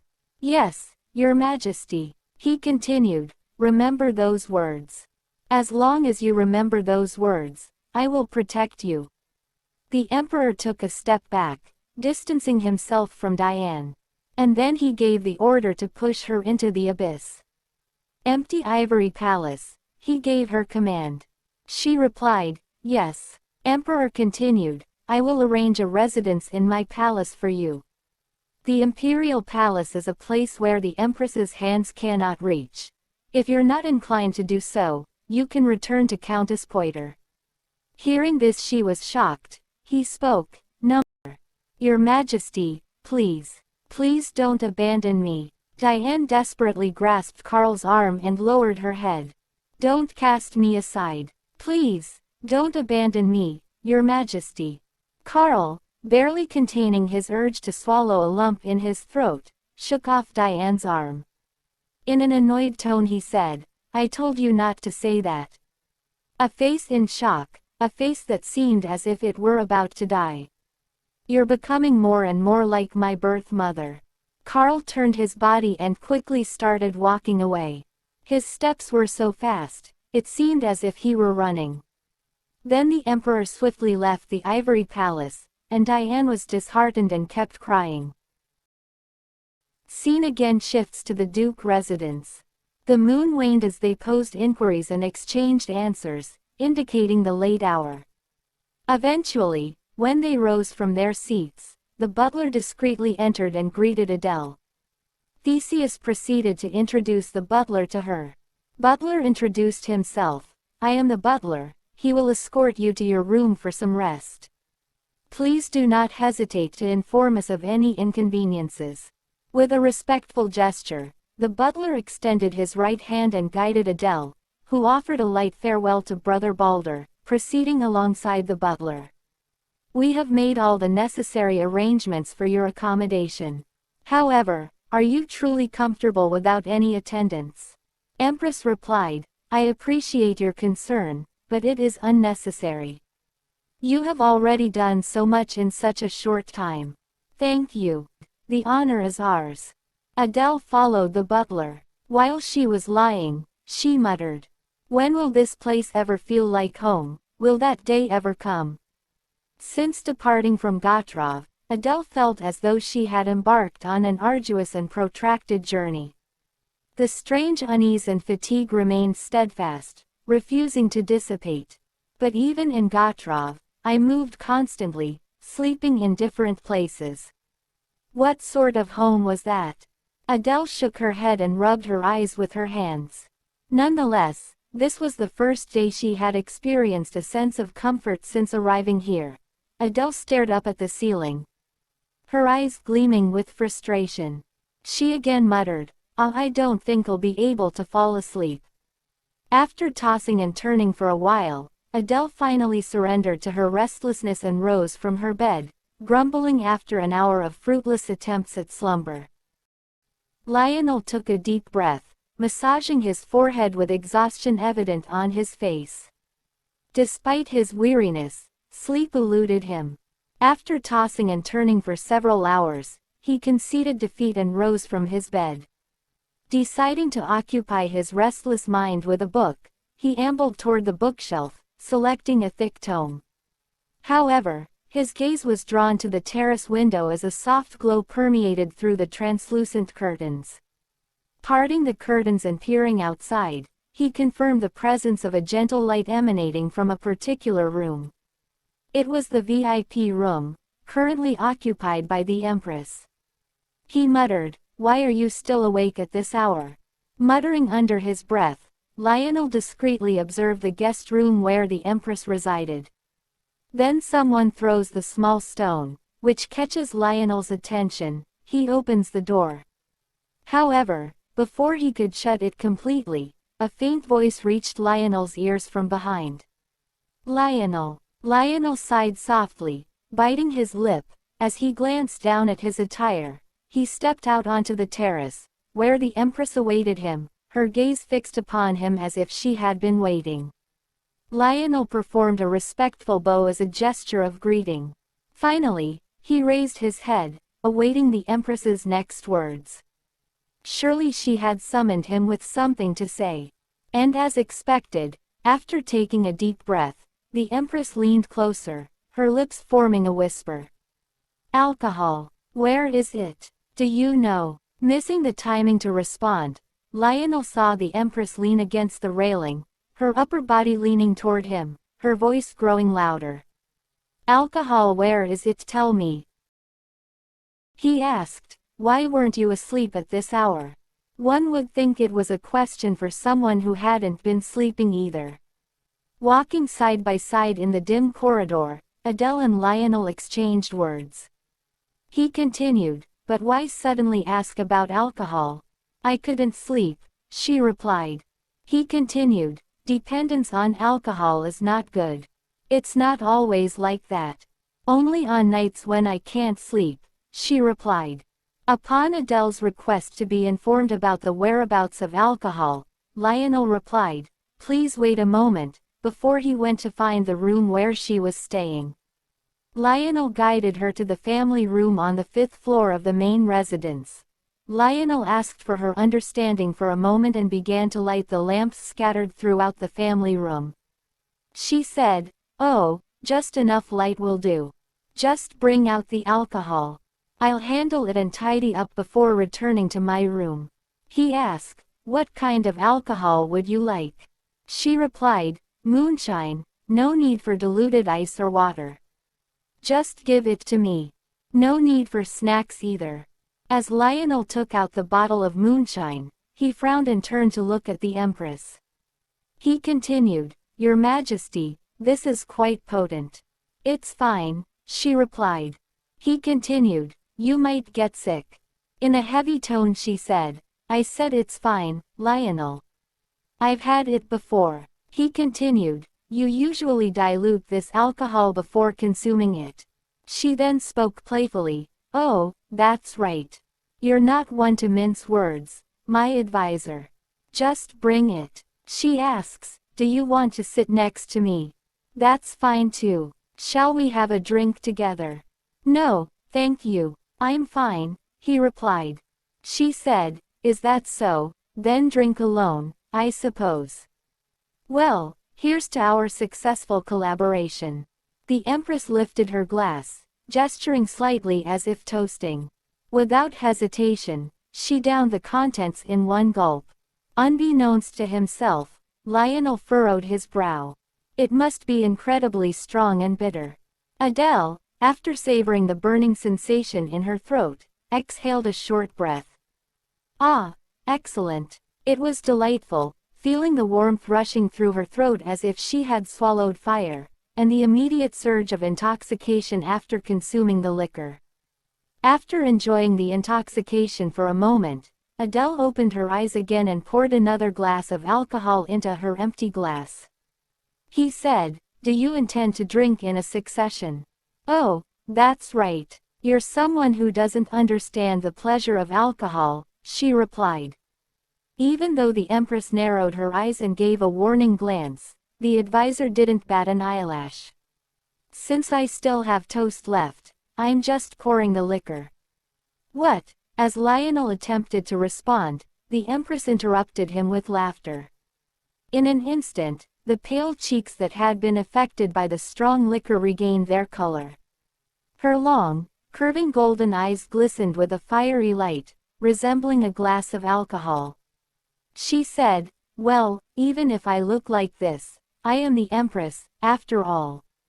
For the prosperity of Emont. With those words, the Empress swiftly downed the next glass as well. Without a break, she drank the potent liquor. With elegance, Lionel promptly rose from his seat and fetched water. Adele rinsed her mouth with the water he offered and then filled her glass with more alcohol. He muttered, Your Majesty. She said, you have to do it 3 times for good measure. He replied, then please wait a moment before drinking again. This liquor is not your ordinary strong drink. Adele pointed at a large, framed painting she had been observing with interest. Lionel, that painting, is it a portrait of the royal lineage? Lionel glanced at the large, framed painting that Adele pointed to, then turned his gaze back to her. Yes, that's correct, he replied. She continued, when was this painting of yours? Is that cute little kid you? He seems full of mischief in the painting. In the painting, a smiling boy is sitting in front of the Duchess. I think it was before I turned 10, he replied. He continued, my father once said something similar. He told me I was a troublemaker. He was frustrated because I always created problems just big enough to be within my power to resolve. Empress giggles and spoke, Lionel the troublemaker, huh? It would be great if I could see your old self. You must have been very adorable. He was embarrassed and then spoke, I think I'm more relieved to have met you now instead of when I was younger, Your Majesty. She asks, why is that? He continued because there is no way a little child could become an aide. I probably wouldn't even qualify as a candidate. Empress again giggled like a normal girl, then spoke, a little child as an aide. What a strange thought you have there. Even if you hadn't become an aide, I believe I would have kept you by my side and adored you. The moon casts its dim light on the night. Like the night itself, strands of black hair cascaded, disheveled, and scattered. A faint blush rose on her flushed face, giving him a strange vitality. Her ruby-red lips glistened with the touch of alcohol, and his golden irises, trapped within long, twisted eyelashes, seemed devoid of the coldness brought by intoxication. Was it the intoxication of the untouched alcohol that emanated from the strong scent of illicit liquor? Lionel quickly averted his gaze, feeling the heat spreading from his throat.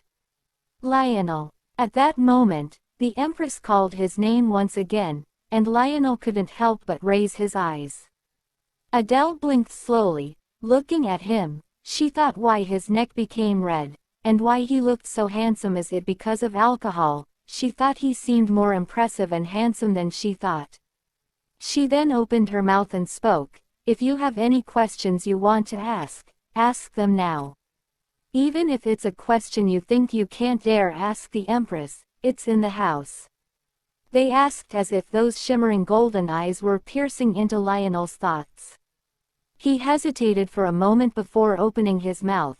Your Majesty, as the Gotrov Tower Resistance Headquarters leader, may I ask why you willingly agreed to the marriage with Emont?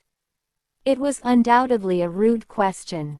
However, Adele tilted her head, narrowing her eyes as if she had expected it. She said, "Oh, you're getting your money's worth, aren't you?" He said, "If you find it difficult to answer, you don't have to. Please forgive me." Adele chuckled and lowered her head, and spoke, "Well, it doesn't matter. This isn't Gotrov, after all." Then she pointed at the painting with her finger. She continued, "In the Gotrov Palace, there's a painting of my family, just like this one. It couldn't look more harmonious." Adele looked at the painting and thought of Lucio, her younger brother. Lucio, has he received my letter by now? Unable to face each other, she resorted to a cowardly method to deliver it. She continued, "My father's illness suddenly worsened, and he passed away. In the midst of Gotrov's confusion, my mother suddenly showed me the proposal letter and told me to go to Emont. The tower resistance couldn't find a reason to refuse. And in truth, I couldn't refuse either." He asked, "Why are you telling me this?" She said, "This is my apology." Lionel couldn't understand her words, but he couldn't bring himself to ask further. Sadness filled Adele's face, and Lionel's silent attitude pleased her. She then spoke, "Well, the alcohol is just 2 glasses worth. The tab ends here. Let's go back, Lionel." Lionel also stood up, following her lead. "Leave the bottles and glasses. I'll have someone take care of them tomorrow." "Thank you," she replied. In the late evening, this time it was Adele who took the lead. Since they had walked this path before, she confidently set the direction, and Lionel followed behind her. In the darkness, her hair, resembling the darkness itself, swayed slowly. Lionel once again realized something. The Empress's stature was smaller than he had imagined. Around that time, Karl Ulrich was sitting alone in his bedroom, drinking alcohol. He couldn't remember why he had taken out the alcohol or what he was trying to relieve by drinking it. His heart was always empty. Strange things would emerge from the gaping hole that never seemed to fill it. Mostly, they were remnants of the past. Whenever those things emerged, the deep and dark sea would always roil, and Karl had to exert all his strength just to breathe. Suddenly, that day came to mind. The day he held the hand of Duke Despun and ascended to the throne. He stood next to the Emperor's seat and whispered like this, "Now, you have become the most precious person in the world. I will bring the world to you. Enjoy it to your heart's content." At that time, Karl Ulrich was only 10 years old. That day, he had been vaguely fearful and cold, desperately hoping for the meal to end quickly. Another memory from his childhood came to mind. Why were the faint memories of his youth so vivid, driving him insane? And after wandering through that memory, Karl Ulrich returned to the present. He muttered, "Where did she go?" It was a voice that roared like a wild beast. Everyone turned their heads at the command to find out where the Empress had gone. It was impossible to know. The Empire's Empress had disappeared, and nobody knew her whereabouts. The courtiers trembled and stuttered in response to the Emperor's enraged demand. He informed the Emperor, since there was no budget allocated to the Empress' palace. Her Majesty does not have any escort knights nor private maids assisting her. Countess Hannah Kix said she does not know. And the Empress, Palace maids were doing their own tasks around the time Her Majesty left the palace. Damn it, he shouts. Does this mean I cannot find the Empress whereabouts, because I didn't allocate any budget to the Empress Palace? However, the answer is quite simple. Where would she go? Where would she foreigner go to in Egmont besides her palace? He rises up from his seat and throws away his glass. He muttered, it's obvious the Empress is at Duke Vulgier's residence. Next day, Duke residence. Lionel could not sleep. He thought memories of last night were still vivid, as if it happened not long ago. In the end, I couldn't bring myself to fall asleep, because the sound of that person's lively laughter was ringing ever so clearly in my ears. The meal was set in the Duke's private drawing room. As Adele entered the room, his brother, Lionel, who had already arrived, stood up and greeted her politely. A delighted smile adorned her face as the delicious aroma of the food wafted to her nose. Duke asked, "Did you have a full night's rest, Your Majesty?" But the Empress smiled, and turned her head toward Lionel and asked the same question from him. "Did you sleep well too?" Lionel, "Thanks to you, I slept soundly." He replied, "Yes, Your Majesty." Duke was surprised, how both of them were behaving. He thought, what is this? The atmosphere between them seems to have changed. Did something happen between them last night? After a while, Theseus, having finished eating first, seized the opportune moment to speak with the Empress. "Do you have any particular plans for today?" Theseus inquired, taking a sip of water to cleanse his palate. Adele delicately swallowed her own sip of water, then nodded. "Indeed, there is something I wish to accomplish. However, I require assistance." "Tell me," Theseus urged, intrigued by her request. She continued, "I apologize if it inconveniences you, but I would greatly appreciate it if you could assign me 1 or 2 knights who are both reliable and familiar with the local geography." Theseus interjected, his curiosity evident in his expression. "May I inquire as to why?" Adele shifted her attention to Theseus and answered with determination.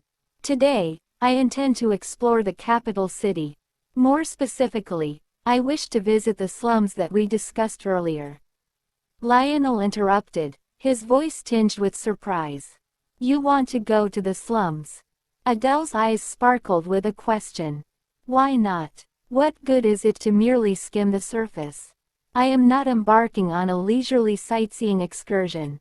"In that case, count me in," Lionel responded swiftly, while Theseus nodded in agreement. The notion that the Empress should avoid such dilapidated areas was dismissed without a second thought. Adele couldn't help but grin, appreciating her brother's open-mindedness. "Thank you," she expressed with heartfelt gratitude. With swift efficiency, Adele and Lionel departed. Both of them concealed their identities, shrouding their faces in oversized hoods and masks. Adele couldn't help but inquire with a hint of concern, "Did I ask someone in a position of importance to engage in something inappropriate?" Lionel responded lightly, reassuring her, "Fear not, the time has come for you to witness it firsthand." A soft chuckle brushed against Lionel's ears like a gentle breeze. The slums greeted them first with a pungent odor that pervaded the air. The stench clung to their nostrils, and before long, an expanse of squalor sprawled before their eyes. It resembled a colossal heap of filth. Pointing towards a small river that flowed between the slums and the nearby residential areas of the common folk, Lionel explained, "That river is called Niobrara. Its name signifies cold, clear water, but now it's impossible to find any semblance of purity there." Soldiers guarded each bridge spanning the river, diligently inspecting those who crossed over from the slums. Adele peered down as she traversed the bridge, witnessing people washing their clothes and bodies in the murky, foul-smelling water. "It appears that access to clean water is scarce," Adele commented. "Very limited," Lionel confirmed. As for the bathroom facilities, they say that after performing their tasks within the household, waste is discarded outside. He replied matter-of-factly. What in the world is that burnt smell? She asked, her voice laced with disgust. It's likely the scent of burning corpses. With no space for the living to rest, there is also no place for the dead, Lionel replied. Adele halted abruptly, her eyes fixated on the immense slum that stretched beyond her line of sight. The sight gripped her throat, constricting it as if someone were choking her. Removing the mask that concealed her face, she uttered, "Please, do not worry about me wearing the mask." Lionel's response was tinged with concern. "It's for your own protection. Who knows who might recognize you here?" In an angry tone she spoke, "To these people, the Empress would be deemed worse than the scraps of bread they ate today." Adele fell into silence, the weight of the words weighing heavily upon her. Finally, in a murmured voice, as she resumed guiding her horse forward, she uttered, "I have walked into hell." In that moment, their golden eyes met, burning with intensity. The Empress suddenly erupted with anger. "Damn it! Are people still turning a blind eye even after witnessing this? What the hell have you all done to let our country fall into such a state? Are all the aristocrats in this country fools? What the hell are they doing? A living hell is unfolding right before our eyes, and if it's not me, all they have to do is block the road with soldiers like that. No hospitals, no schools, no proper water facilities. Even if you raise a devil, it's their doing. If they turn a blind eye to what is being created and how it's decaying in that hell, what are they going to do?" Her rage echoed through the air. Lionel remained silent for a moment, taking off his mask and hood, and respectfully bowing his head. The Empress's words and anger felt justified, and Lionel was more than willing to lend his support. As he lowered his head, Adele let out a deep sigh and touched her forehead and spoke, "I'm sorry. I was angry at you without reason." "No, no," Lionel replied, his heart racing within his chest. He exhaled heavily, feeling the rush of his pulsating heartbeat. Raising his head once again to meet the Empress's golden eyes, Lionel realized that he had been awaiting her outburst. He spoke, "Whatever you desire, I will assist you." It was a pledge he had never made to anyone before. Meanwhile in Imperial Palace, Diane's beloved emperor bestowed upon her the prestigious guest chamber within the Imperial Palace, a place she once frequented before the lavish halls of Ivory Palace became her sanctuary. However, today, as Diane returned to the emperor's favored guest room, a wave of indignation coursed through her veins. This very place had once been a source of pure bliss and boundless happiness. On that first night, when she laid her head to rest in this room, she marveled at the colossal bed and the towering ceiling, their grandiosity beyond comprehension. The inability to acclimate to such opulence left her wide-eyed, sleep evading her throughout the night.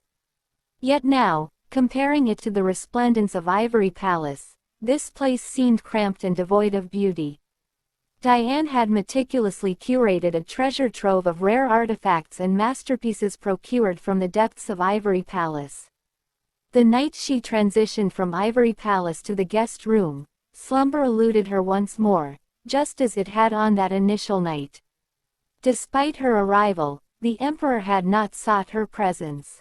Diane rose from her seat, consumed by hesitation, until finally she stepped out into the corridor, draping herself in a sumptuous cardigan over a delicate slip. The hallway leading to the Emperor's innermost chambers teemed with vigilant guards and loyal attendants. Among them, the astute attendant who recognized her immediately approached, offering a deferential nod and said, "Lady Diane of House Poitiers." At his words she frowned, and spoke, "What did you just say?" The attendant replied, his countenance revealing a mixture of unease and inevitability. "I beg your pardon, but your current standing within the palace is that of a distinguished guest." In a voice thick with anguish, she inquired, Is His Majesty within? Yes, he is, he replied. She continued, please convey my desire to meet with him. After a brief interval, the attendant who had ventured into the inner sanctum returned, executing a formal bow. Please proceed inside. The emperor sat silently on the sofa.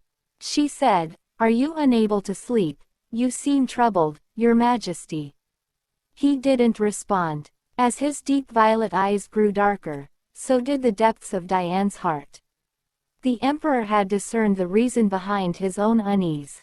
There was no doubt that his restless heart burned in the late hours of the night. And if it had been because of Diane, he would have sought her out.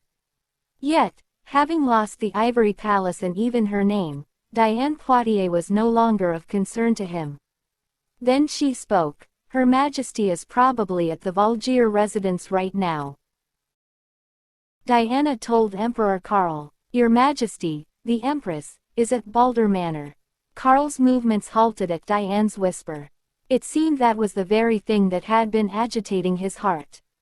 Diana tilted her head, her tears clinging to the corners of her eyes. Shishithan spoke, where else would she be? By now, I'm sure the Empress is spending the night with him. Her words, spoken in a voice as enchanting as an incantation, contorted her exquisite face into a mess of anguish. Diana approached him. She settled beside him, cradling his neck in her arms and gently stroking his hair as she whispered. Yes, the Empress is spending the night with him. Enough. Karl's tone grew ominous, but this time, Diana did not retreat. She thought, my love belongs solely to you. I have no intention of sharing any part of myself with that woman. I will pursue you without hesitation, using any means necessary, and I will not give her even a single truck of yours. Diane tilted her head against his shoulder and whispered as if casting a spell. Your Majesty, I am the only one by your side. I am the only one who truly understands you. You must not allow yourself to be consumed by thoughts of that woman, it is wrong. Meanwhile, Lionel, who was worried about the Empress, who had not emerged from the study after a simple dinner, paced nervously in front of the study door before cautiously knocking. There was no response, even after 2 consecutive knocks. Braving the impoliteness, he opened the door. After a moment, Lionel, a cool voice, as chilling as the autumn wind, could be heard from behind the door. Adele, holding a glass of wine, awkwardly smiled at Lionel as he entered the family quarters. He spoke, You're sneaking a drink without permission. It was a small cart with a bottle of contraband and a glass, from which Adele had already consumed 2 glasses of wine. Adele broke into a cold sweat at the sudden appearance of the unexpected landlord. Approaching with a slight stern expression, Lionel asked outright, How many glasses is this for you? 2 glasses, she replied. He continued, Would you like another glass? Yes, please, she replied. He inquired, Are you having trouble sleeping again? No, she replied. I just felt like drinking today. He continued, Having trouble sleeping and wanting to drink. It's not good if you keep doing that. She laughed then replied, Wasn't the advisor babbling about irrelevant things? He asked, Didn't you say there's no such thing as a counselor in Gotrov? She continued, Well, why wouldn't there be? It's just that the meaning is slightly different. As Adele reached for the bottle, Lionel preemptively held it and poured wine into the glass. Adele looked at the flowing liquid with a pouting expression and scolded him. Advisor, pour some more. You don't need to dilute it further. This amount is sufficient, he said. She replied, Why are you judging my drinking capacity? Pour me some more. Today, I plan to drink until I become a drunken mess. As the intoxication coursed through her veins, a warmth spread throughout her body. Adele unfastened 2 buttons of her tightly cinched collar, finding some relief in the slight breeze. She leisurely leaned back against the sofa, savoring the languid exhilaration. Lionel, captivated, stared at her in a daze. Unbeknownst to him, his wandering gaze landed on her slender, graceful neck, and he felt an inexplicable heat engulf him. Then she said, Lionel, I've managed to obtain 2 glasses today. Do you want the payment for the alcohol? Adele's words caused Lionel to lower his gaze abruptly. His handsome face hardened, and a faint crease appeared between his brows. Adele chuckled. Enough with the stern expression. Sometimes you do that when you see me. He attempted to raise his head and offer a retort. She continued, I understand. The position of my counselor is not an honorable one. But don't worry. What? He asked. Adele smiled, her eyes narrowing, as she reassured him with a firm tone. I will protect your honor.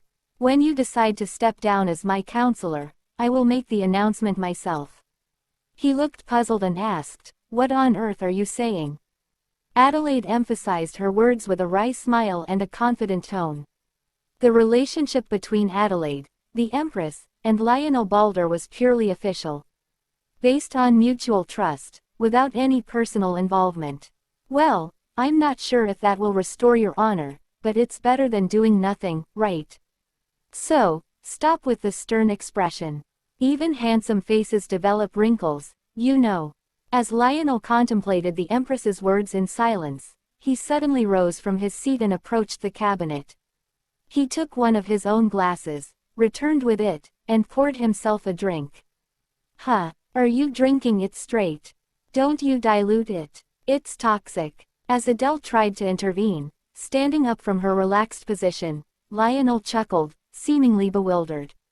He replied, even if I tell you it's toxic, you've already downed it yourself. What are you saying? He swallowed his pride along with the words, taking a sip of the alcohol. Ah, it's strong. Your Majesty, the Empress. If I were someone who valued honor greatly, I wouldn't have agreed to become your counselor in the first place. Would I, a native of Emont, not know what a counselor is and what role they play? Adele squinted her eyes, furrowing her brow slightly. She scrutinized Lionel's gaze, expression, and demeanor, trying to grasp the meaning behind his words. After a moment of silence, Adele tilted her head and whispered. Lionel, do you want to become my lover? Lionel was taken aback by the words of the Empress, who spoke without filtering her thoughts. Your Majesty, what I mean is, well, she asked. He continued, I want to say that you don't need to worry excessively about my honor. She replied, a Minister of Defense should not disregard their own honor. That's not humility, but listen to me. So, what I mean is, you are the Minister of Defense, and I am the Empress of this country. Although we may appear to others as having no honor or anything, at the very least, we should respect each other's honor when we're together. That's what I'm saying right now. Adele reconsidered her words and let out a deep sigh, shaking her head slightly. That's nonsense. Lionel lowered his gaze with a stern face at her words. She felt tipsy, so she gets up to take some water. But then she tripped, and Lionel catches her. Adele tilted her head and looked at his face. A straight forehead, beautiful eyebrows, sharp and long eyes, a straight and prominent nose, slightly parted red lips. Adele suddenly thought that Lionel was quite handsome. However, perhaps due to the effects of alcohol, her gaze kept being drawn to his tightly pressed lips. As her gaze lingered on his red lips, it slid down along his sharp jawline and rose again along his cheek, and at that moment, his jet black eyes and hers met. Their gazes entwined. The golden red light reflected in their pupils, as if possessing a captivating power that could not be averted. The tense atmosphere evaporated like dew. She thought they both were too close and this situation seemed pretty dangerous. Adele opened her mouth in a light voice. Thank you so much. It seems like I am too drunk. And, I understand. You didn't come all this way just to become my lover. That's why I'm saying the same thing. She replied, I said I would help with whatever you want, right? Yes. He replied. She continued, that was very reassuring. I won't betray you either. He replied, I will never betray your Majesty either. A low, locked voice flowed into Adele's ears. Meanwhile in the Imperial Palace. At this moment, the Empress is probably spending the night with Lionel Balder. Diane's whisper stuck to Carl's ears like sticky mud, refusing to let go.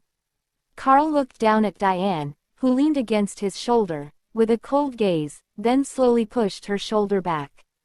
Diane's face turned desolate. "Your Majesty," she called him, but he ignored her. Diane's face turned pale as she noticed the Emperor furrowing his brow. Her heart raced loudly. Karl immediately stood up and walked towards the bed, leaving her behind. Diane's heart grew cold, and without realizing it, she reached out her hand. He then said, "Get out." Despite Karl's displeasure, he felt annoyed that Diane didn't go to her room. And the next day, Karl was awakened from his restless sleep by a faint knock. He forcefully opened his eyes. At that moment, a servant cautiously knocked on the door and entered the bedroom. Karl glanced at the servant and asked in a half-hearted voice, "What's the matter?" "Your Majesty, the Empress, has returned," the servant replied. In that instant, Karl sprang out of bed as if he had been thrown off it. And as if eagerly waiting for that news alone, he hurriedly left the room. The Empress's palace had a subtly different atmosphere. Adele immediately grasped the reason behind it. It was the maids. Up until now, the maids had cautiously kept their distance from Adele, approaching only when they had to attend to certain tasks, then swiftly retreating like frightened rabbits.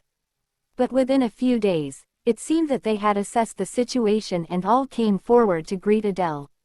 Adele intuitively realized that Diane Poiters had withdrawn from the Ivory Palace during her absence. "You have arrived, Your Majesty." One maid approached, struggling to offer a respectful greeting, and other maids joined in, asking, "Shall we prepare warm water? Would you like to freshen up?" Adele glanced at them discreetly, then tilted her head and smiled. Startled by the Empress's smile, the maids quickly bowed their heads and took a step back. This was the extent of Adele's relationship with them. She replied, "Yes, that's right. Please go ahead and prepare warm water."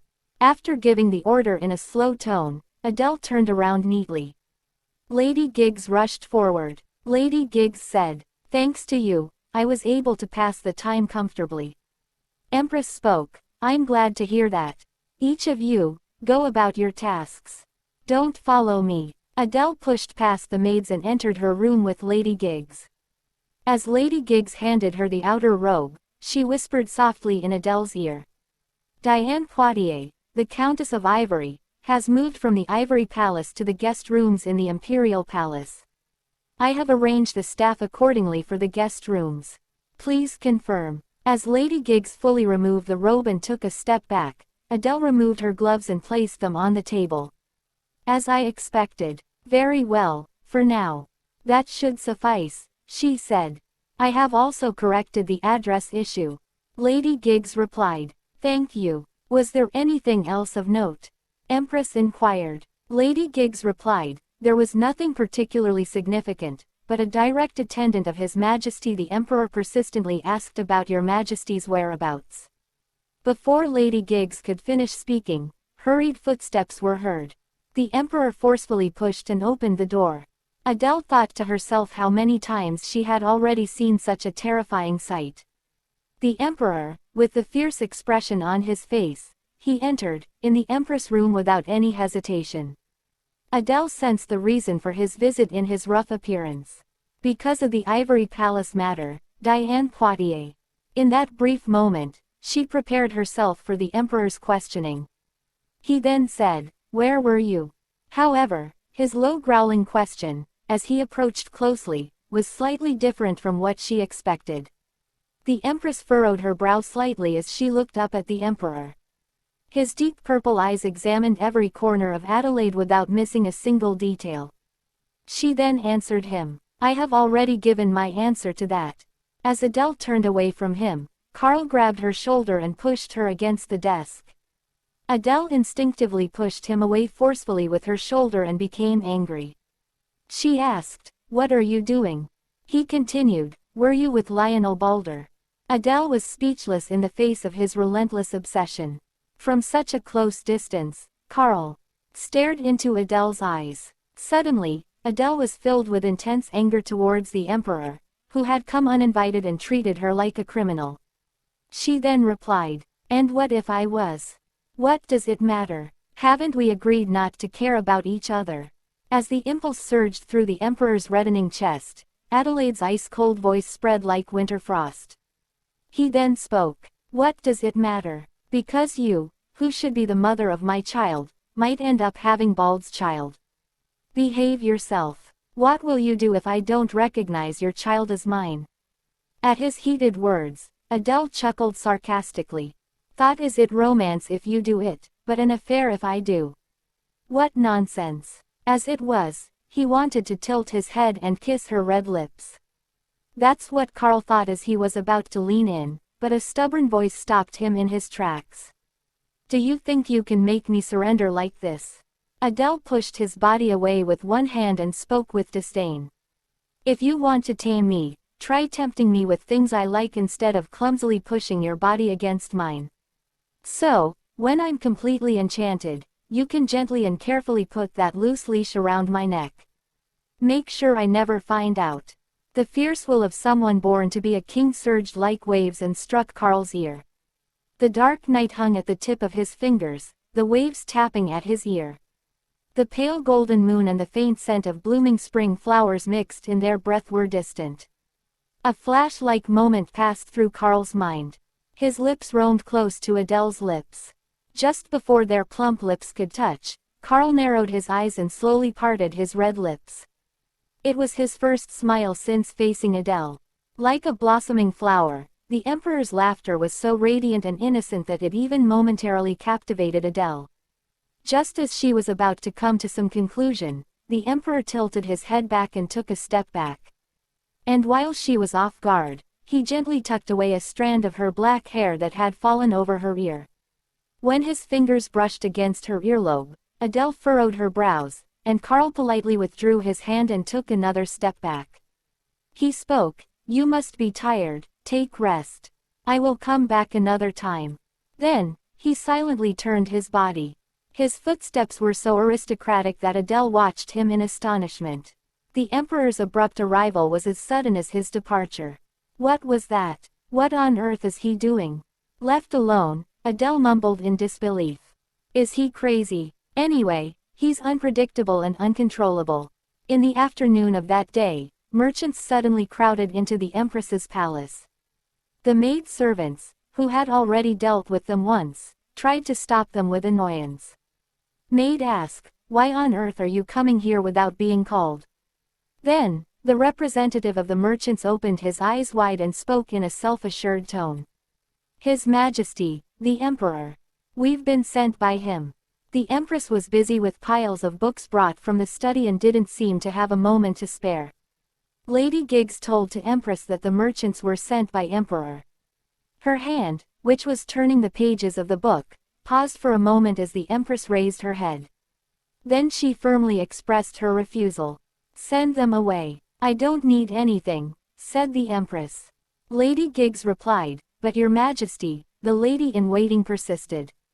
The Empress continued, I really don't understand. Why would they come running here, especially after causing so much trouble? When they left, the atmosphere was quite amiable. Fighting and bickering, that's what they did. But why? I don't get the reason for this at all. There was no such atmosphere. If he weren't the Emperor, Adele would have sarcastically asked, Is he out of his mind? The Empress said, I don't need anything, and I don't want to accept anything. Send them away. It's barely been a week since the supplementary budget was rejected.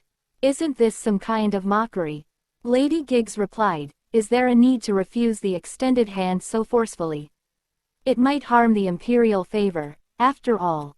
Annoyed, Adele let out a sigh and splashed some water on her face. She thought it would have been much easier and more comfortable to destroy the tower instead. She couldn't understand the Emperor's feelings, but Lady Giggs, who had been pondering for a moment, suggested a solution. If she sent the merchants away, it would directly challenge the Emperor's will, and it wouldn't benefit the Empress. However, if she accepted the gift forcefully and didn't want it, then Lady Giggs spoke, How about buying gold instead? Hearing the word gold, the Empress's eyes narrowed. It was a truly high-level idea that suited the experienced chief administrator of the imperial palace. Adele opened the statement she held in her hand and checked the amount. The figure written on it far exceeded the budget designated for gifts, making it clear that it was a mockery and not a genuine present. She read the letter sent by Emperor. I have the ability to grant you a supplementary budget, but I won't. Instead, I'll give you a gift. Maybe some dresses or jewelry. Adele folded the bill and handed it to Mrs. Giggs, then turned her around and went into the room. The night the Empress went back to the palace, Lionel lay on the bed and tossed and turned for a while before getting up nervously. It was to the point of doubting that he had insomnia, which he hadn't had before. Lionel was sitting on the bed, thinking about something. What the hell is this, and why is it doing this? After thinking and not getting an answer, he changed his direction. What do you want to do right now? It was a question of desire. Then, an answer sprang out from within him so quickly that he was lost for a long time. Something red from under his chest slipped out of his front paw. Dark blue eyes narrowed tight as they looked out the window. Desire stepped out one more step. The golden eyes reflected the shimmering light, the neat and pretty face, and the cold and small hands. She must be at the palace right now, safe. He unconsciously went to his family room, where he and Empress has little chat. As he opened the door, leaving behind the tumultuous emotions in his chest, a familiar space greeted him. With every deep breath he took, it seemed like her scent was mixed in somehow. Lionel was not someone who usually enjoyed strong alcohol, yet there was a bottle of strong liquor in his hand. He sat on the couch and gazed at the spot where Adele had been sitting. Why had he come here, wanting to retrace his steps? Her words, actions, and even the tiniest expressions vividly replayed in his mind, each one so clear and meaningful. They hadn't flowed by unconsciously. It was because his entire focus had been sensitively fixated on her. Lionel, do you want to become lovers with me? Suddenly, at the memory of her cool voice, his heart raced again. He knew it wasn't a romantic intention, but the thrill that had started in his head at those words quickly spread to his toes. Why did he thrill at that question? Why did he keep replaying that moment when they had looked into each other's eyes as if entranced? Lionel's brows twisted into a mess. You must be crazy, he muttered in frustration, releasing the glass he had been holding and touching his forehead. No matter how long he sighed, the frustration wouldn't disappear. He felt like he was going insane. Facing a corner of his desire that he had been ignoring for so long brought forth an overwhelming sense of disappointment. Lionel, a cool voice, like an autumn breeze, echoed in his ears like an auditory illusion. Lionel. Lionel shook his head once, abruptly stood up, and hastily left the family room. After quickly closing the door behind him, he leaned against it, took a deep breath, and closed his eyes with a heavy heart. Then, he admonished himself. Snap out of it. Lionel chuckled in frustration. The belated realization flashed through his mind like a lightning bolt. When the Empress announced the official announcement about the royal court, why did he think he needed to go himself? He had never considered sending someone from another family in his place. As soon as he saw the announcement, he decided he must respond directly and then came up with a reason afterward. He brushed away any thoughts that it was strange. The reason he had concocted for himself seemed plausible. In truth, he had been overwhelmed and captivated by the dazzling light he had encountered for the first time.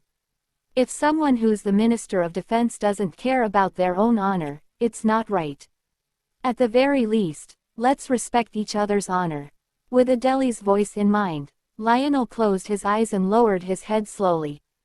Honor. The Empress was a person who never let go of her dignity and honor, even in the most difficult moments. To her, honor might be something as valuable as life itself. So, his desire would chip away at her honor. Others might not know, but Adele was undoubtedly thinking that way.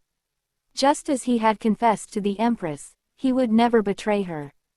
Thinking of the Empress's noble and elegant face, Lionel suppressed his desires and regrets. While leaving the room he thought that he will never betray Empress trust. The next morning, A considerable number of people gathered at the Empress's palace. This time, they weren't merchants. A group of guards, court officials, and maid-servants dressed immaculately had assembled in the palace courtyard. The Empress's palace momentarily buzzed with activity. Mrs. Giggs hurriedly went out, conversed with the head of the group, and returned. "They are the people sent by His Majesty the Emperor." Adele looked out the window at the people waiting beyond. Then she said, "Yesterday it was money, today it's manpower. Why on earth have they come now?"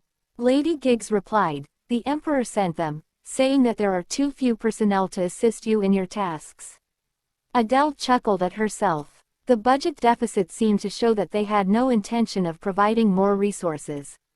Lady Giggs asked, "What should we do?" The Empress asks, as one of the options to refuse them. "That would be unwise, wouldn't it?" Lady Giggs replied.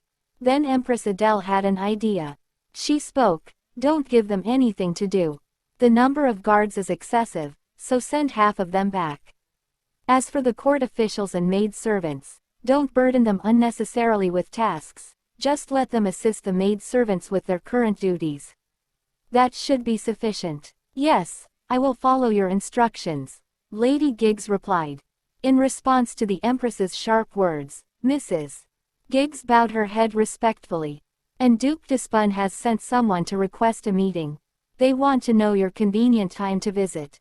What should we do?" "Duke d'Espun." Adele thought for a moment and then replied, "It's fine. Tell them to come at their convenience." "Yes, I understand, Your Highness." Then Lady Giggs leaves the room. Upon hearing the news, Duke d'Espun arrived at the Empress's palace.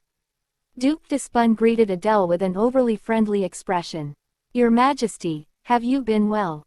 Please have a seat, Duke d'Espun." Adele responded with a smiling face. He continued, "Our Empress is a capable sorceress. You must feel secure beyond measure." Adele chuckled. Duke d'Espun having proposed, "Would you come to the Sorcerers' Guild once?"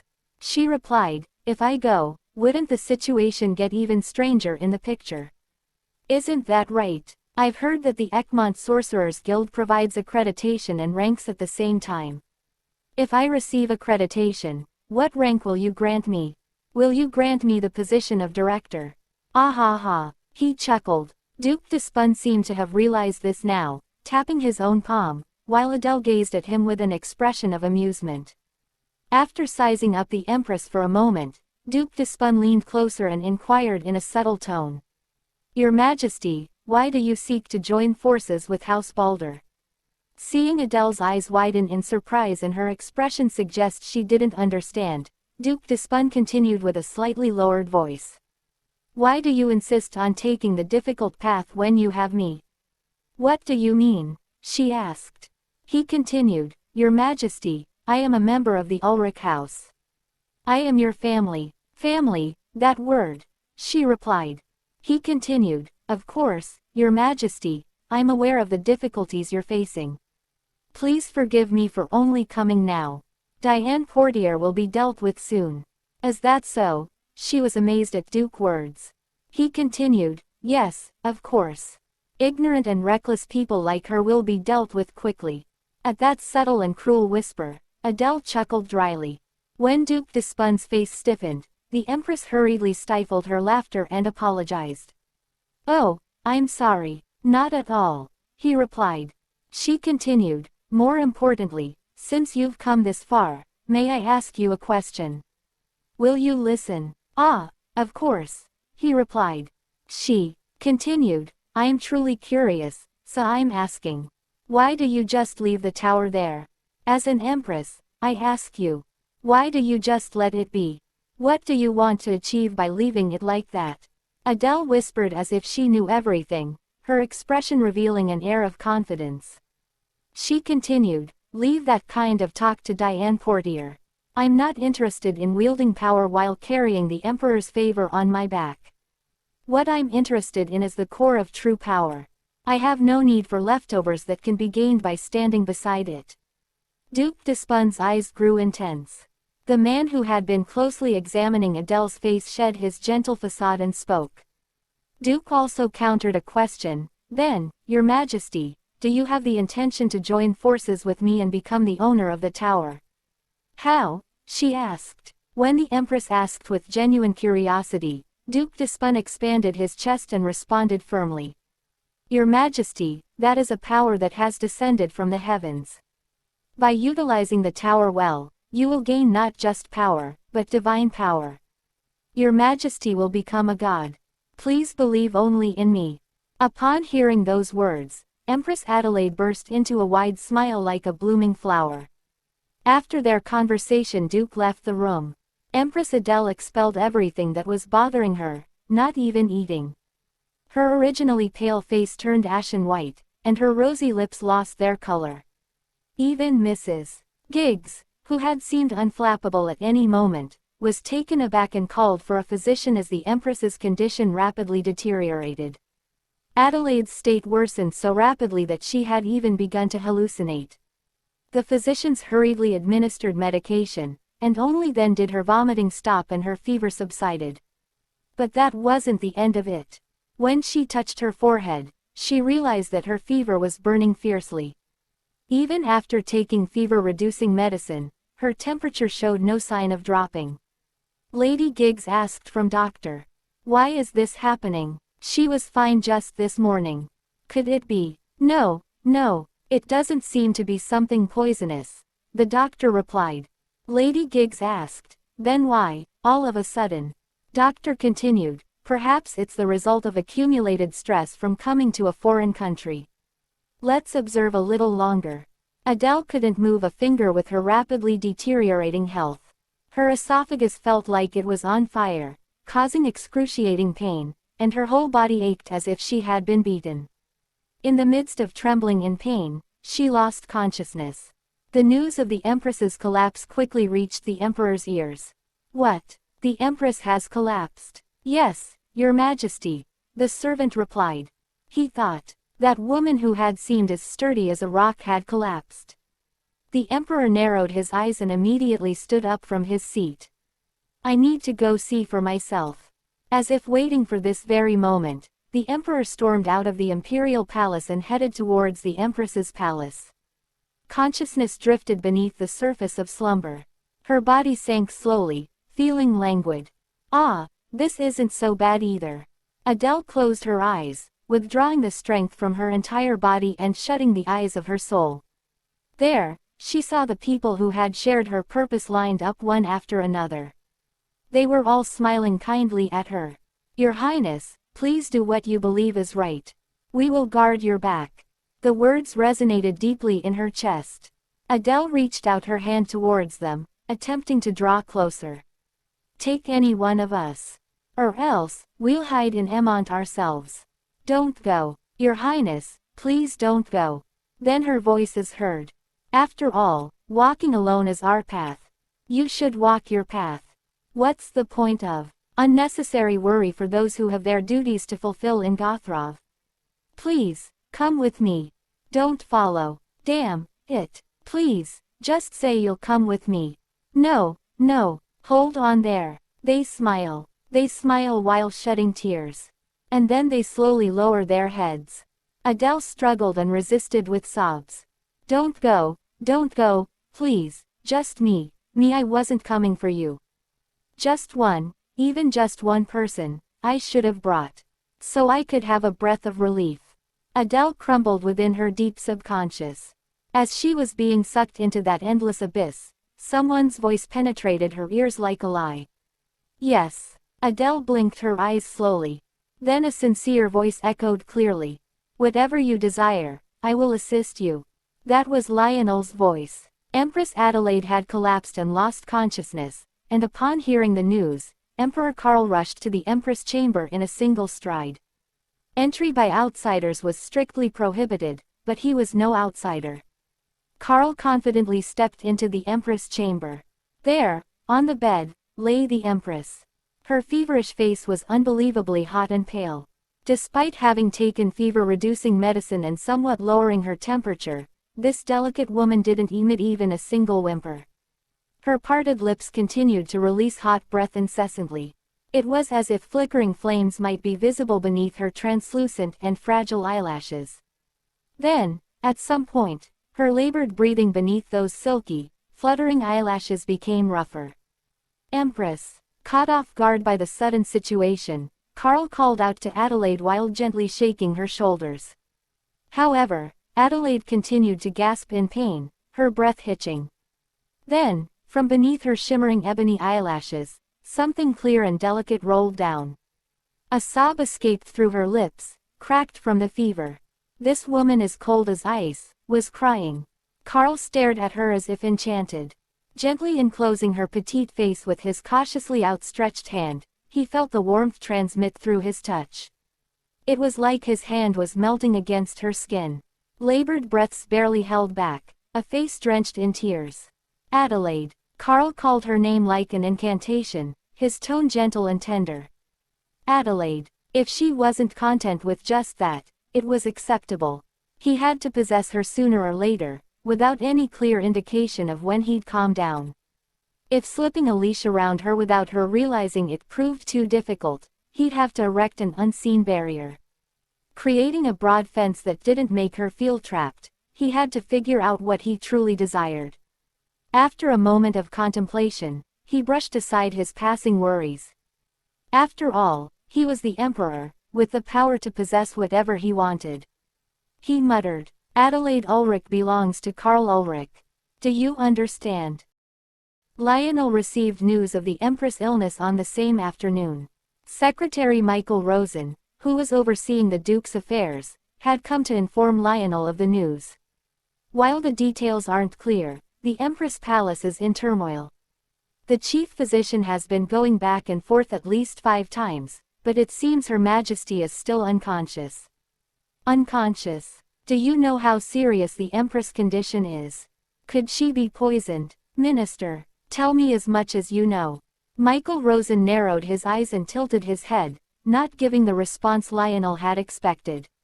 While they were talking, a servant opened the door and informed Lionel that a maid came from Empress Palace. "What's the matter?" Lionel asked, slightly rising from his seat. The maid struggled to catch her breath and spoke. "Her Majesty, the Empress, requests your presence." His heart surged at her words. He was shocked to know that the Empress wanted to see him.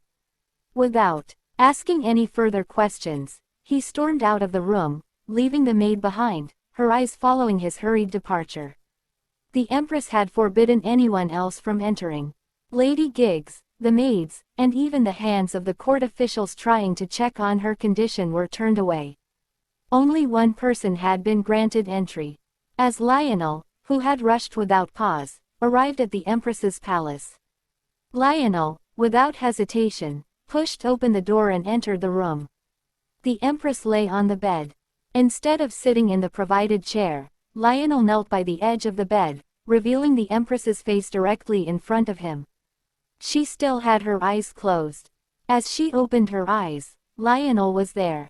Adele extended her trembling hand toward him with all the strength she could muster. Lionel, looking somewhat taken aback by her extended hand, glanced at it. However, Adele had no room to spare for assessing his feelings right now. With the resolve to catch a flying wisp, her outstretched hand finally reached him. She spoke. "I can call only you by name here. I can ask only you. Who I feel can carry out this request. In Gotrov, send someone, anyone will do, even just one person to me. Bring them to me." Seeing the tears in the Empress's eyes, Lionel's mind snapped into focus. He then spoke. "You want someone sent to Gotrov, someone you're asking for. I'll search for them, I'll call for them, I'll spread the word." "Who do you want?" She replied. "Kane Knox, Gabrielle Lujan, Theodore Siniak, anyone is fine. Anyone, it doesn't matter. Just one person, anyone, if I call for them, they will come." The conviction in her crimson and golden irises, a solid trust, sent a shiver down Lionel's spine. Tears, infused with deep yearning, forged paths down her cheeks. Lionel stared at the Empress with deep-set eyes and slowly inquired. "Why do you want to summon them?" He inquired. She continued, "Because I feel like I'm going to die." That's why. She cried endlessly while uttering those words, as if unaware that she was crying. Lionel was at a loss for words, so he remained kneeling, holding his breath. The warm hand that had touched his cheek slowly lost strength and fell. Then suddenly she spoke. No, don't bring them. Pretend you didn't hear it, Lionel. Then she thought, for my sake, I can't ask someone to abandon their family. With those thoughts, the Empress closed her eyes. Startled, Lionel hurriedly checked her breathing. The Empress was breathing faintly but steadily. As he took a deep breath of relief, an indescribable emotion overcame Lionel. He held her in his arms. He thought, Kane Knox, Gabrielle Lujan, Theodore Siniak. Those names he had never heard clung to his ears like glue, refusing to let go. The weight of the trust he received from Empress. How strong was it is? What kind of faith had passed between them and this unknown group? Bang! The door abruptly swung open, and Lionel jolted to his feet. Who dared to enter the Empress's sleeping quarters? The Emperor shouts. What are you doing, Lionel Balder? Though news of the Empress' collapse had been kept a secret, but the rumors were already spread. On the evening of the day Empress Adelaide fainted, the news reached Diane's ears as well. However, there was something else that intrigued her. Where is His Majesty the Emperor? When Diane inquired, the attendant didn't seem the least bit uncomfortable as he replied. He is in the Empress's chamber. Why in the world? Inside, Diane silently screamed, but externally, she couldn't reveal a trace. The palace servants, who had always been attentive to Diana's moods, had started changing their attitudes in the blink of an eye over just a few days. It wasn't just the palace servants. The number of those who no longer tried to accommodate her preferences steadily grew. A few years ago, when she first stayed in the guest quarters of the Emperor's palace at his summons, she hadn't received treatment worse than this. Back then, someone emerged from the Emperor's chamber. Diane had looked at the fleeting figure, quickly turning her gaze away in urgency. She had stared obstinately at his retreating.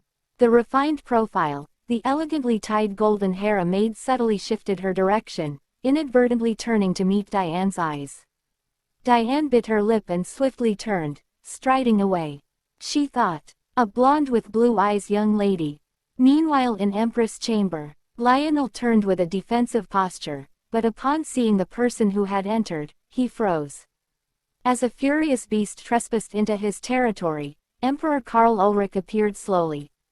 Lionel Balder. Karl's face displayed anger as he appeared before them. Lady Giggs quickly answered, trying to hide her unease, and Karl took a deep breath. He stared at Lionel as if ready to pierce him with his gaze and took it step by step. Lionel, rather audaciously, didn't avert his gaze and faced him squarely. Karl, in his mind, wanted nothing more than to throw this man out of here. He wanted to know what this insignificant person was doing here. Karl turned his attention to the sleeping Adele. She closed her eyes as if she had never awakened before. Is it true that the Empress woke up? It doesn't seem like it. Emperor inquired. It seems like she woke briefly and fell asleep again. Lady Giggs replied. Lady Giggs, who had been alternating her gaze between Karl and Lionel, whispered to Lionel in a hushed voice. Perhaps it's time for you to leave. Her call was like a whisper, underlaid with a somber tone. No, stay there for now, the Emperor ordered. Lionel turned slowly, as if drawn by some unseen force, as the Emperor's sharp gaze bore into his imposing figure and issued a command. Karl examined Lionel's expression with a persistent gaze. In return, Lionel Balder also met the Emperor's stern gaze with a resolute face. He wants to pluck Lionel I because he saw in such state. However, Karl keenly sensed a fleeting moment when Lionel's gaze briefly flickered towards the Empress. The author is scrutinizing my Empress. Karl's primal instinct reached a swift conclusion. As a sense of impending danger rapidly spread through his spine, his entire body tensed. Show me clearly whose possession this woman is. Karl deliberately put on a composed expression, leisurely gazing at the Empress. He watched as she lay halfway on the bed. The Emperor command. Aid, Fetch a damp cloth. His command was delivered with an intimidating tone. The order sent Lady Giggs scrambling to respond, her reaction swift like a drawn spring. Your Majesty, she began, but the Emperor cut her off with a single sharp phrase. Aren't you the Empress's attendant? This should be within your capabilities. His words left Lady Giggs flustered and her protests stifled. The Emperor's gaze, fixed on the unyielding Lionel, seemed to convey his disapproval. All eyes in the room, the courtiers and servants who had been waiting outside the Empress's chamber, now turned their collective attention toward Lionel. In that moment, Lionel couldn't help but feel the pitiful and absurd nature of his position. The Emperor had deliberately issued this command to showcase the shallow nature of the relationship between Lionel and the Empress. So, there was no need to waver, and in fact, there was no real reason to waver, right? Yet why was his heart swaying like a reed in the wind, and why was it so difficult to breathe, as if he were buried beneath a mound of earth? Lionel struggled to quell his precarious emotions and reached for a towel that had been prepared in a corner. The Emperor maintained his icy demeanor, his gaze fixed on Lionel with an expression of mild annoyance, before roughly accepting the towel. He then turned his attention to the sleeping Adele, carefully wiping her face as though handling delicate glasswork. His touch was cautious and delicate, like that of a craftsman working on a fragile masterpiece. Lionel watched this scene unfold without daring to blink, as if he wanted to etch it into his very retina. After a moment, as Adele's face, once damp with sweat and tears, was restored to its pristine state, Karl emerged from the bed with a satisfied expression. He approached Lionel, who stood nearby, and pressed the slightly warm towel against Lionel's chest, whispering in a satisfied tone. The Emperor spoke, "From now on, when the Empress is asleep, wait outside the door. Understand?" After that, leaving the Empress' residence behind, Lionel returned to his own office and locked the door behind him. Despite exhaling the breath he'd been holding and attempting to calm himself, his chest still felt constricted. Lionel's trembling hands undid the buttons of his shirt, and he slowly unfastened them. He closed his eyes tightly, attempting to quell his raging heart, yet that scene flashed before his mind's eye: the Emperor seated on the Empress's bed, leaning casually as if it were the most natural thing in the world. They were a married couple. It wasn't uncommon for the Emperor to attend to the Empress, but that didn't mean it wouldn't draw criticism. Yet, at that moment, seeing that image, Lionel felt an overwhelming urge to scream in frustration. Do you know how she views this place? As if it were hell. Continuously wiping away his confused expression, he clenched his teeth tightly. It had been just a day since he vowed to suppress his desires and never let them surface again. Continue the conversation we were having earlier. As Karl left the Empress's residence, he spoke to the courtier who followed him. By the time he heard the news that the Empress had woken up, "Unfortunately, I haven't been able to gather information about the situation inside the palace." "And, did they share a room or not?" Emperor inquired. "They seem to have used separate rooms," the servant replied. The servant continued, "Also, 2 days ago, she visited the slums beyond the Niavara River." Karl, lost in thought with a furrowed brow, stopped in his tracks. "The slums," the servant continued, "yes. It seems she stayed there for about 2 hours. According to the boy who guided the Empress, she inspected the interior of the houses in the slums." "Who was with her?" Emperor asked. "Lionel Balder was with her," the servant replied. The Emperor fell silent and lowered his gaze. When the Emperor returned to his office, Diane was waiting for him. As he entered, she rose from her seat and offered a cheerful smile. It was a habitual gesture. "Are you here, Your Majesty?" Although her greeting was warm, Karl only glanced at her with an indifferent gaze and wordlessly walked to his desk. His heart was as chilly as if a gust of wind had blown through. Diane bit her lip forcefully. Nevertheless, she composed herself, turning her body away and smoothing her expression. "Do you have something to discuss?" The Emperor, checking the pile of documents on his desk, inquired. His gaze and hands remained fixed on the papers. Diane grew anxious, interpreting it as a signal that he had no intention of discussing anything with her right now. Diana tried to approach the Emperor. But this time, the moment the servants carefully opened the side door, someone entered the Emperor's office. Diane's gaze slowly turned toward her. The shimmering blonde hair caught the sunlight and sparkled. A dignified and refined profile, and movements as gentle as a spring breeze. Diane held her breath and gazed at her. In the midst of a world frozen in time, there were only the maid and Diane. It felt as if only the two of them existed. The maid moved gracefully and approached the Emperor's desk, quietly beginning to organize the scattered documents. Her slender fingers danced across the papers like dancer. Her pupils, which quietly checked the documents, were the color of a pale sky, the same color as the young woman who had left the Emperor's room not long ago. A shock surged through Diane as if all the blood in her body had suddenly rushed downward. The sensation of her palms becoming moist in an instant, a shivering chill passing through her spine, she almost sank on the spot. The anxiety that always clung to her, tormenting her nights from behind, had finally revealed its true form. It was greater than the unease she had felt when facing the Empress. How many young women with blue eyes and blonde hair under 29 years old are there? The Emperor noticed her gaze and looked at her. "Thank you for your hard work." It sounded tender somehow, tenderly heard. The maid tilted her head gently and, with a cheerful movement resembling a squirrel, strolled across the Emperor's office. Diane's gaze stubbornly stayed on her. Thud. Only after the door closed did Diane release the breath she had been holding. Then suddenly the Emperor spoke. "If you have nothing to say, then leave, Diane." Diane asked in a voice that was almost teary. "I think the attendant for the documents was changed. The one who worked here before seems to have had some issues. The girl who just left, she seemed meticulous. Actually, the Empress has reassigned all the maids to different positions, so it's a bit inconvenient. She asked if she can get that maid for her since she had few people to work for her." The Emperor agreed. He said, "Fine, do whatever you want." The aide who was standing in office already knew why Diana wants that blonde maid for herself. Then she left the office and went to her chamber. Meanwhile, Lennox promptly responded to Diane's call.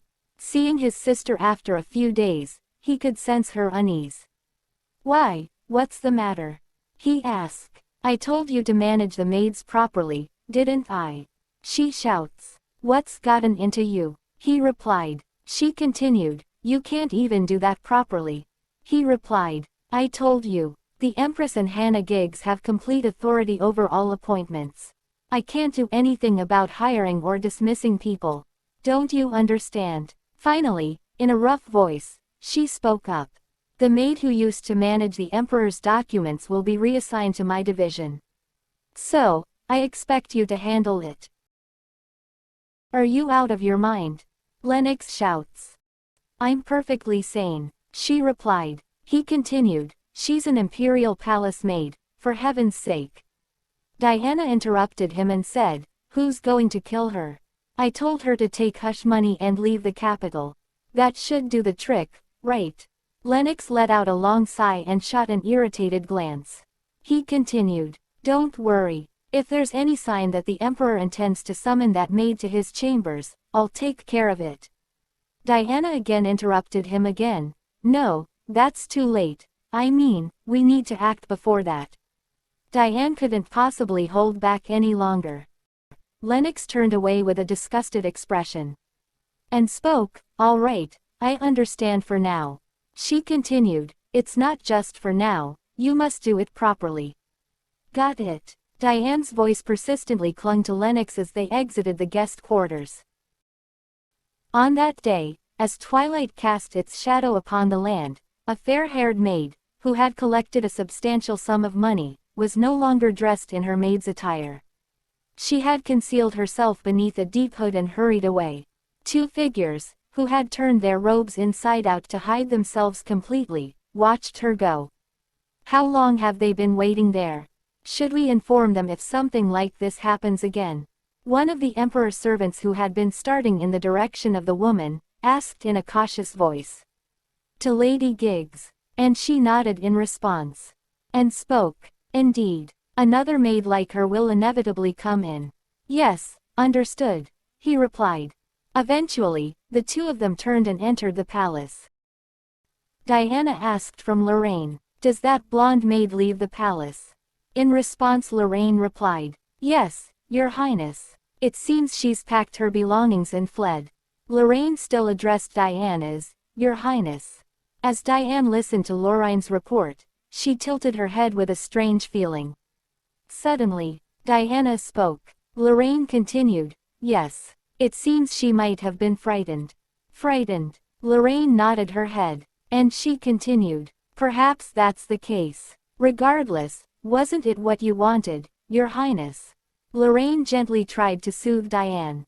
"Yes, you're right," Diana replied. "Try to relax. You need to be at ease for the baby's arrival."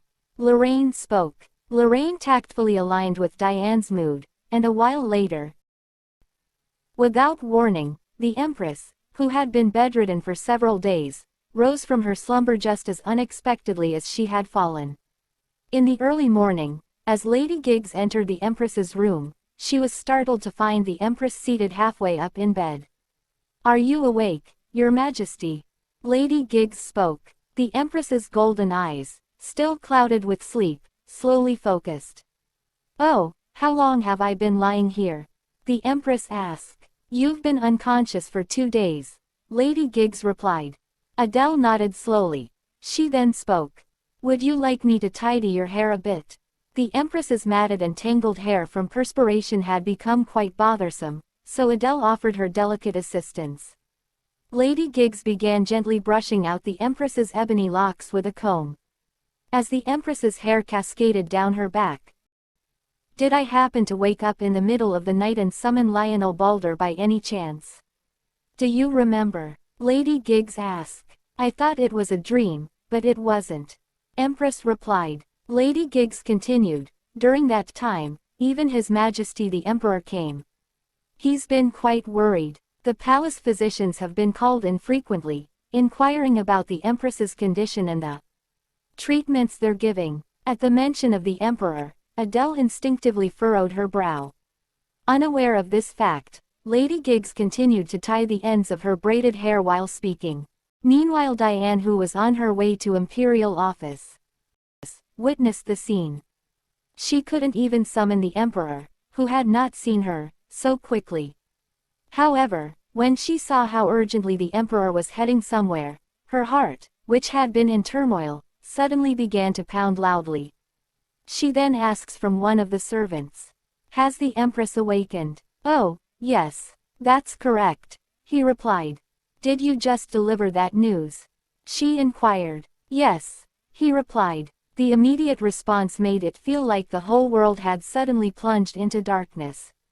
Diana felt as if her ears were ringing, and the ground was trembling beneath her. She would have nearly collapsed if it weren't for Lorraine's support. Diana struggled to regain her composure, gasping for breath. But suddenly, her chest tightened, and she began retching. She thought, "The Emperor has gone to the Empress's palace. He went to see her now that she has regained consciousness. How can you do this to me?" The Emperor arrived at the Empress chamber. Suddenly, Empress Adele appeared in front of him, backlit by the dazzling sunlight pouring in from behind. The radiant sunlight created a picturesque backdrop, causing Karl to come to a sudden stop. "Welcome, Your Majesty," Adele greeted him with her low and cool voice, to which Karl responded, "How is your health?" She continued, "Can't you tell just by looking?" Then they both sat down for a tea. At that moment, Karl spoke. "Did you ever lose consciousness like this when you were in Gotrov?" "No," she replied. He continued, "But why suddenly?" The council members also said they didn't know the cause. "You should get regular checkups from them." "All right, I'll do that," she replied. Although Adele silently grumbled inwardly, she didn't show it. Karl sat across from her and stared at her intently. He thought she is quite beautiful. Her already graceful face seemed even more refined, and her golden eyes appeared larger. With her hair swept to one side, the Empress gazed back at him with a pale, almost translucent complexion, typical of someone who had just awakened from illness. His persistent gaze made Adele feel uneasy. He thought she is completely unlike that woman. Karl slowly pronounced her name. Adelaide Ulrich Emont. Yes, I married you. You are my Empress. The day they first saw each other at the wedding venue, Adelaide became engraved in Karl's mind. A supremely Empress-like, delicate figure, a graceful demeanor. He thought it would ignite a desire to dominate. It was a misconception. No, it was more subtly different. If it had been just about wanting to dominate, he would have never lowered his head before Adelaide, regardless of the circumstances. Finally realizing his own heart, Karl smiled deeply. His face, as he closed his eyes and smiled, was astonishingly beautiful and enchanting. Like a flower with poison. Seeing him in deep thought, she called him, Your Majesty. Not understanding the emotional context, Adele tilted her head and furrowed her brows.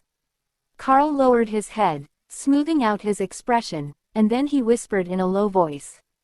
I shouldn't keep someone who needs rest for too long. I simply came to see you after waking up. As the Emperor left and the door closed, Adele muttered blankly. I don't know what it is, but something is definitely not right. She growled and suddenly laughed, her eyes rolling.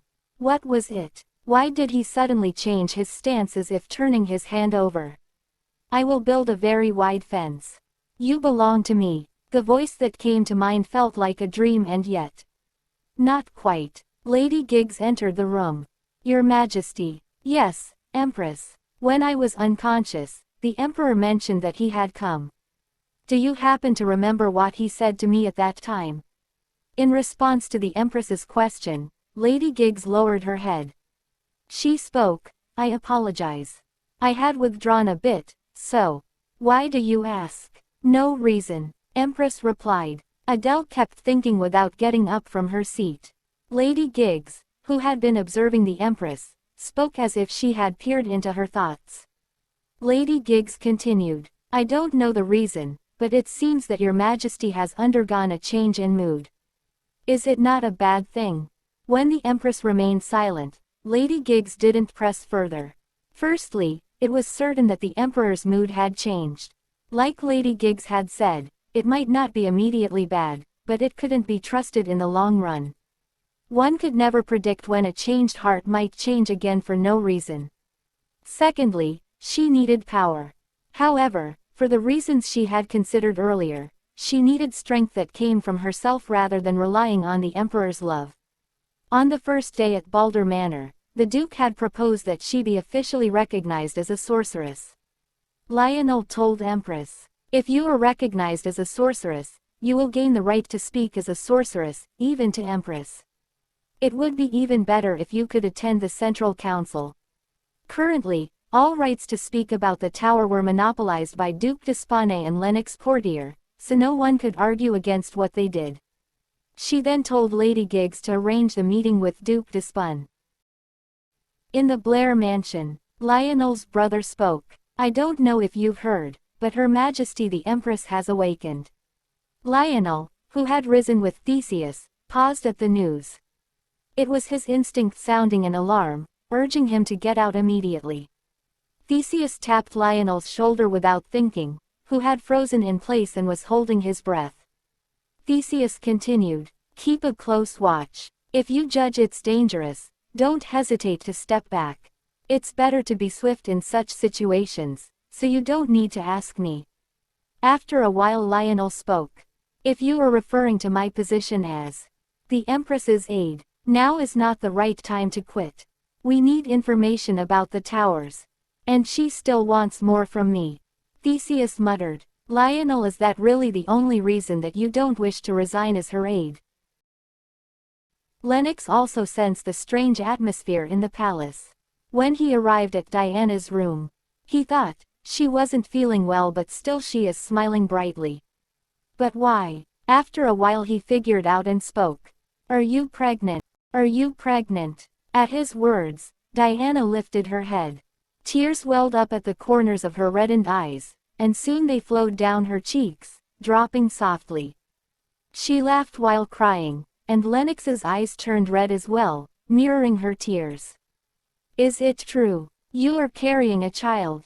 She replied. "Based on the symptoms, it's highly likely that I am pregnant, one of the doctors told me. And, with current medical technology, doctors cannot confirm early pregnancy in expectant mothers. They can only make an initial diagnosis based on the symptoms." Lennox, who had been wearing an expression of intense anger, softened slightly upon hearing her words and leaned toward Diana. The attending physicians took turns observing the siblings before leaving with a warning to be careful. As soon as they were gone, Lennox grasped Diana's hand with tears of joy in his eyes. "You did well, Diana," Lennox said, holding her hand tightly. Diana, with tears in her eyes, held onto his hand as well. When one of the physicians examining her mentioned the possibility of pregnancy, Diana wondered if this could be a dream. She continued, "All the recent signs of loss of appetite, missed menstrual cycle, persistent queasiness, and mood swings seem to align with early pregnancy symptoms, and suddenly, my lower abdomen felt heavy." Lennox stared at Diana's belly, which was still relatively flat, but held their savior inside. Lennox spoke. "Was this what you've been waiting for all this time, to appear like a savior in such a crucial moment?" Savior. This baby was their savior. Lennox's sky-blue eyes sparkled as he gazed at Diane. He then spoke. "Your Highness, from now on, please take good care of yourself and the baby. Don't worry about any disturbances from outside, no matter what happens, all right? And now, all you must do now is rest and pray that the child will be a boy." She replied, "Yes, brother." Both the siblings thought it was the gates of hell, but when they opened, there was paradise. She thought, "You must be a boy, my child." They both smiled brightly. Back at the palace, Lady Giggs, who had been eyeing the sudden decision of the Empress to go out with a puzzled expression, soon objected firmly. It had been raining for a few days, and today was quite chilly for an autumn day. Moreover, the Empress had been fasting for days. But she dismissed Lady Giggs's concerns, saying she would be gone only briefly, and proceeded to pick out her own clothes from the dressing room. Lady Giggs continued to nag incessantly as she hovered around the Empress. Adele, knowing that the only way to escape this nagging was to leave quickly, moved faster, almost doubting if the person who had just risen from the sickbed was the Empress herself. Lady Giggs followed her like a shadow, almost doubting if the person had truly recovered. Lady Giggs said, "Please go tomorrow, Your Highness. Why do you insist on going right now? Is the sky falling down if we wait until tomorrow? Is it? Your health comes first. Look at the weather. Where on earth are you going? Just tell me, I'll summon them right away." Lady Giggs continued her relentless objections. However, the Empress pretended not to hear Lady Giggs's persistent protests. "Your Highness, Empress." Only after Lady Giggs, with determination in her voice, almost shouted, did the Empress finally turn to look at her. The old lady's gaze was stern and unyielding.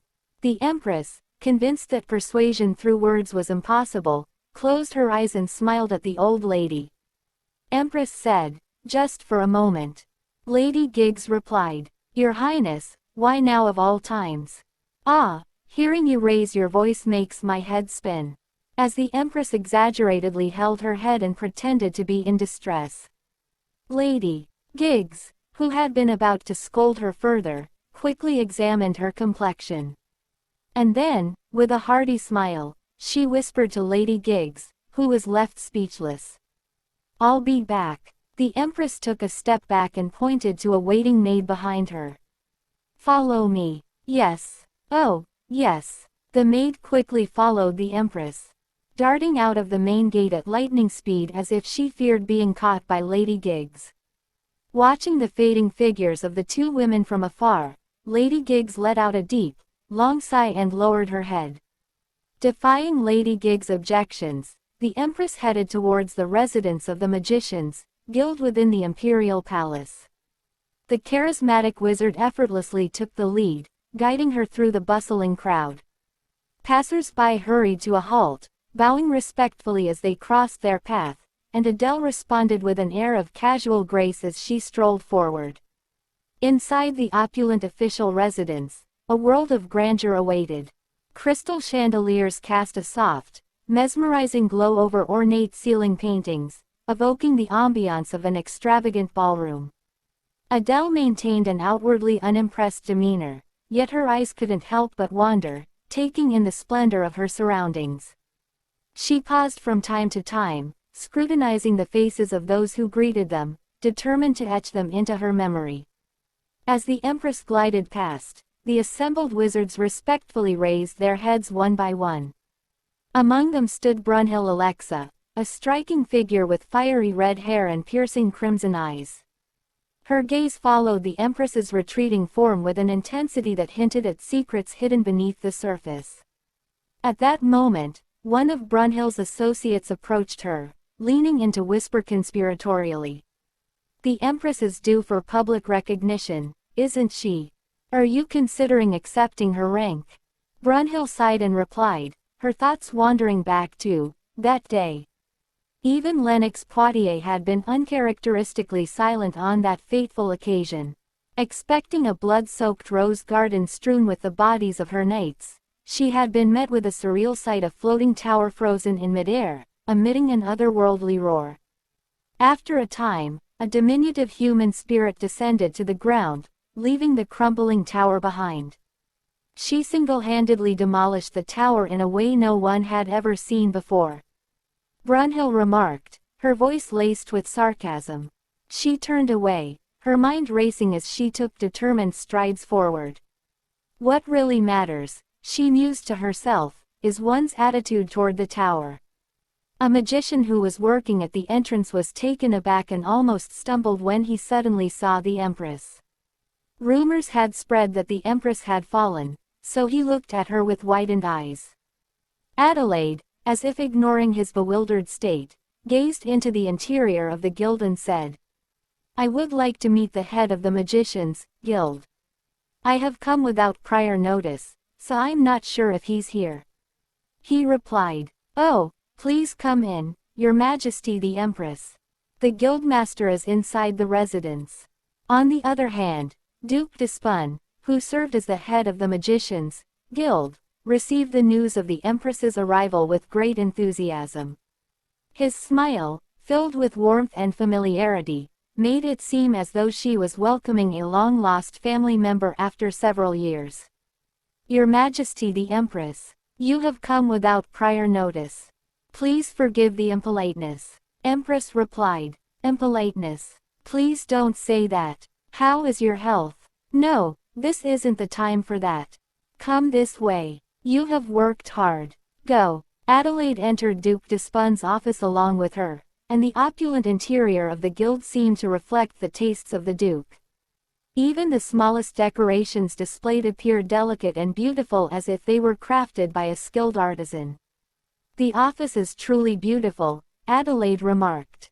The Duke replied, "Ha ha ha, I have always loved beautiful things. Please, have a seat. Are you feeling well?" "Yes, I am," she replied. The Duke gestured for Adelaide to sit and then called for tea from her attendant. She said, "I came here hastily without any gifts." He continued, "No, please don't say that. Your Majesty the Empress gracing us with your presence is a great gift in itself." Shortly, the attendant brought the tea, and Adelaide took a sip lightly.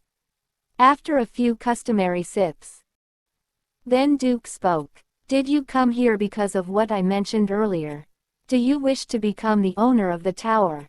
"The owner of the tower? I do enjoy being the owner of something." The Empress smiled with the expression of a ruler, which suited her surprisingly well. "Yes, indeed, Your Majesty, you are already an owner. Shouldn't you try to control it here?" But seeing the Empress had crossed the ocean, she could make an educated guess about the situation in Gotrov. He said, "Yes, as you say, if you are with me, then yes, I will." The two of them exchanged warm smiles, gazing at each other with a sense of camaraderie. At the end of a momentary silence filled with laughter, he spoke. "First, would you like to receive acknowledgement from the guild?" She asked. "How do I receive acknowledgement?" He continued. "The acknowledgement in Egmont is done through a competition between magicians, which also determines the rankings.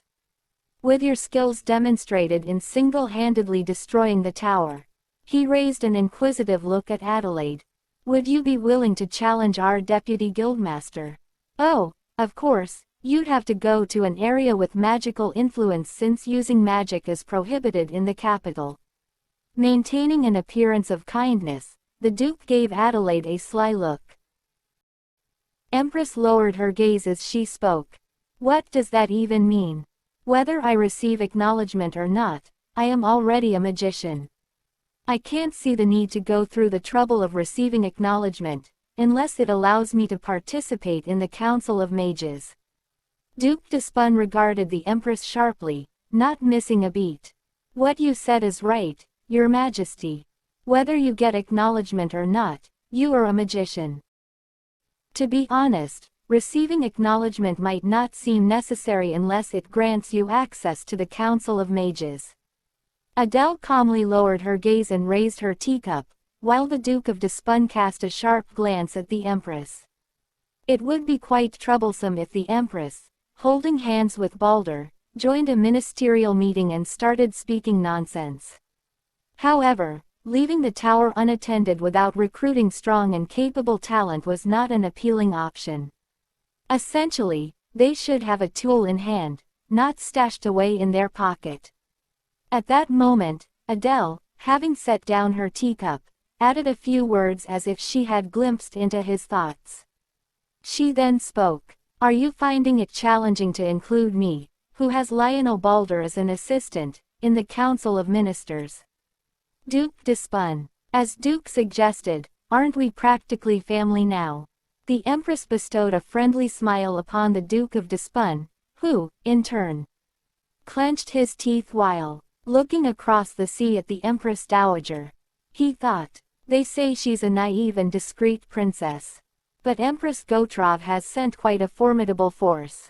Having swiftly concluded his calculations, the Duke continued to wear a very amicable smile. He continued, "Yes, no matter what others might say, we are indeed family now. Regarding the Central Council meeting, I will personally speak to His Majesty the Emperor. However, she repeated. The Duke's smile vanished as if it were a mere facade. He bore a striking resemblance to the Emperor. He continued, "After receiving formal recognition, giving gold bars to Count Calvin, it would be advisable to refrain from such actions as much as possible. Only then can you truly assert ownership over the tower. Otherwise, the Duke could easily undermine her authority whenever he pleased." He possessed that level of power. For now, the Duke of de Spun has decided to weigh her position as the Empress. Adele responded with a smile, her lips curling. She then spoke. "Of course, but I've heard there are countless estates where towers have been constructed. How do you intend to manage them?" He continued. "I've heard that Gotrov dismantles the towers systematically. It may be a more effective method of destroying the towers than Egmont, but we don't know much about the properties of the towers." Adele focused intently on his words, and the Duke of Desponnet spoke with a secretive smile as if sharing a confidential tidbit. "Your Majesty, the tower calls out to the tower, and the tower absorbs the tower." It was a peculiar statement, and he elaborated. "When all that I have planned has come to fruition, wizards will finally be able to harness their full power. The era of wizards has now dawned. On that day, those who are not wizards will become second-class citizens." Images of the houses in the slum, resembling coffins in a graveyard, flashed through Adele's mind. She clenched her fists tightly, concealed under the table. The Duke of de Spun was engaging in a perilous gamble with the lives of countless people. Her golden eyes, which had gleamed with warmth and charm just moments ago, turned icy as she elegantly turned away. The corners of her lips, which had been upturned in a smile, now subtly drooped. After finished chatting with Duke, Empress was on the way to her palace. As Adele took a step forward, the smile that had adorned her lips faded just as smoothly. Adele moved with a demeanor entirely different. As she recalled the Duke's taunting words about becoming the mistress of the tower and his face resurfaced in her mind, cold sweat broke out on her back. It wasn't fear but rather a visceral aversion.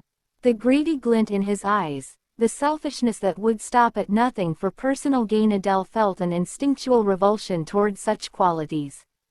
"Your Majesty, are you feeling unwell?" A maid, following closely behind, asked with concern, her eyes fixed on Adele's pale face. "I'm fine. Let's continue," Adele replied, dismissing the maid's worries. Setting aside the maid's concern, Adele quickened her pace. "Lady Giggs will throw a fit if she sees you like this. I told you not to go."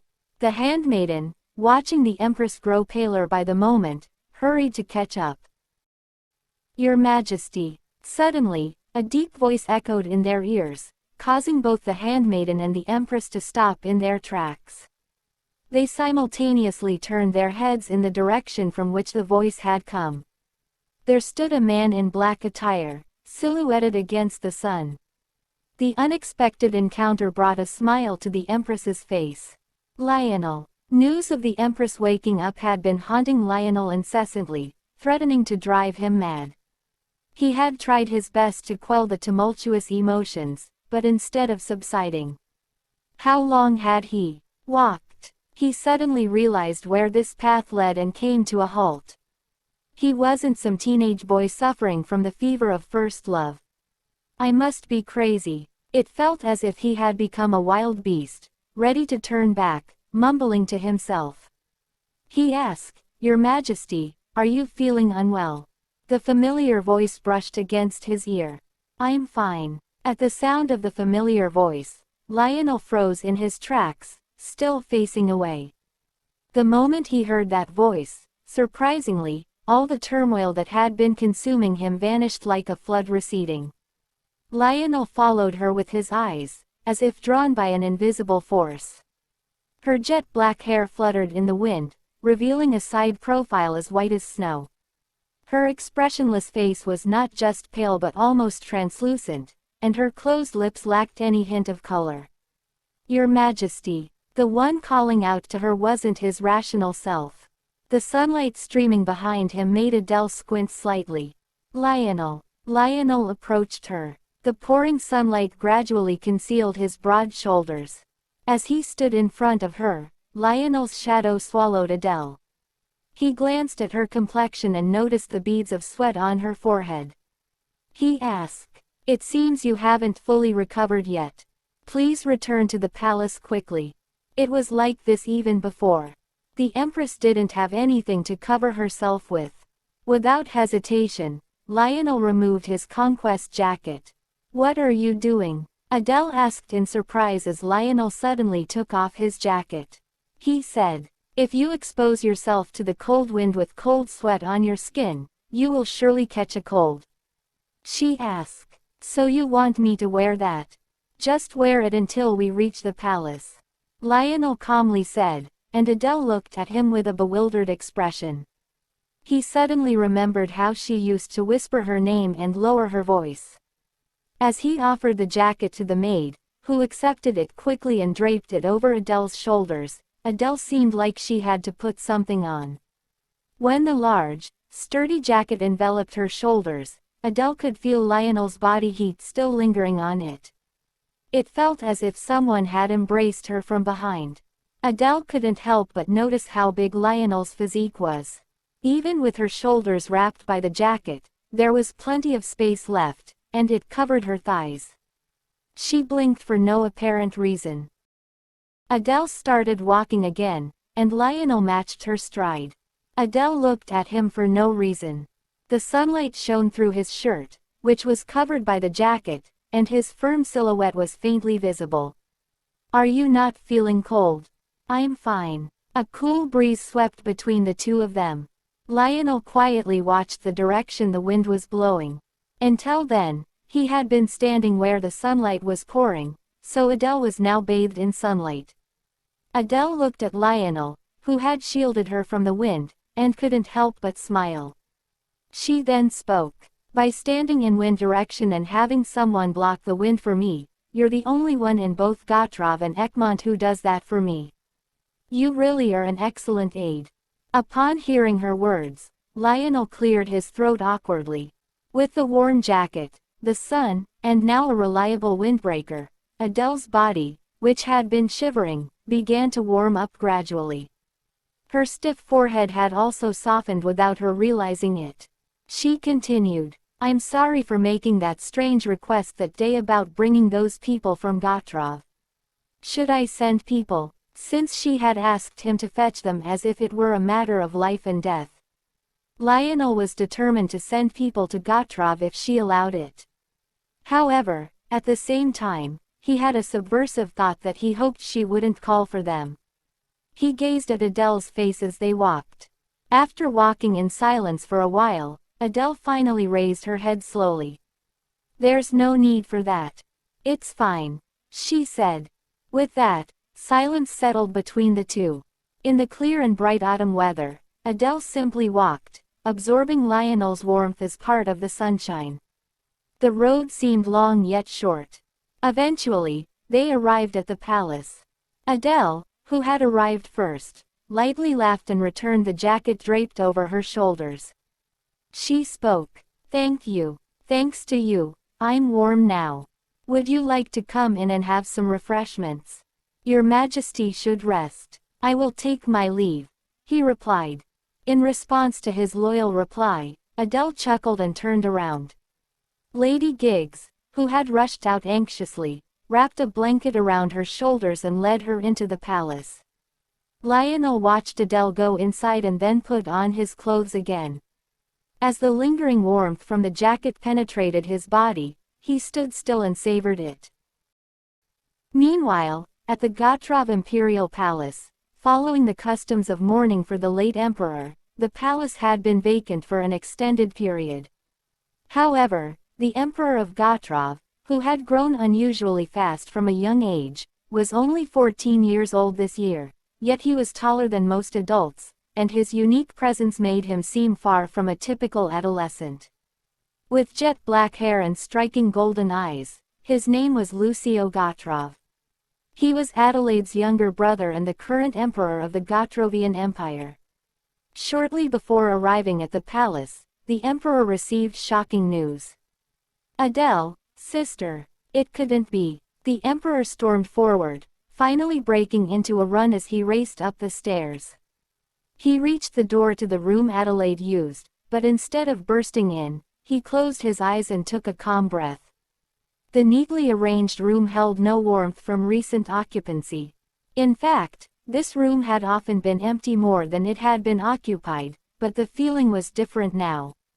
He asked, "When did my sister leave?" The maid who approached the emperor with a growling question finally spoke. "When His Majesty left for his father's funeral," he said. "Then, before I left, she already knew about her marriage, didn't she?" "Yes," she replied. He spoke, even knowing that she didn't say a word to me. "Nanny, you must have known too. If you knew, you should have told me," the emperor shouted as if in anguish. The nanny replied, "Her Highness the Princess has requested your presence." In Gotrov, marriage was arranged by the parents. Regardless of Lucio's status as emperor, Adelaide's marriage was under the jurisdiction of her mother, the Empress Dowager, making it difficult for him to interfere. Moreover, the Empress Dowager is currently regent. But if he had only been determined, there could have been ways around it, but his sister had prevented it. The emperor's shoulders slumped as if all his strength had left him, and even a hint of betrayal seemed to emanate from him. The nanny, seeing the emperor in such a state, reached into her bosom and handed him a letter. "Her Highness left a letter for you." The emperor, who had been extending his arm, swiftly took the letter like a lightning bolt. After dismissing everyone from the room except the nanny, he impatiently tore open the envelope. There was only one sheet inside. The firm, unadorned script and the concise sentences, devoid of any sentiment, were characteristic of her. His golden eyes quickly read the words, and his hand holding the letter began to tremble uncontrollably. Eventually, the emperor buried his face in the letter. Your Majesty, she addressed me. Ask your Majesty. My sister is truly a fool. The emperor wept as he read his sister's letter. Your sister, she's truly a fool. It was a letter of apology. Lucio, the emperor, headed straight for the Empress Dowager's palace after leaving Adelaide's residence. The Empress Dowager had already prepared to receive him upon hearing that the emperor had arrived. Welcome, your Majesty. With a beautiful face, she greeted him warmly as if she were showing compassion, her demeanor reminiscent of his mother's. He asked, why did you send my sister to Emont without consulting me? The Empress Dowager had anticipated this question. She responded with a gentle tone and a prepared answer. Adelaide is not meant to be a mere noblewoman. Being the Empress of Emont is better than that. I'm sorry I couldn't inform you earlier. But isn't that true for Adelaide as well? At that, Lucio chuckled. At his son's sudden laughter, the Empress Dowager was momentarily speechless. He continued, do you think I wouldn't know what you were using to pressure my sister? Her eyes widened as she stared at the emperor. The emperor, with a subdued sigh, leaned toward the Empress Dowager. Mother, Adelaide's creation of the Tower Countermeasures Division has become an obstacle to the strengthening of imperial authority. When you become emperor someday, you must suppress the power of that wicked thing. Do you understand? Even as a young child, Lucio found that statement rather odd. In his eyes, his sister, who roamed the wilderness in robes rather than sitting in the palace adorned with extravagant clothing, seemed more impressive than their mother. With a face that seemed almost wild, she knelt on one knee, looking at him like a towering mountain. When he met her exquisite golden eyes, he couldn't help but feel proud of his own eye color, which resembled hers. Sister, can't you send someone else on the expedition and stay in the palace? Whining childishly, he looked at her, and his sister always smiled affectionately in response. It was their mother who had forced this extraordinary and admirable sister to step aside from her position as crown princess. Their mother had demanded power that was truly cruel and merciless, even sending her own daughter into exile in a foreign land. Adele always apologized to Lucio. When asked what she was sorry for, she would just smile and not provide an answer. She believed her younger sibling remained unaware of the incident until now, so she finally left behind a letter of apology. However, Lucio had already discovered the truth several years ago. Lucio was born the year Adelaide turned 10. At that time, Adelaide was a crown princess, and Lucio received the title of prince. But when she turned 14, Adelaide defied her mother and established the Tower Resistance headquarters. The current empress, who was then the queen, acknowledged the Tower Resistance headquarters but also made this claim. The succession of a kingdom should prioritize one's safety above all else. The princess who declares that she will navigate through the political arena by establishing the Tower Resistance headquarters should delegate her position to Lucio Gotrov and leave the tower. The emperor supported Adelaide, but the winner of this battle was the empress. Adelaide relinquished her position as princess, but it wasn't easy for her to accept. Surrendering that position felt like a death sentence for someone who had always lived as a princess. However, she couldn't give up on the Tower Resistance headquarters. Some of her followers made a cruel proposition to her. It was an offer solely for her benefit, yet it was also something she shouldn't accept. Eliminate Prince Lucio. Normally, Adelaide would have unhesitatingly rejected such an inhumane proposal. But backed into a corner, she found herself wavering for a moment. Ultimately, she rejected the proposal, but the courtiers noticed her momentary hesitation. Adelaide's relinquishment of her princess position was a painful event for those who had supported her wholeheartedly. How could they watch their ship sink? Some of Adelaide's most extreme followers resorted to desperate measures. They secretly laced a potent poison into the 4-year-old prince's snack. Adelaide rushed frantically to save Lucio, who held the poisoned snack in his hand, and then held her younger brother close, crying endlessly. The momentary weakness that had shaken her had turned into poison for her beloved sibling. The late emperor arrested all those involved in this incident, but no records were left indicating that they were Adelaide's followers. As the blood of those who had once supported Adelaide flowed freely and the acrid smoke from burning bodies covered the sky, Adelaide realized that as long as she remained in Gotrov, such incidents would repeat themselves sooner or later.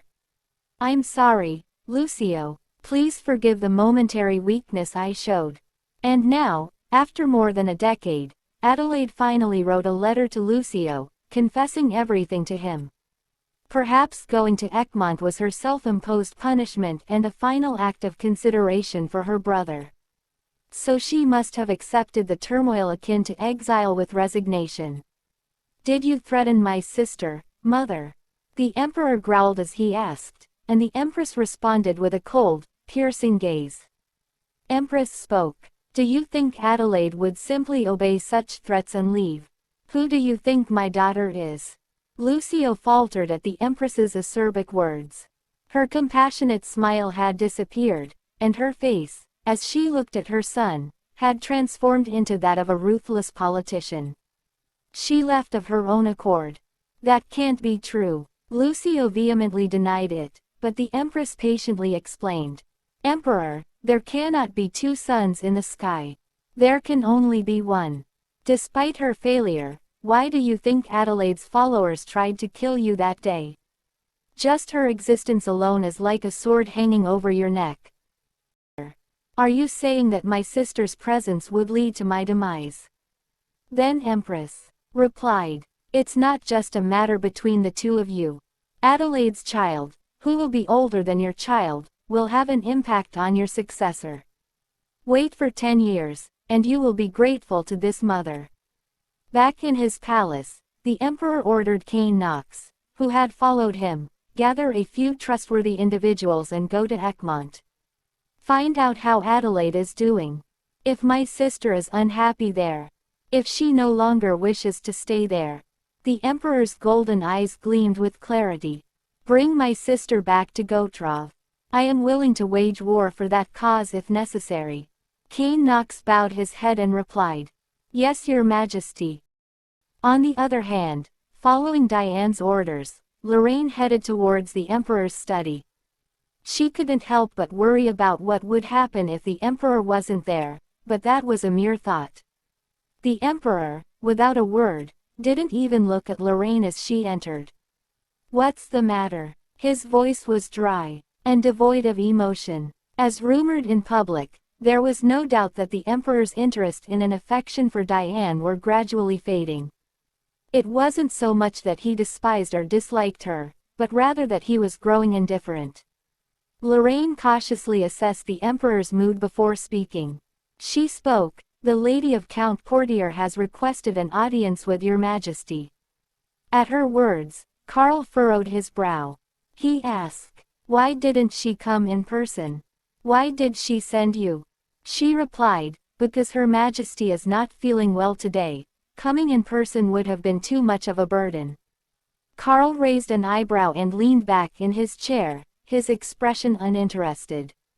"I'll go later," he said dismissively. She continued, "Forgive me, your majesty. Lady Portier has something urgent to convey and has requested your presence immediately." The emperor's hand, which had been about to sign a document, froze in midair. He asked, "Right now?" "Yes, your majesty. I apologize for the inconvenience," she replied. Lorraine reached the entrance to Diana's chambers and promptly knocked on the door. "His Majesty, the Emperor has arrived." Karl entered the room without hesitation. "Your Majesty." At Diana's frail voice, Karl let out an involuntary sigh. The voice now seemed irritating rather than sympathetic. He preferred the strength that he could break rather than the vulnerability that worried him. Carl slowly turned his head to look at Diana, and he chuckled. Silence hung in the air.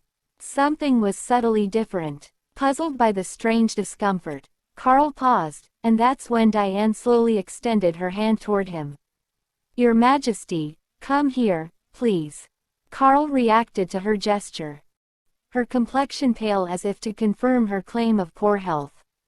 You mentioned you weren't feeling well. Are you feeling any better? Instead of answering his question, Diane cautiously took Carl's hand. Although the royal physicians had not yet provided a clear diagnosis, Diane couldn't wait any longer. She was convinced that there was a child in her womb. Even if the official announcement had to be delayed, she wanted Carl to know at the very least. Diana gently guided Carl's hand to her belly. In that moment, Carl froze. He stared at his hand on Diana's abdomen with a rigid expression. Your Majesty, there might be our child here. Silence continued to envelop them. Diane gazed at the Emperor's hand resting on her belly with tears of joy in her eyes. My child, your father is the Emperor of the realm. Her whole body trembled with happiness, and tears welled up in her eyes, streaming down her cheeks.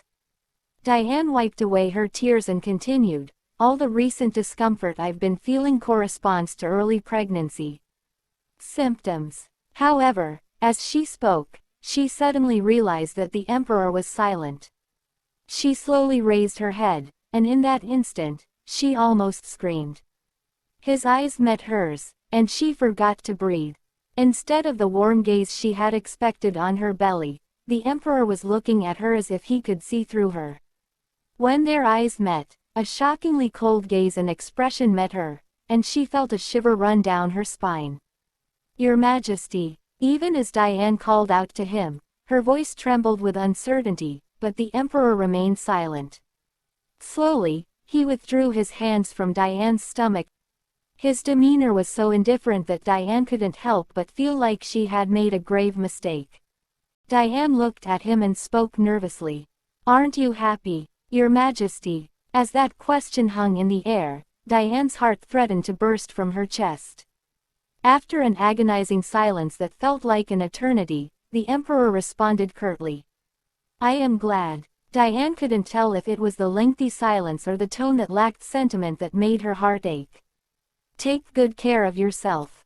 Without hesitation, the Emperor turned his back and exited the room. Diane stared at the door he left through, her face reflecting devastation. For some inexplicable reason, she felt like letting out a sob, so she covered her mouth. Her wide, azure eyes brimmed with endless uncertainty. Her heart pounded so violently that it was almost painful. As she gasped for breath and wrestled with her emotions, a sudden realization struck her like a blow to the head. What had the Emperor's biological mother, Lady Beatrice, once said? Despite giving birth to her son, her heir, Lady Beatrice, had never been officially acknowledged as the Emperor's mother.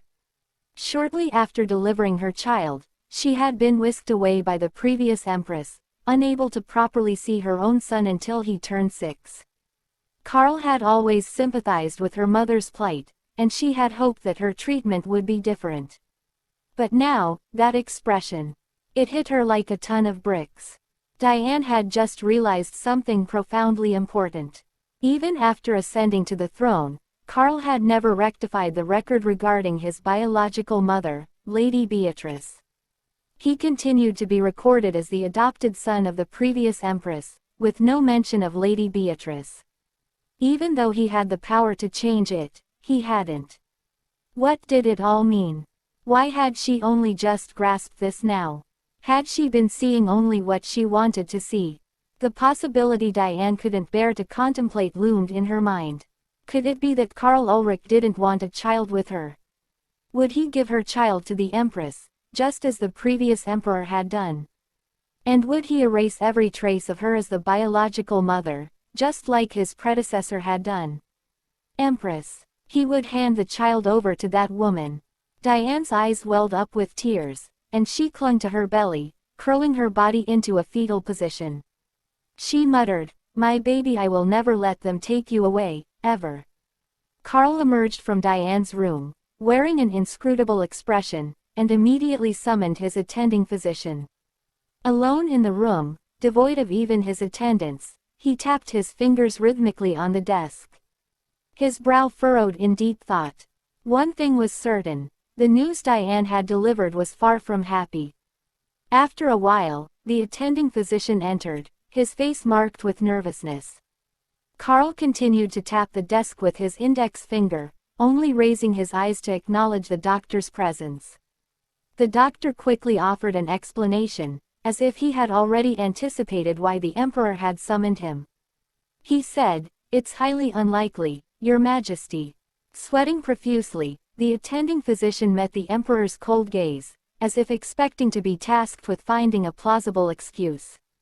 Just before being summoned, he had been livid with those who had examined Diane, demanding to know if they had made any mistakes in their diagnosis. He continued, "The odds are truly minuscule. I doubt it will ever come to pass. I meticulously followed the prescribed dosage of that medication. There couldn't have been an error." The Emperor frowned and said, "So the only error was mine." Upon hearing the Emperor's discontented words, the attending physician swiftly offered an apology. "I apologize, Your Majesty. However, there is a chance the diagnosis might be inaccurate. Initial diagnoses can be uncertain." Carl's eyebrows twitched. He fixed his icy gaze on the doctor's head, letting out an exasperated sigh. He hadn't anticipated this, and it was certain that this news would eventually become a rumor. It wasn't something that could be kept under wraps by silencing a few individuals, and if the diagnosis was indeed correct, it would be impossible to conceal in a matter of months. When the Empress found out, how would she react? Carl could vividly picture Adele's cold, emotionless expression. She would likely say very little, perhaps even feign celebration with a frigid demeanor. Yet, from Adele's perspective, her already tenuous position would be further destabilized. At that moment, a revelation struck Carl like a bolt of lightning, and his violet eyes narrowed. He muttered, "It's something that could potentially shift our positions significantly. If the Empress's position in the palace is weakened, she will be forced to rely on me alone. This might be an opportunity to change the Empress's impression of me." Meanwhile, Lennox, returning to the wizard's residence, hurried to Duke d'Espun's office as summoned. He was still so elated that he struggled to catch his breath, his mouth twitching involuntarily. Lennox entered the office of Duke d'Espun, who seemed lost in thought. "Duke, you called for me." Duke d'Espun glanced at Lennox as he entered and gestured toward a chair. "Please, have a seat." Following the Duke's directive, Lennox calmly settled into the sofa. Duke d'Espun cast a scrutinizing glance at Lennox. Without the Duke, both Lennox and Diane would have lived entirely different lives. A dozen years ago, the Duke had encountered his future brother and sister for the first time at the estate he had visited to dismantle the tower. By chance, he had witnessed Lennox's awakening, leading to the Duke adopting the orphaned siblings who had lost their parents. Lennox possessed remarkable wizardry skills but lacked cunning, whereas Diane, devoid of magical abilities, was intelligent and exceptionally attractive.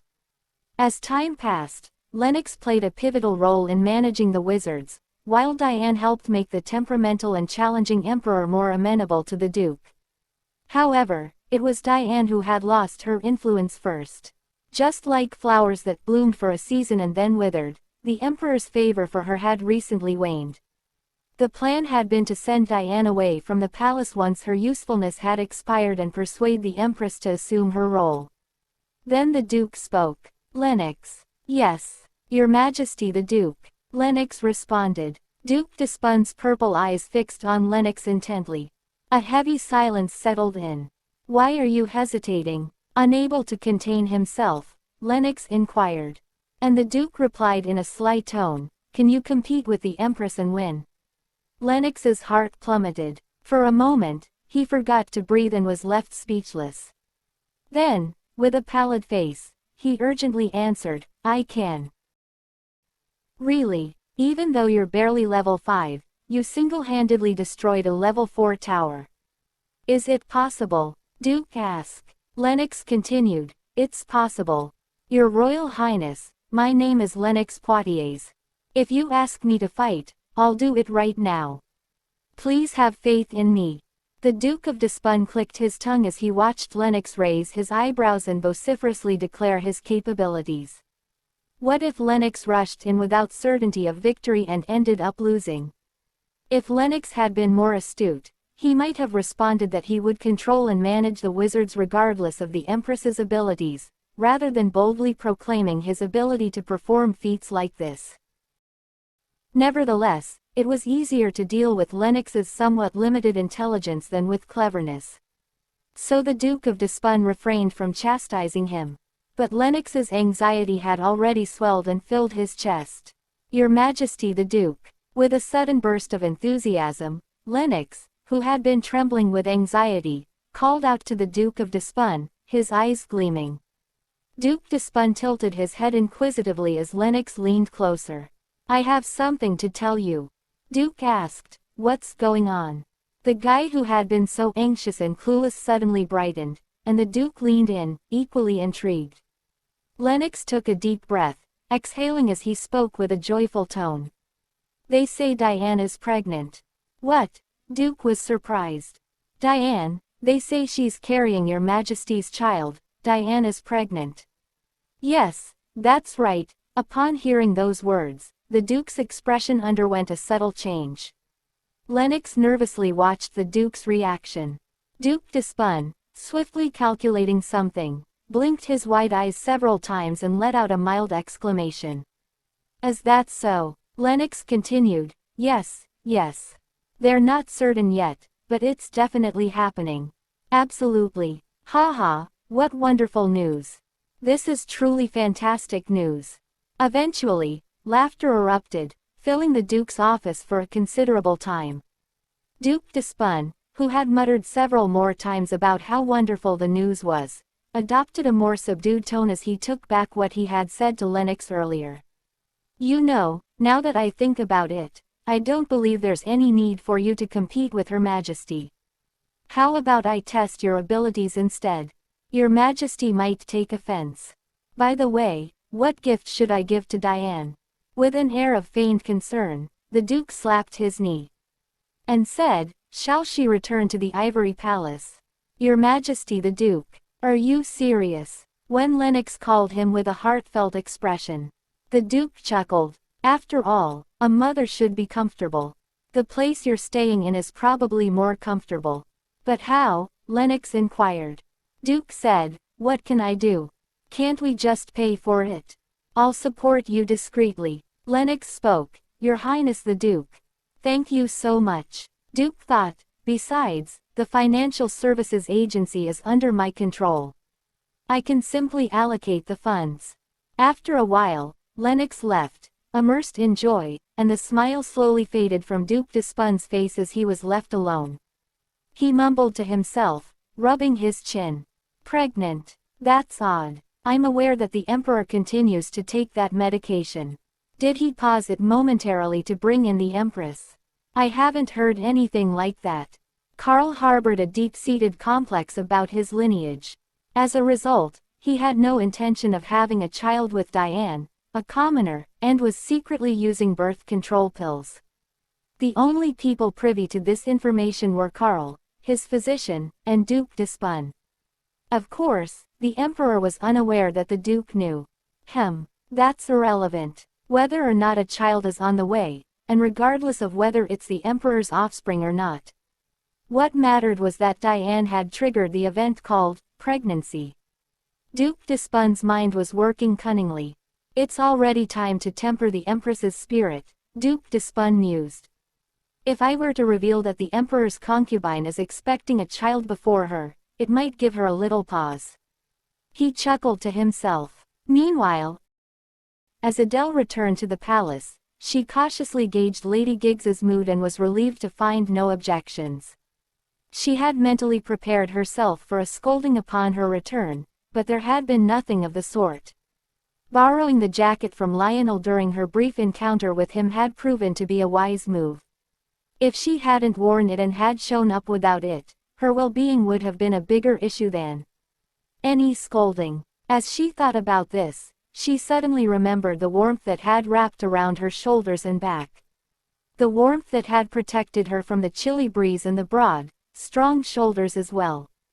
The word, protection, was strange when associated with her.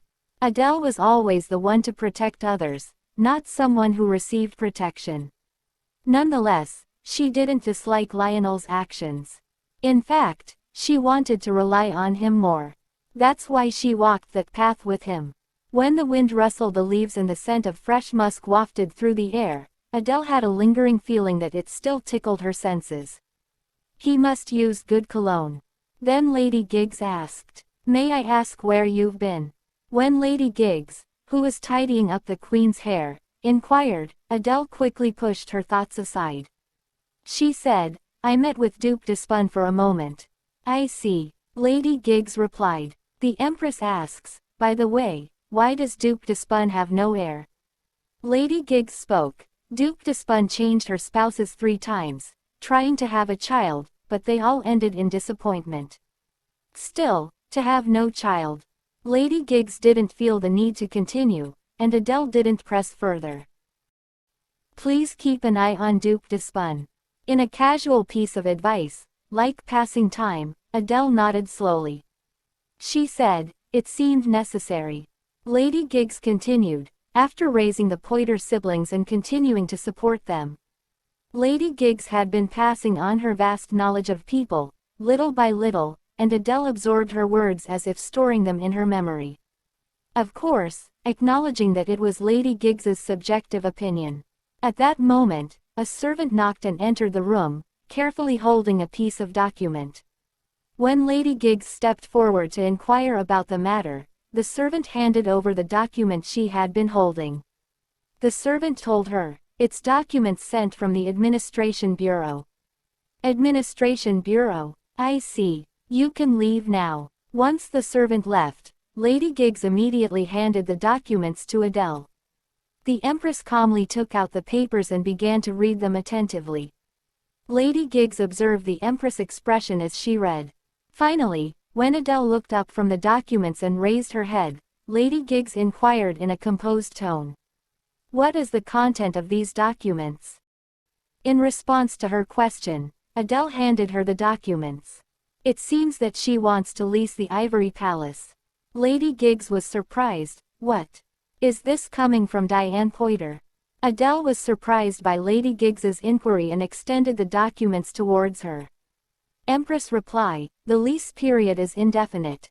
She wants to use the entire palace, not a specific room, as she did before. The rent must be exorbitant." Lady Giggs quickly received the documents and skimmed through them. "She's requesting this exorbitant sum indefinitely. How on earth did this happen?" Adele furrowed her brow with a creased forehead, thinking that she needed to uncover the details of this incident. Naturally, the name that came to mind was Lionel. Since when? Lionel had become the first person Adele sought whenever she faced difficult situations, although it hadn't been like that when they were in Gothorpe. Adele realized that she wanted to rely on him. Pushing away her concerns about him, Adele gave instructions to Lady Giggs. "Contact Lionel Balder and ask him to visit for a moment. Perhaps the House of Balder could know something. And in the meantime, review these documents and prepare a response." Since becoming an aide, Lionel had been collecting information regarding the Queen faster than anyone else in the palace. It was a natural part of his role as an efficient aide, but, in reality, it was merely an excuse. From the moment he first met the Queen, his every thought had been connected to the Queen's palace. In no time Lionel came to the Empress Palace. "You wished to see me, Your Majesty." Lionel observed Adele's expression attentively upon his arrival. "Are you feeling better now?" Empress reply, "Yes. I apologize for calling you suddenly. I have something I'd like to ask." "Please, sit." As Lionel took a seat across from her, Adele got straight to the point. "Is it because of Diane Poiter's lease of the Ivory Palace?" Adele looked at Lionel as if daring him to continue. Less patient, Lionel looked at her seriously. Please, go on. Why do you ask about it? It hasn't even been an hour since we received the documents for the Queen's Palace lease, so how much do you know? Lionel explained his findings based on the information he had obtained. He spoke, after hearing the rumor about the Ivory Palace lease, we immediately investigated Lennox Poiter's actions. It seems that he went straight to the Administration Bureau right after meeting with Duke d'Espun. It's clear that Duke d'Espun's covert support will make this lease possible. The Duke probably intends to get the money he paid back, as he has influence over the Treasury Bureau. Is that even possible? Adele was taken aback, wondering how rotten the situation had become. If this hypothesis is correct, why would they secretly support the Ivory Palace lease? There must be some profit for them. As Adele mumbled to herself, Lionel, who had been explaining the situation, suddenly fell silent. Adele noticed his silence and realized it was an act of consideration toward her. Although Lionel had explained the situation thus far, he didn't want to burden her with everything. Then she spoke, as Diane Poyer is pregnant. Although there was no reason to be upset over this trivial matter, an undeniable hint of bitterness appeared on the Queen's porcelain-like face. After all, this meant an already narrow space would become even narrower. Adele couldn't help but feel relieved that Lionel was the one who had informed her of this news. She didn't want to show such a distressed expression to anyone other than him. Are you all right? As Lionel had scrutinized Adele persistently, his heart ached like a festering wound. The overwhelming feeling of defeat he had experienced on that day was boiling inside him again. Lying on the bed, he had been unable to do anything other than watch the Empress by the Emperor's side, occupying the place that had been etched into a corner of his heart. Although he could have offered anything, it was merely a heartfelt longing, as the Empress belonged to the Emperor in reality. If the Queen was in pain or hurt due to the Emperor, what could Lionel possibly do for her? He had to turn his gaze away and look toward the side. Meanwhile, Adele had managed to regain her composure. She didn't want to appear as if she were eager to produce an heir, as if her life depended on it, crushed by this news. She deliberately straightened her shoulders and spoke casually. It should be all right, shouldn't it? If the Empress, who had quickly returned to her calm and composed self, looked even more pitiable than when she had been searching for her fellow comrades from Gotrov, was that too presumptuous of a thought? As Lionel and Adele exchanged glances filled with their respective emotions, their eyes met in the empty space. Meanwhile, the rumors surrounding the Lady of d'Espun spread like wildfire through high society. People couldn't help but buzz with excitement over Diane's pregnancy, even those who had no interest in such gossip. Alongside this, news that Diane Poitiers had leased the entire Ivory Palace was also making waves. Emperor asked, she leased the entire Ivory Palace? Karl paused his work and raised an eyebrow. Yes, Your Majesty, the attendant confirmed. After a brief silence, Karl narrowed his eyes and fixed his gaze on his aide. He asked, do you think the news of Diane's pregnancy has reached the Empress's palace? It's quite likely, don't you think? The aide responded. Karl tilted his head in contemplation, then suddenly rose from his seat. Fetch my coat. I'm going to the Empress's palace. As Karl hurried towards the Empress's palace, his steps quickening with every stride, he couldn't help but imagine the icy reception he would receive from the Empress. She was undoubtedly furious. Of course, she would be in a foul mood, cornered in her own palace as she was.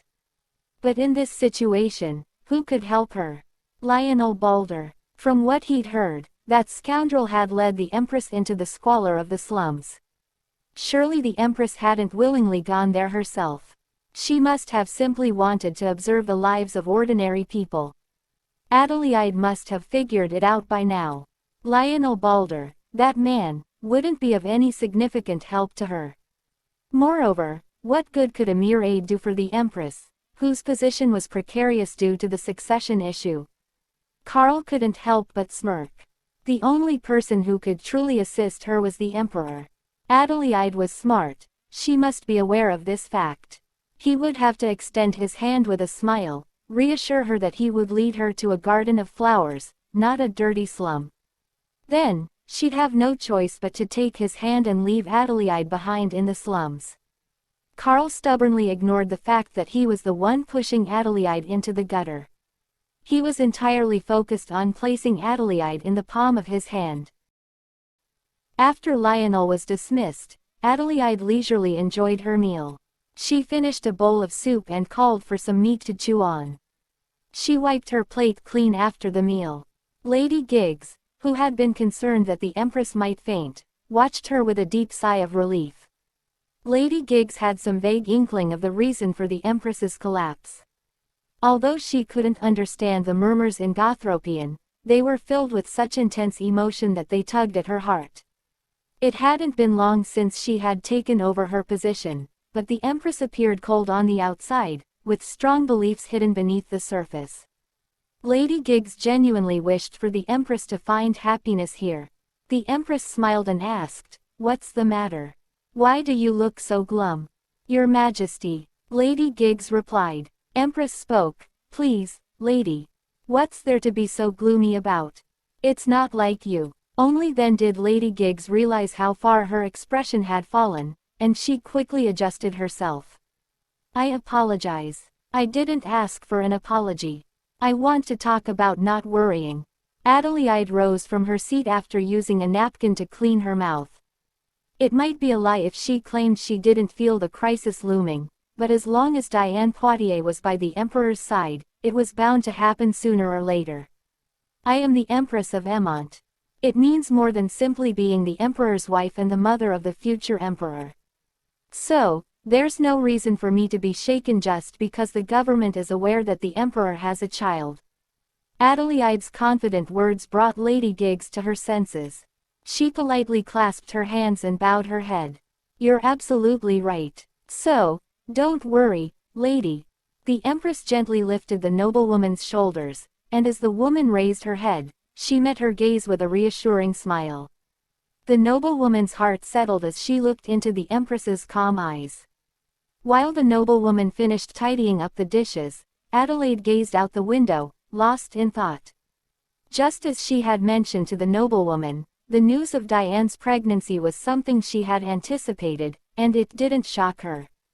However, this event had brought to the forefront an issue she had been avoiding. Adelaide had not yet spent a night with the Emperor. As the Empress, she could not indefinitely avoid her duty to produce an heir. Her thoughts swirled as she stared at the clear, cloudless sky outside the window. At the moment Carl arrived at the Empress's palace, he stopped in his tracks and gazed at the Empress. The Empress's face, as she gazed into the distant sky, appeared pure and serene, both delicate and strong. Despite hearing the news of Diane's pregnancy, she remained unwavering. Indeed, she displayed the demeanor of a true empress. Just as Diane had suspected, Carl was overwhelmed by a deep sense of rejection and anger towards the figure of the Empress. However, Diane had yet to realize just how deeply Carl had followed and yearned for the previous Empress in his childhood. To Carl, the Empress was not just a source of loathing but also an object of admiration and envy. It was an emotion etched into his subconscious that not even the Emperor himself was aware of, and it had been slowly rising to the surface until it burst forth completely. "Empress!" Carl couldn't contain himself any longer and called out to Adelaide. She turned her head to look at him. When her regal golden eyes met his, the Emperor smiled brightly, even unknowingly. In the reception room of the Empress's palace, Adelaide was baffled when she faced the Emperor, who was sitting across from her. Despite sipping her tea absent-mindedly and not looking at him, she was unaware that the Emperor's persistent gaze never wavered. Eventually, after Adelaide sighed and met his lavender eyes, the Emperor smiled warmly at her. It was an intoxicating smile, yet Adelaide instinctively leaned back. After the news of Diane's pregnancy had spread, Carl had suddenly appeared and revealed this silent charm that Adelaide couldn't have anticipated. She put down her teacup without realizing it, and when her eyes met the Emperor's deep, alluring gaze, she involuntarily moved back. Why is he acting like this? Empress. Karl couldn't help but call her once more. Adelaide was shocked by the affectionate and sweet tone in his voice. Though her gaze had been cast away, when it finally met his, Karl inclined his head to lock eyes with her, his Empress appearing perfectly regal and poised. Empress. Speak. She replied. He continued, you must have heard the rumors. Don't worry too much. Adelaide couldn't figure out what to say in response. She was dying to know what the Emperor was thinking. What had happened in the past 2 months that could explain his sudden change in attitude? What do you mean? She asked. Karl keenly picked up on Adelaide's confusion in her tone. Well, that was likely the case. Even if he was whispering like the clear autumn sky and wearing an unusual expression on his face, what he had said seemed like a confession. My successor will be your child. Adelaide's expression turned even more puzzled. She thought, did Karl have a fight with Diane Poutier or something? She was deeply suspicious of his abrupt change in demeanor after Diane's pregnancy had been announced. Karl continued speaking without paying much attention to Adelaide's subtle reactions. So, let me tell you, Empress. We should get along well now. Send your advisor away and refrain from visiting slums. The Empress was startled and then she inquired, are you aware that I went to the slums?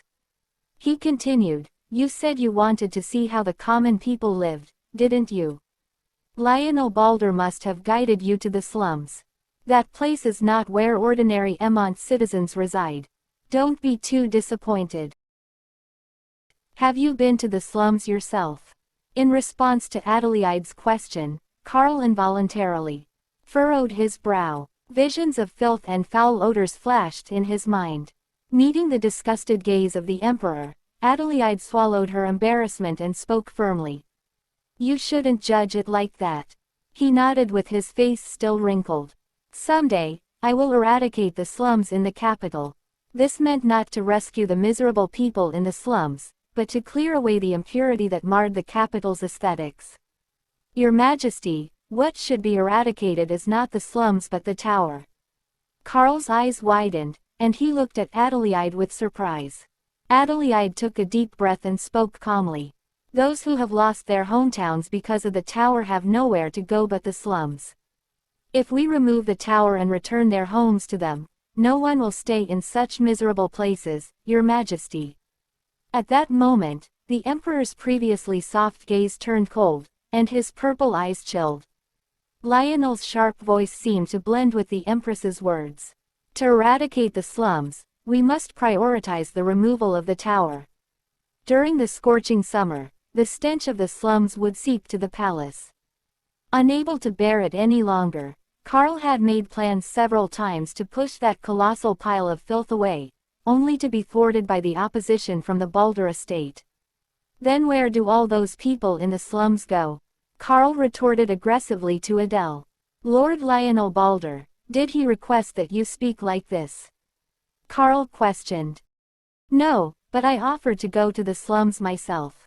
Hospitals and schools have become scarce, and even basic infrastructure is lacking. I've heard that such slums are rampant across the entire empire. Your Majesty, you must remove the tower, Adele insisted. The Empress's words fell on deaf ears as the Emperor's thoughts were in disarray when Lionel stood beside her. Lionel Balder had always been a thorn in Karl's side, a presence that Karl found hard to ignore. How can Lionel Balder be so handsome even though he's still a boy? His bloodline is impeccable, and his abilities are exceptional. If I had one more daughter, I would undoubtedly betroth her to Lionel Balder. The previous Empress held a special affection for the Balder brothers. She hardly bestowed any affection upon Karl but always favored them. She was also the one who pushed for the engagement between Elizabeth and Theseus. The anger that had been festering and simmering for a long time was now swelling in the face of the Emperor's outburst. The tower. It's the foundation of my power. Do you think the nobles would bow their heads to me if it weren't there? The Duke of Despun's whisper sounded as deafening as a bell. To your Majesty, who hails from humble origins, would the nobles bow their lofty heads? You should hold the leash firmly with the tower, Adele thought in response. The Emperor's stubbornness was approaching a fit, and Adele felt suffocated by it. Was this really what the Emperor wanted to say? It was so pitiful that it made her seethe with anger. Empress reply, how can disaster be the foundation of power?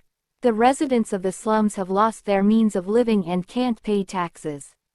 Is there anything more detrimental to your power than a dwindling tax-paying population? That's enough. Stop now, the Emperor said, turning his head away, clearly unwilling to hear more.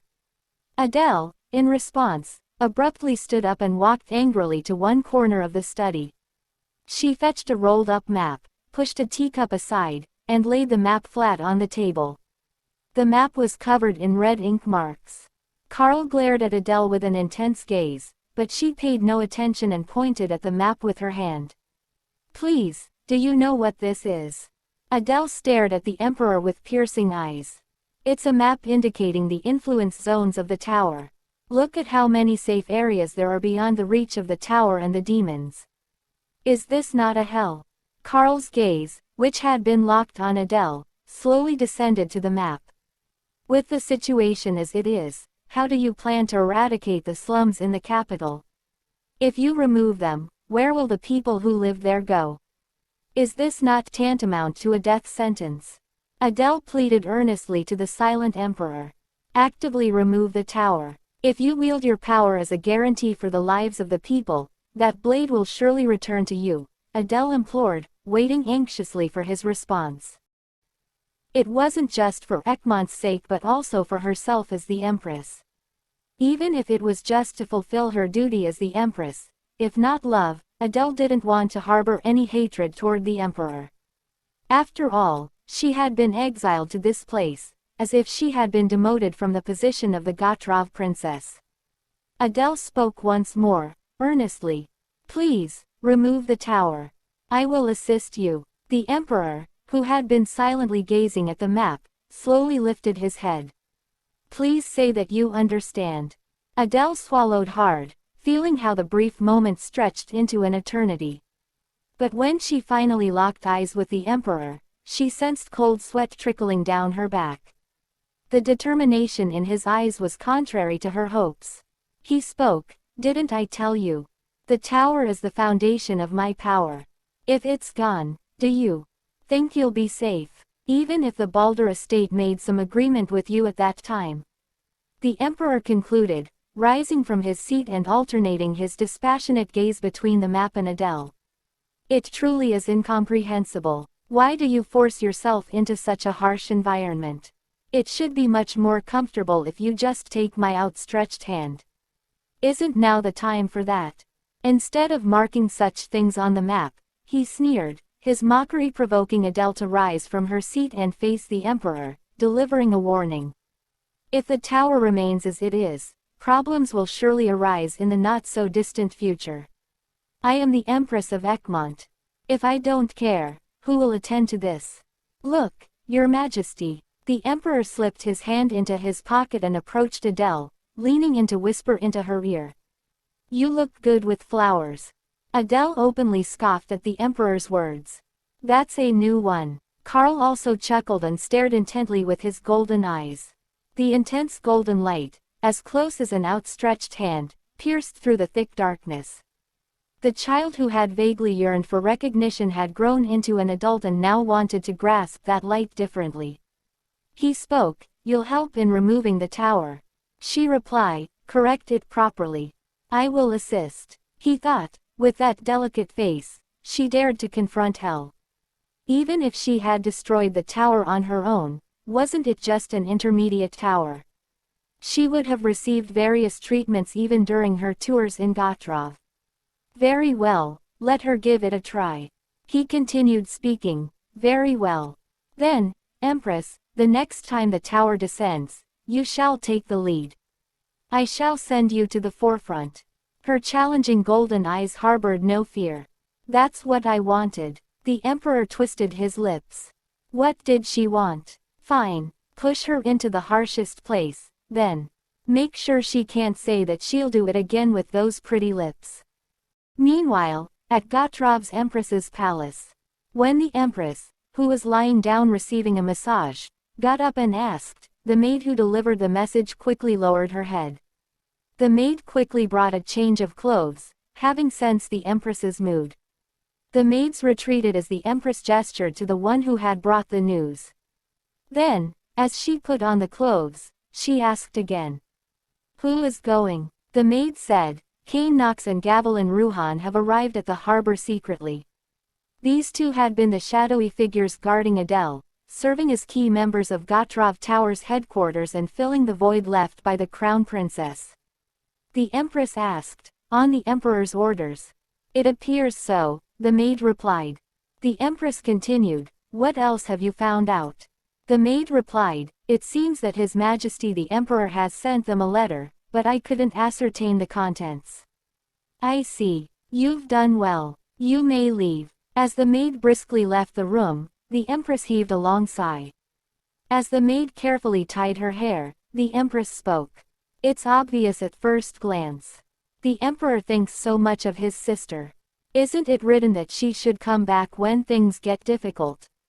Quote, "Yes, Your Majesty." The Empress, lost in thought, muttered softly. "Deceptive. Would it make you feel better to pretend you're doing this for the country, leaving your daughter behind?" Her eyes grew deep and dark, filled with bitterness. "Adele takes after me. We may have differing opinions that have led us to this point, but if that child had shared my sentiments, Adele would have been the most intriguing ally and my strongest support." The thought was heart-wrenching. If Adele had thought like the Empress and become the Emperor of Gotrov, mother and daughter would have shared the world, laughing together. Adele, that child, you see, she's the type who is perfect for the throne, yet simultaneously not suitable at all. Too clear water cannot sustain fish. How many people would give up their lives for their beliefs? How many would understand such individuals? When a typhoon strikes, the reeds may survive, but the trees will bend.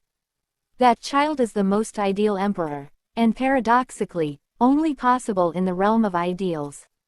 As the palace maid finished arranging the Empress's hair, she took a step back and inquired, "What if they bring the crown princess to Gotrov?"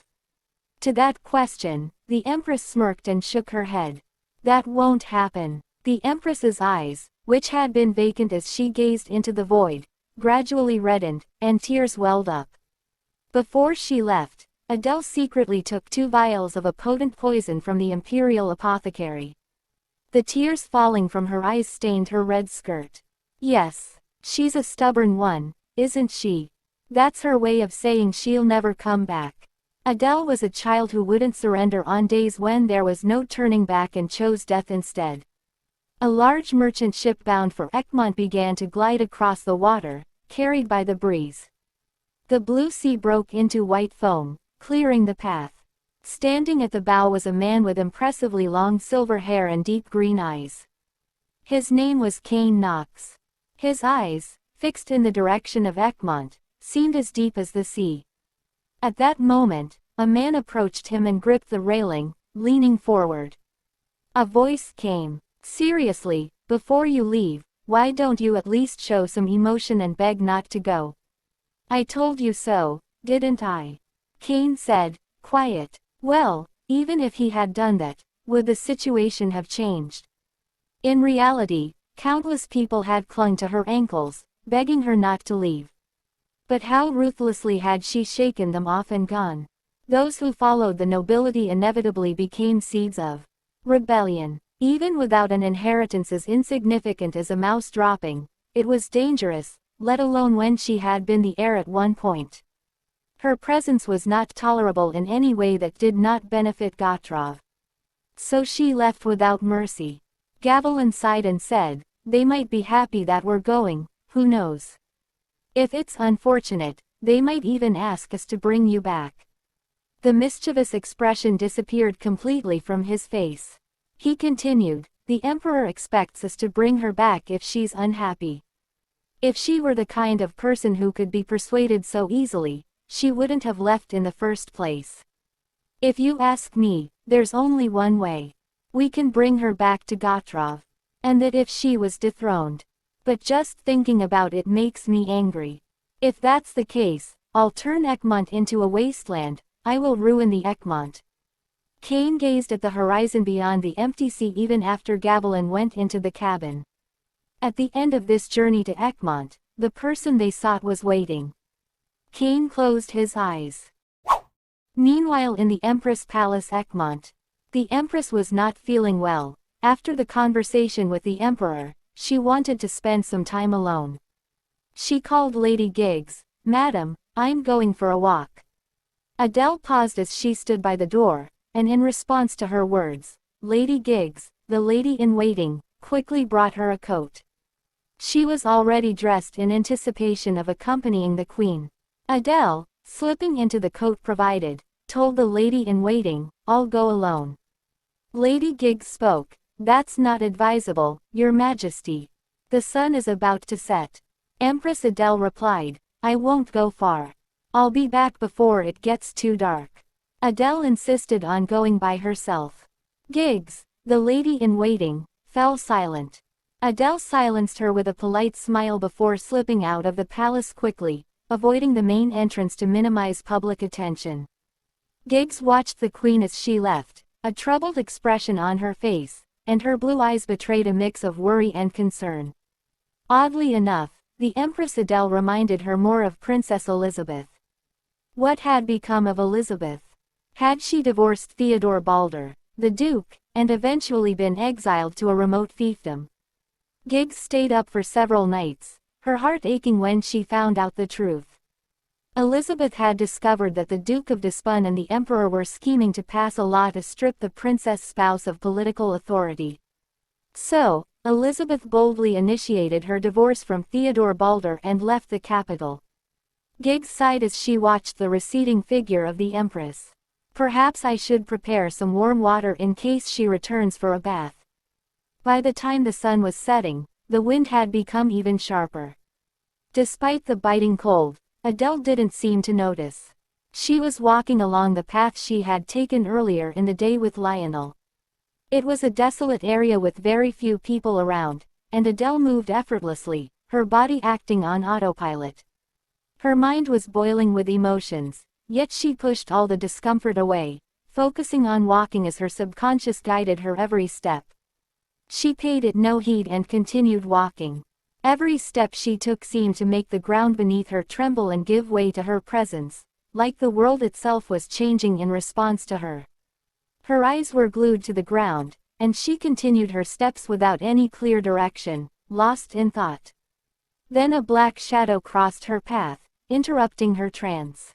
Her eyes slowly lifted from the ground, and she found herself staring at the figure of a man standing there with the sun at his back.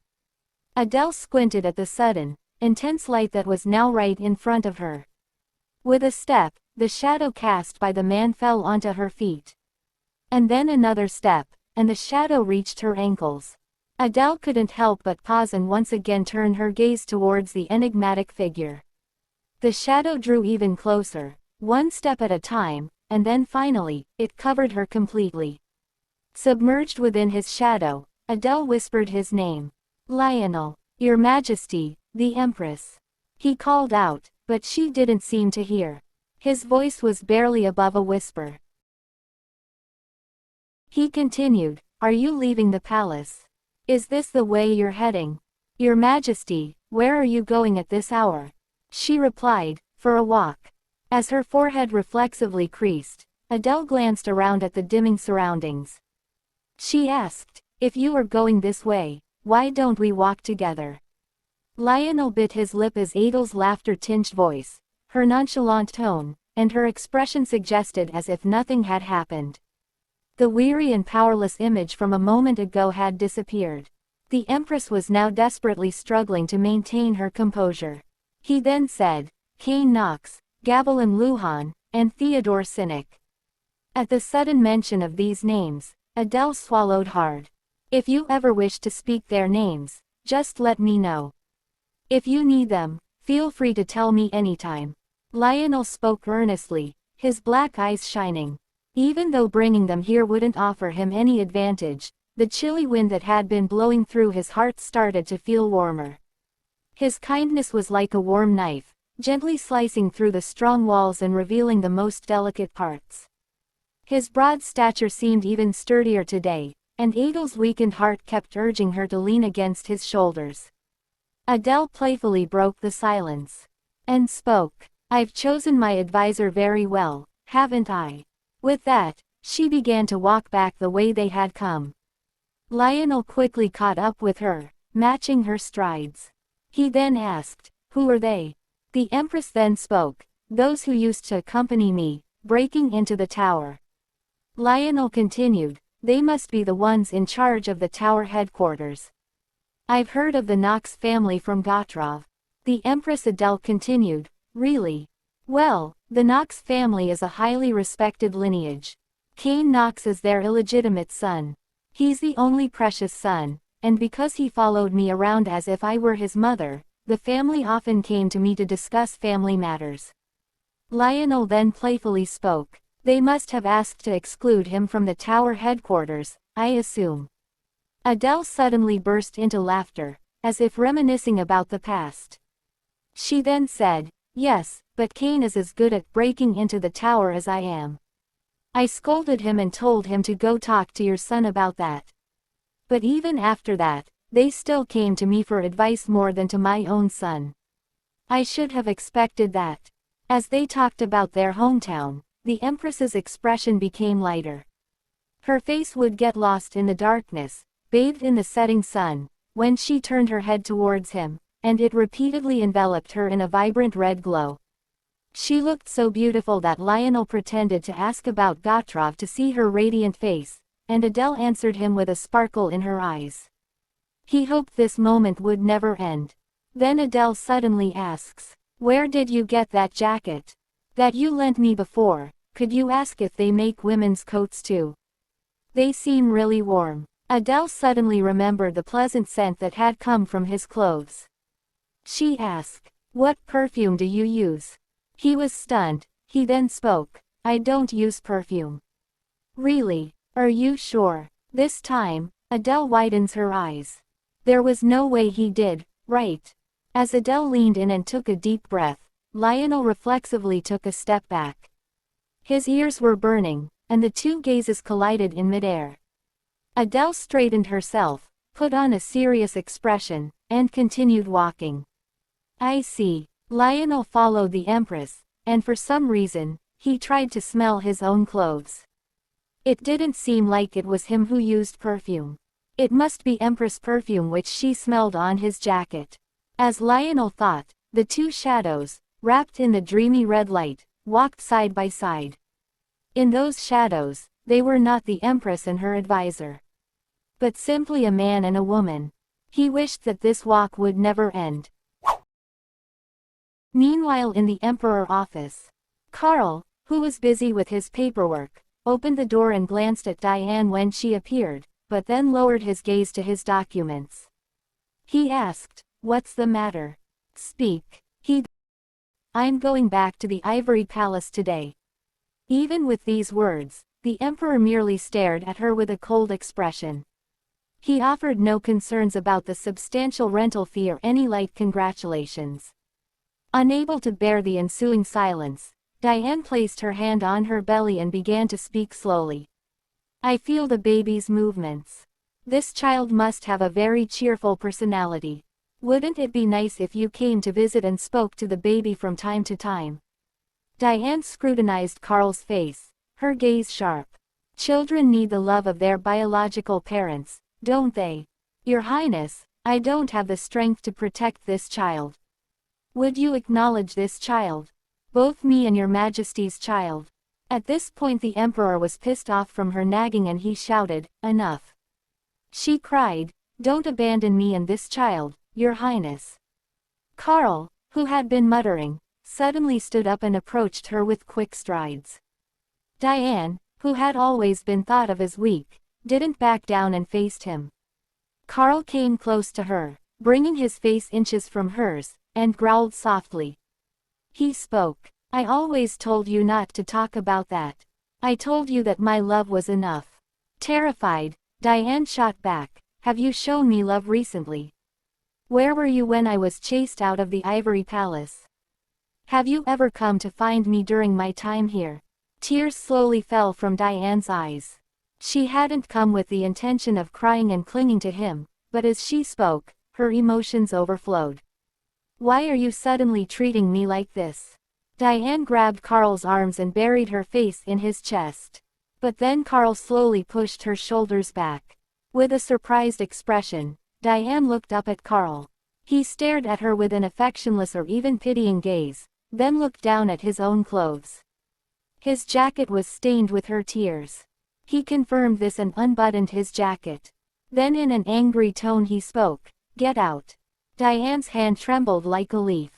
The chilly feeling that started in her chest passed through her abdomen in an instant. When she urgently turned to leave his office, it happened.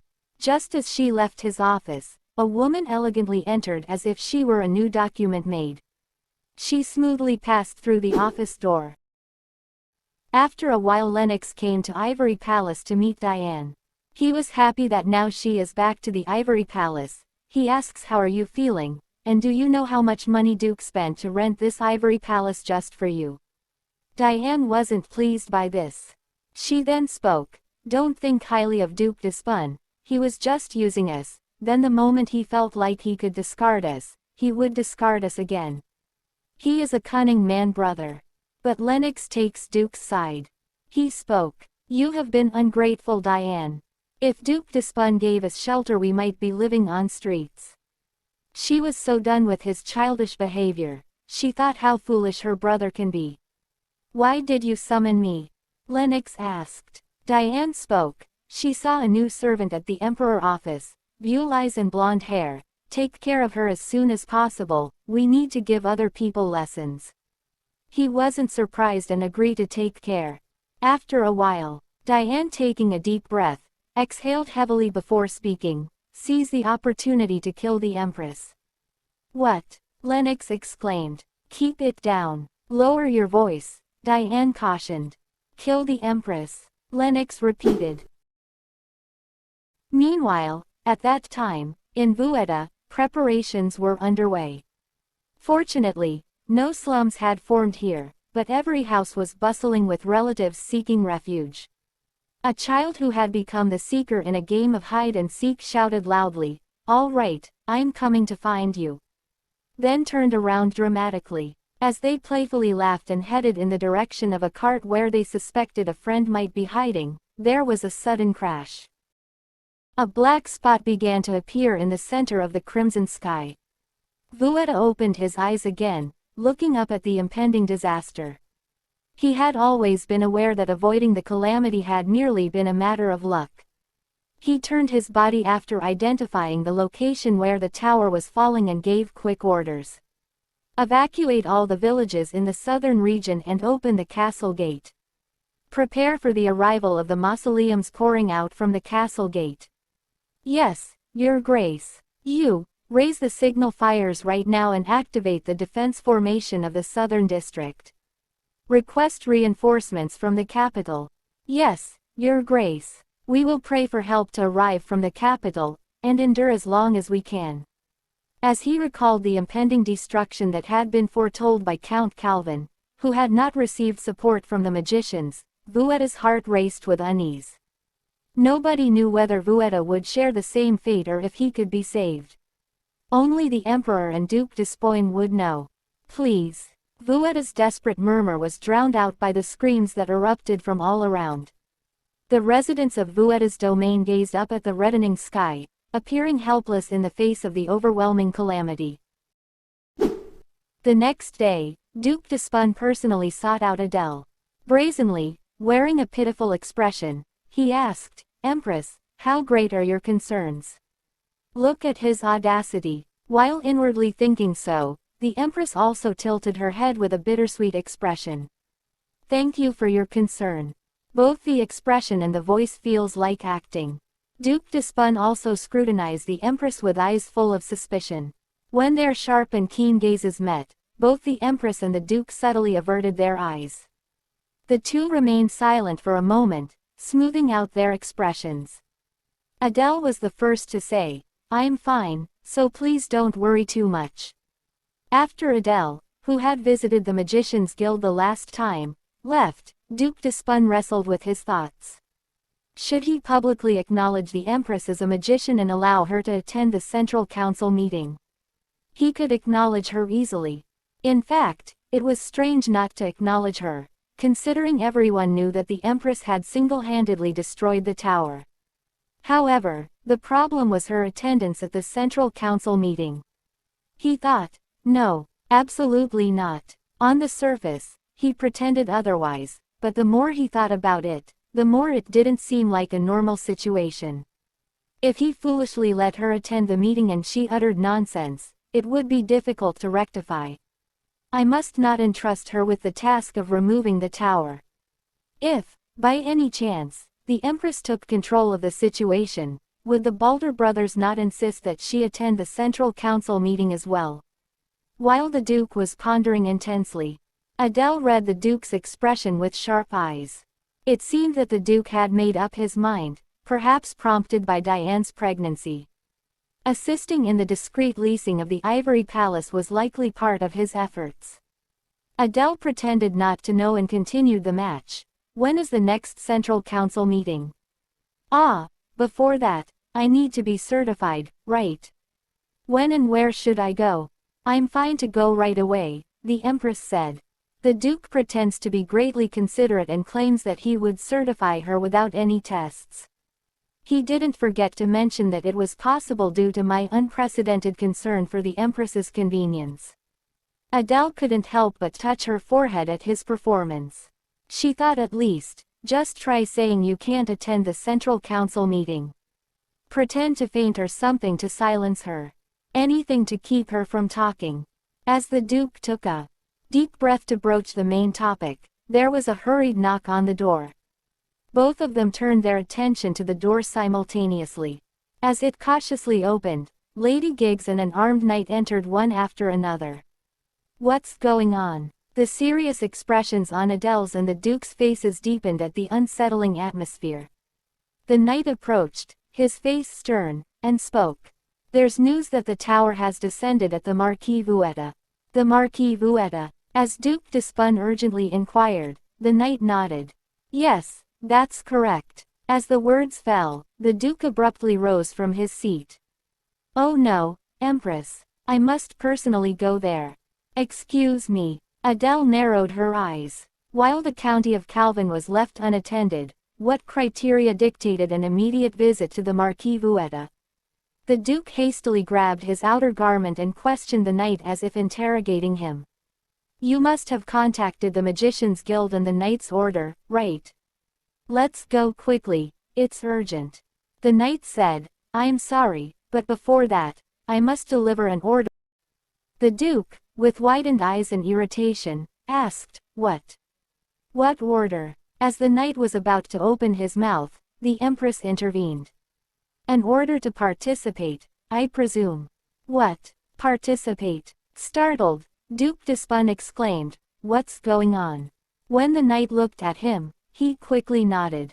Yes, that's correct. The Duke, abandoning the outer garment he had picked up, vehemently waved his hand. No, our Empress to participate in such a danger.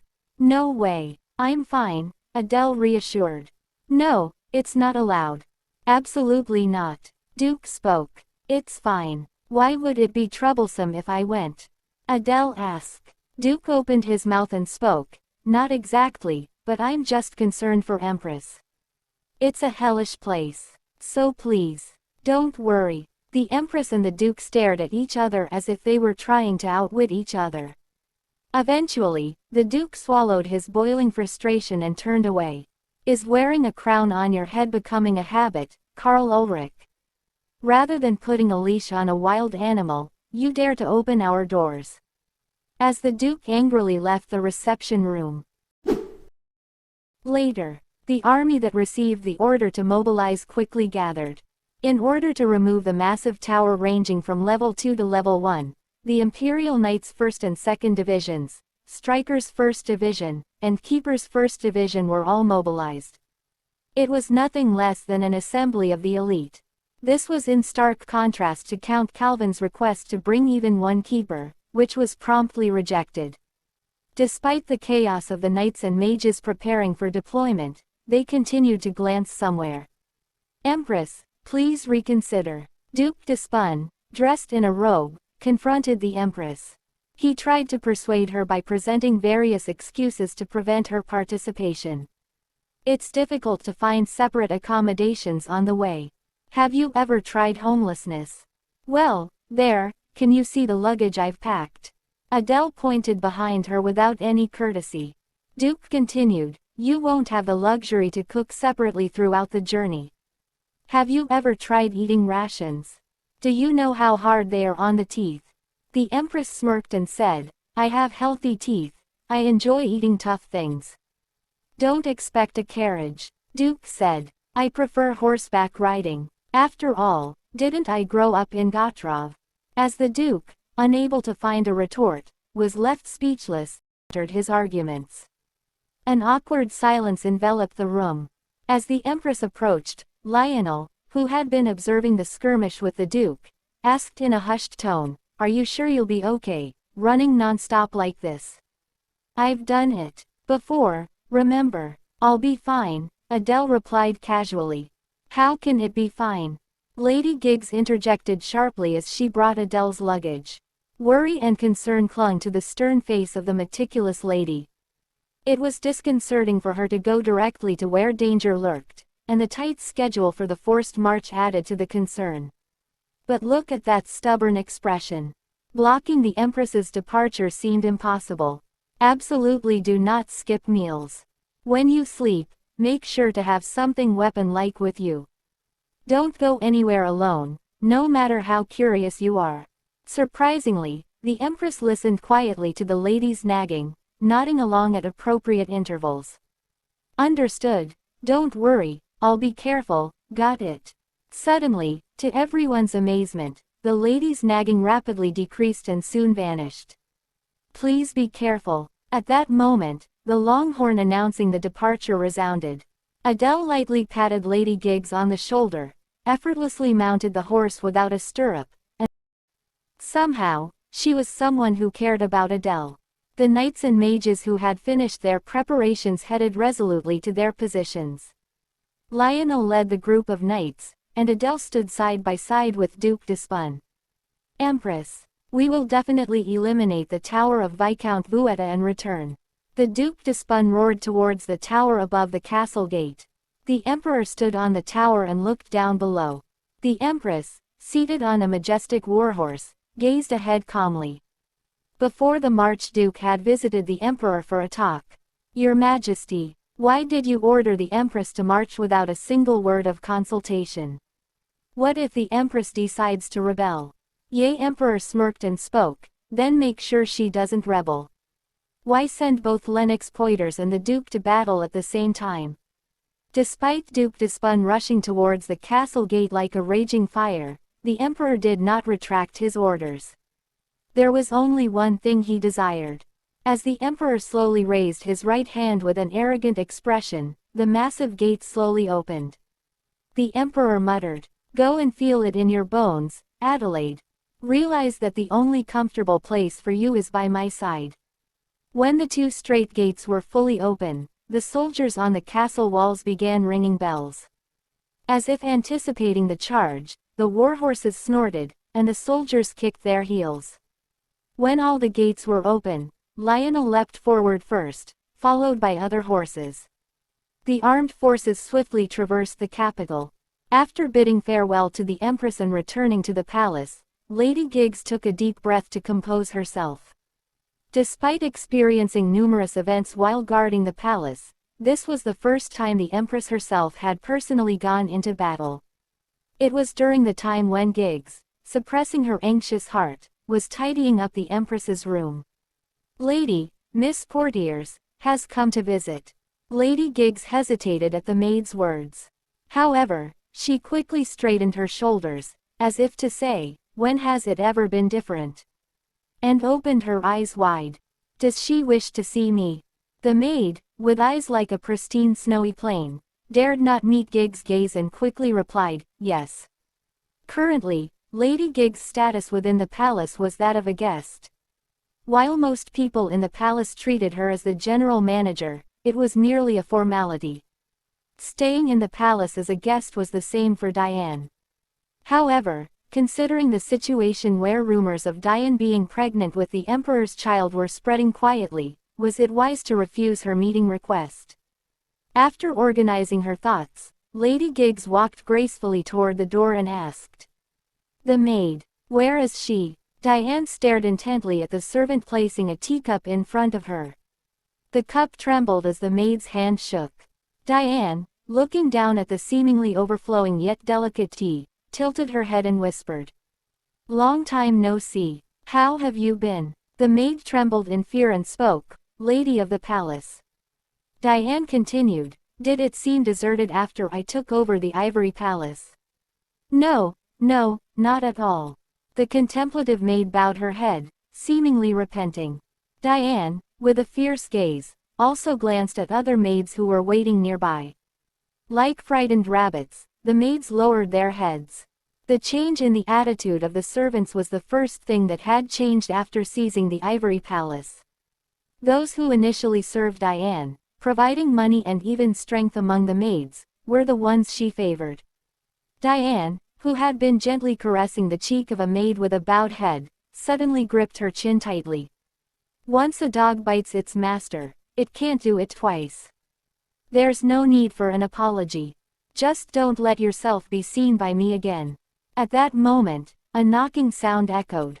Diane, with a sharp gaze, released the maid's chin as if flicking away a stray hair. The cowering maid hastily got up and stepped back. As the door opened, yet she didn't rise from her seat even when Lady Giggs entered. With a disdainful gaze that showed no sign of acknowledgement, Diane tilted the teacup. The bittersweet tea felt sweet as she thought of the baby in her belly. Diane smiled with a twinkle in her eyes. Unperturbed, Lady Giggs opened her mouth with utmost elegance. "Do you have any business, Miss Portiers?" It would be awkward to completely ignore the meeting, but there was no need to treat her as an honored guest either. Diane smirked, setting down the teacup she had been holding and leaned back on the sofa. With an attitude befitting the owner of the palace, Lady Giggs glared at Diane sternly. Diane tilted her head towards Lady Giggs, gently placing her hand on her own belly as if to show off. "I'd like to have a private conversation with the lady. Could you clear the surroundings?" "It's fine if they stay, but it's for the lady's sake." Although she didn't have the status of the palace manager, Lady Giggs was overseeing the servants in the Empress's palace. Lady Giggs ordered the maids around. "Everyone, leave." The maids promptly fled as if they had been waiting for that command. Diane, with a mischievous smile, poured tea into Lady Giggs's cup. "Please, have a seat. If you have something to say, please do." Lady Giggs stood tall, observing Diane with a strict expression. Diane smirked, placing the tea kettle on the table and chuckling. Then, she approached Lady Giggs. On the day Diane returned to the Ivory Palace, she had been sitting at her desk, waiting for this moment. "Madame Beatrice died at 29. I'm different from that person. I wanted to tell you that." Diane, caressing her belly, laughed exuberantly. "With our little one on the way, do you think I'll die at 29? In Diane's laughter-infused voice, there was a thick attachment and desire sticking closely. Taking another step towards Lady Giggs, Diane whispered confidentially, "I won't end up pitifully dying like Madame Beatrice, losing a child to the Empress. I will be recognized as the mother of my child, and then..." Pausing for a moment, Diane gazed silently at Lady Giggs. In her now expressionless face, there was the venom characteristic of those who survived in the palace. "I will definitely kick you out of the palace. Definitely, never to see her again with those disdainful blue eyes." Lady Giggs looked at Diane with a reluctant gaze. If Diane was indeed pregnant, it wouldn't be wise to provoke her now. Lady Giggs might find herself in a difficult situation if Diane were to suddenly collapse in pain or anything. "Very well, I have much to attend to. I shall take my leave. Please, take care." As Lady Giggs gracefully turned away and left, Diane, with a mocking expression, glared at the door for a moment. Then, she caressed her belly and whispered, "It must be a son." As if understanding, the baby in her belly seemed to tap her palm lightly. Diane looked down at her belly with eyes mixed with desire and affection, laughing. Viscount Vuetta's territory was not far from the capital. A skilled rider could cover the distance in 2 days. The knights and mages relentlessly spurred their horses to reach the Viscount's territory as quickly as possible. By the time they could set foot on the ground, the sun was setting, and the group hastily prepared for the night. Throughout the journey, Lionel had been watching over Adele constantly. Contrary to the expectations of those who couldn't hide their worries, the Empress rode at the forefront without showing any signs of fatigue. Even the knights were awestruck by her adept equestrian skills. Lionel took Adele's reins and instructed the nearby knights. "Build a temporary residence for Her Majesty the Empress." "Yes, Commander." After confirming that Adele had checked the temporary residence herself and entered, Lionel sighed as he watched the entire group. The sorcerers, now transformed into night guards, each entered their assigned temporary residences, and the knights, with relatively strong stamina, remained vigilant around. Lionel gave a few instructions to Henri. "Strengthen the security around Her Majesty the Empress's temporary residence, and check on her if there is anything she needs." Henri faintly smiled and nodded. "Do not worry." As the night deepened, a soldier sneaked out of the temporary residence, quietly moving towards a nearby tent. The destination was a nearby tent where Lennox was sitting on a blanket. He rose to his feet, startled, as the soldier entered. "Why are you so late?" Lennox asked. The soldier, a messenger Lennox had hired a while ago to keep an eye on the movements of the knights, had proven useless until today. However, tonight he was invaluable. "I apologize. I found a loophole in the guard." The soldier stammered out his excuse, and Renox shook his head, seemingly weary. "That's enough. What did you find?" While Lennox's sister's commanding voice echoed in his mind, the soldier handed him a piece of paper. "I want the Empress dead." Lennox muttered to himself, recalling Diane Poitier's voice vividly. "She wants the Empress dead." Despite finding Diane Poitier detestable on many occasions, Lennox and she had sailed on the same ship. More than anything, Lennox needed Diane's child. "Once the baby is born, the Emperor will undoubtedly give my child to the Empress." "No doubt about it." The echo of Diane's voice resurfaced. Although the soldier asked in confusion, Lennox paid him no mind, producing a small piece of paper from his pocket and handing it to the soldier. Lennox spoke, "Head southwest from here, and you'll reach Lewin Viscount. If you're fast, you should arrive by dawn. Once you get there, find him immediately." As the soldier took the paper, Lennox added another sealed envelope. "Hand this over as well. You must reach the location I've written by midnight tomorrow, even if it's the last thing you do." "Midnight tomorrow?" the soldier asked. "Yes. Leave now." Lennox shoved a heavy purse into the soldier's chest, and the soldier, bowing deeply, silently slipped out of Lennox's tent. Lennox, now alone, chuckled lazily on the blanket. Opportunity came sooner than expected. Thanks to Diane Poitier and her excellent aura. When you arrive in Vuetta, my not-so-beloved Empress, who despises you endlessly, will gracefully die. Plus, all the blame will fall on Lionel Balder, making it all so perfect. Meanwhile, at the Grand Estate, a woman with glamorous golden hair stood on the castle terrace. She was Elizabeth Ulrich Grand, the Duchess of Grand, and the half-sister of the Emperor. Elizabeth squinted her eyes sharply as she observed the influx of refugees. The crisis caused by famine seemed almost trivial, considering the immediate struggle for survival. Morality, norms, and ethics meant less than a piece of bread lying on the ground to those who couldn't resolve the issue of eating and living. In the face of hunger, fists took precedence over laws. In an attempt to address this chaos, Elizabeth's efforts attracted even more refugees.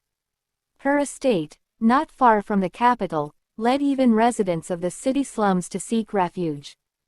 Her estate was now saturated with refugees, and with no more funds to provide aid, Elizabeth clenched her fists tightly. The herald, who had conveyed messages under her blazing anger, stepped back 2 paces. "Those damn bastards." Elizabeth spat out curses vehemently, expressing her volcanic rage. The Duchy of Despun, the only thing on that mad author's mind, had no place in this country. The throne, he didn't want it, finding it bothersome. The weight of the throne, monitored day in and day out with immense responsibilities, was something he didn't want to bear. Yet, the one desiring power akin to the emperor was this selfish and desire-filled individual. How selfish and childish were his desires. When Elizabeth heard the news of his infertility, she genuinely rejoiced. She was worried about producing a monster like him, but it turned out to be a stroke of luck. But the one playing the role of that damn author was none other than the emperor himself. The wind carried the scent of autumn, mixing with the smoke, and furrowed Elizabeth's brow. Refugees lit fires throughout the grand forest to escape the cold. The once beautiful forest now bears black scars from several incidents of fire. However, Elizabeth couldn't punish them, it wouldn't solve the fundamental problem. She spoke. "I will go to the capital. During my absence, I will entrust the affairs of the estate to Nebern. Be aware of that. I will depart soon, so prepare yourself." Several letters had already arrived from Lady Giggs, and it seemed she was deeply infatuated with the newly arrived Empress. The Empress is a sorceress. Not only was she a formidable individual capable of destroying a tower on her own, but she also demonstrated the ability to squeeze gold bars for Count Calvin. It seemed necessary to meet her. The day after leaving the capital, the expeditionary force, which had set out as soon as dawn broke, moved at a terrifying speed, allowing them to set foot on the ground only as the sun was setting, much like the previous day. However, unlike yesterday, when they struggled as novices, the sorcerers now seemed to be overflowing with vitality. This was because they had entered the magical radius of the tower. The magical radius refers to the range affected by the magic emitted from the tower. The higher the tower, the broader the range of influence, but ultimately, the utilization of that magic depended on the sorcerer's ability. The sorcerers floated in the sea of magic like fish encountering water. Their bodies felt light as if gravity had disappeared, and even small movements attracted magic to them like a magnet. "Ah, how long has it been since I tasted magic like this? That's right. It feels like being reborn." Watching the 2 sorcerers who whispered to each other and moved away, Adele turned her gaze away with a bitter expression. The sense of liberation she felt as a sorcerer sometimes approached her as a feeling of guilt.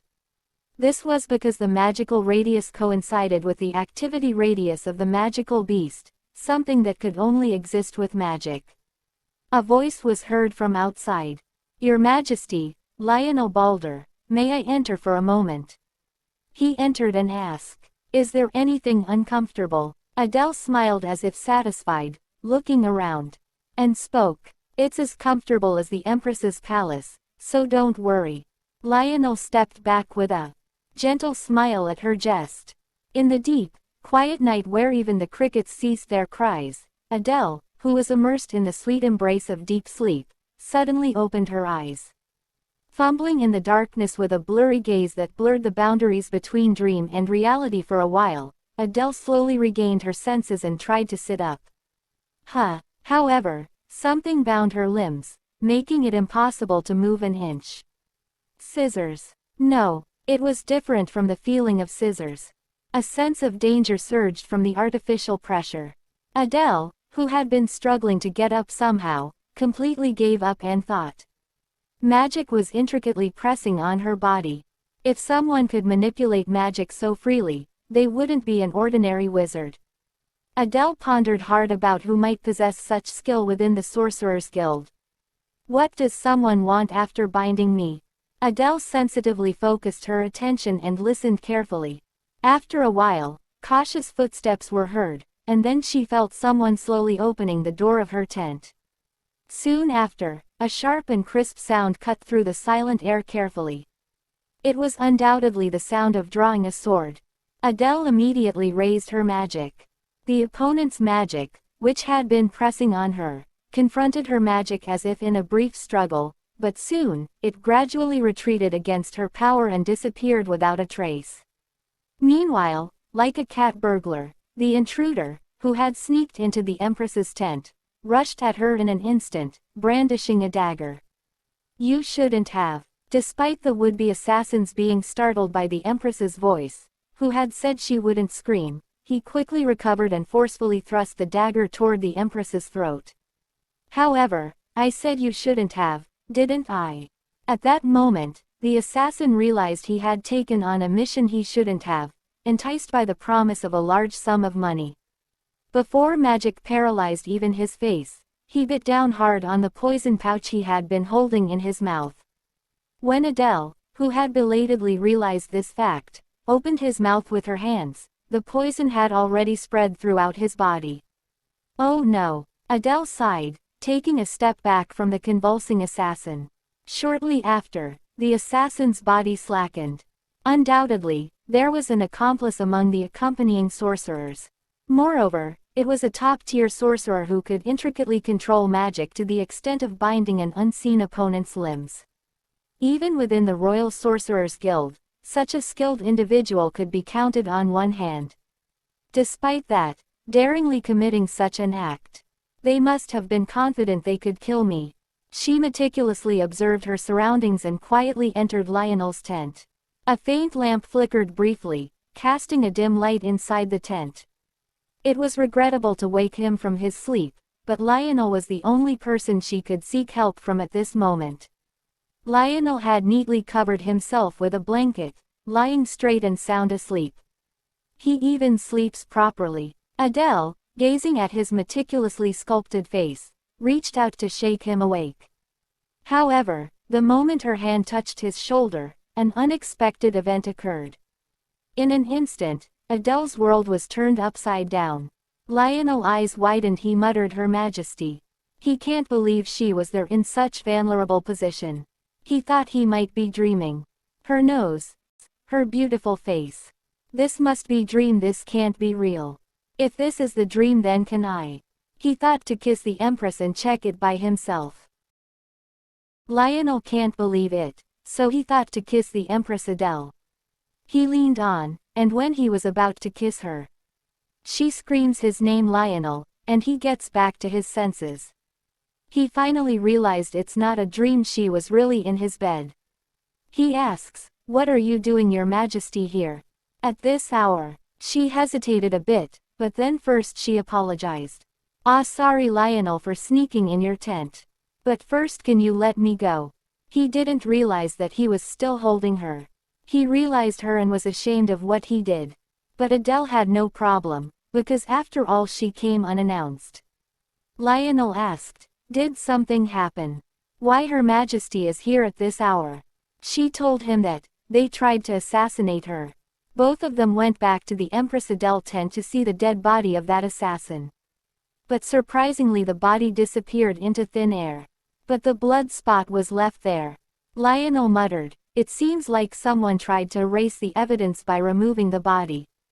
She told him that whoever was that, they used powerful magic to bound her. It's not a normal magician work. Lionel spoke, "They are so reckless that they tried to murder the Empress of the nation. Probably they already knew, there means they will be discarded if they fail." The Empress Adele's face turned gloomy. She did nothing wrong, yet someone tried to kill her. She spoke, "That person was sure that he could kill me easily." Lionel knew how the Empress is feeling right now. He broke the silence in the room and spoke. "The only powerful magicians in the nation who are capable of assassinating the Empress is the Duc d'Espagne and Lennox Poitiers. But I know the Duke, he will never do something so reckless. And Duke is currently focusing on destroying the Vita Tower. So in my conclusion, this could be done by Lennox Poitiers. So now the body is gone, it's hard to investigate him." Then suddenly Lionel bowed down. The Empress Adele was shocked at what he was doing. He bowed and spoke, "Your Majesty the Empress, I apologize for failing to protect you. It's all my fault. The Empress asked him to rise, and spoke, "It's not your fault."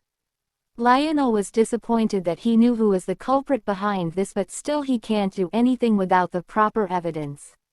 He continued, "Even if we can't reveal that Lennox is behind this, I will let everyone know that there was an assassination attempt. Then they wouldn't be so reckless and will not try to do this again." Empress spoke, "If you reveal this, then everyone will try to blame you. They will hold you responsible and say you didn't protect me proper." But Lionel didn't care about his reputation. He spoke, "Your Majesty's safety is my top priority." She continued, "No need to tell this anyone. Moreover, now that they failed, they wouldn't be able to move carelessly. And I came running to you because I didn't know what to do with the body. But I've only given them a chance to get rid of the evidence.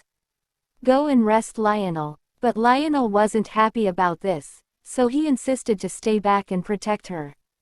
So he went outside for her security. Empress Adele thought, what if she didn't called his name at time? What would have happened? His face was so majestic, and eyes was like he was looking at someone who he loves so deeply. Somehow it felt a little warmer. It's been so long I have felt any shot of warmness, and someone wants to protect me. This feeling, what should I do? Thank you for tuning in to watch this season unfold. Your support means the world to us. We're excited to continue the journey with you in the next story. Until then, take care and stay tuned for what's to come.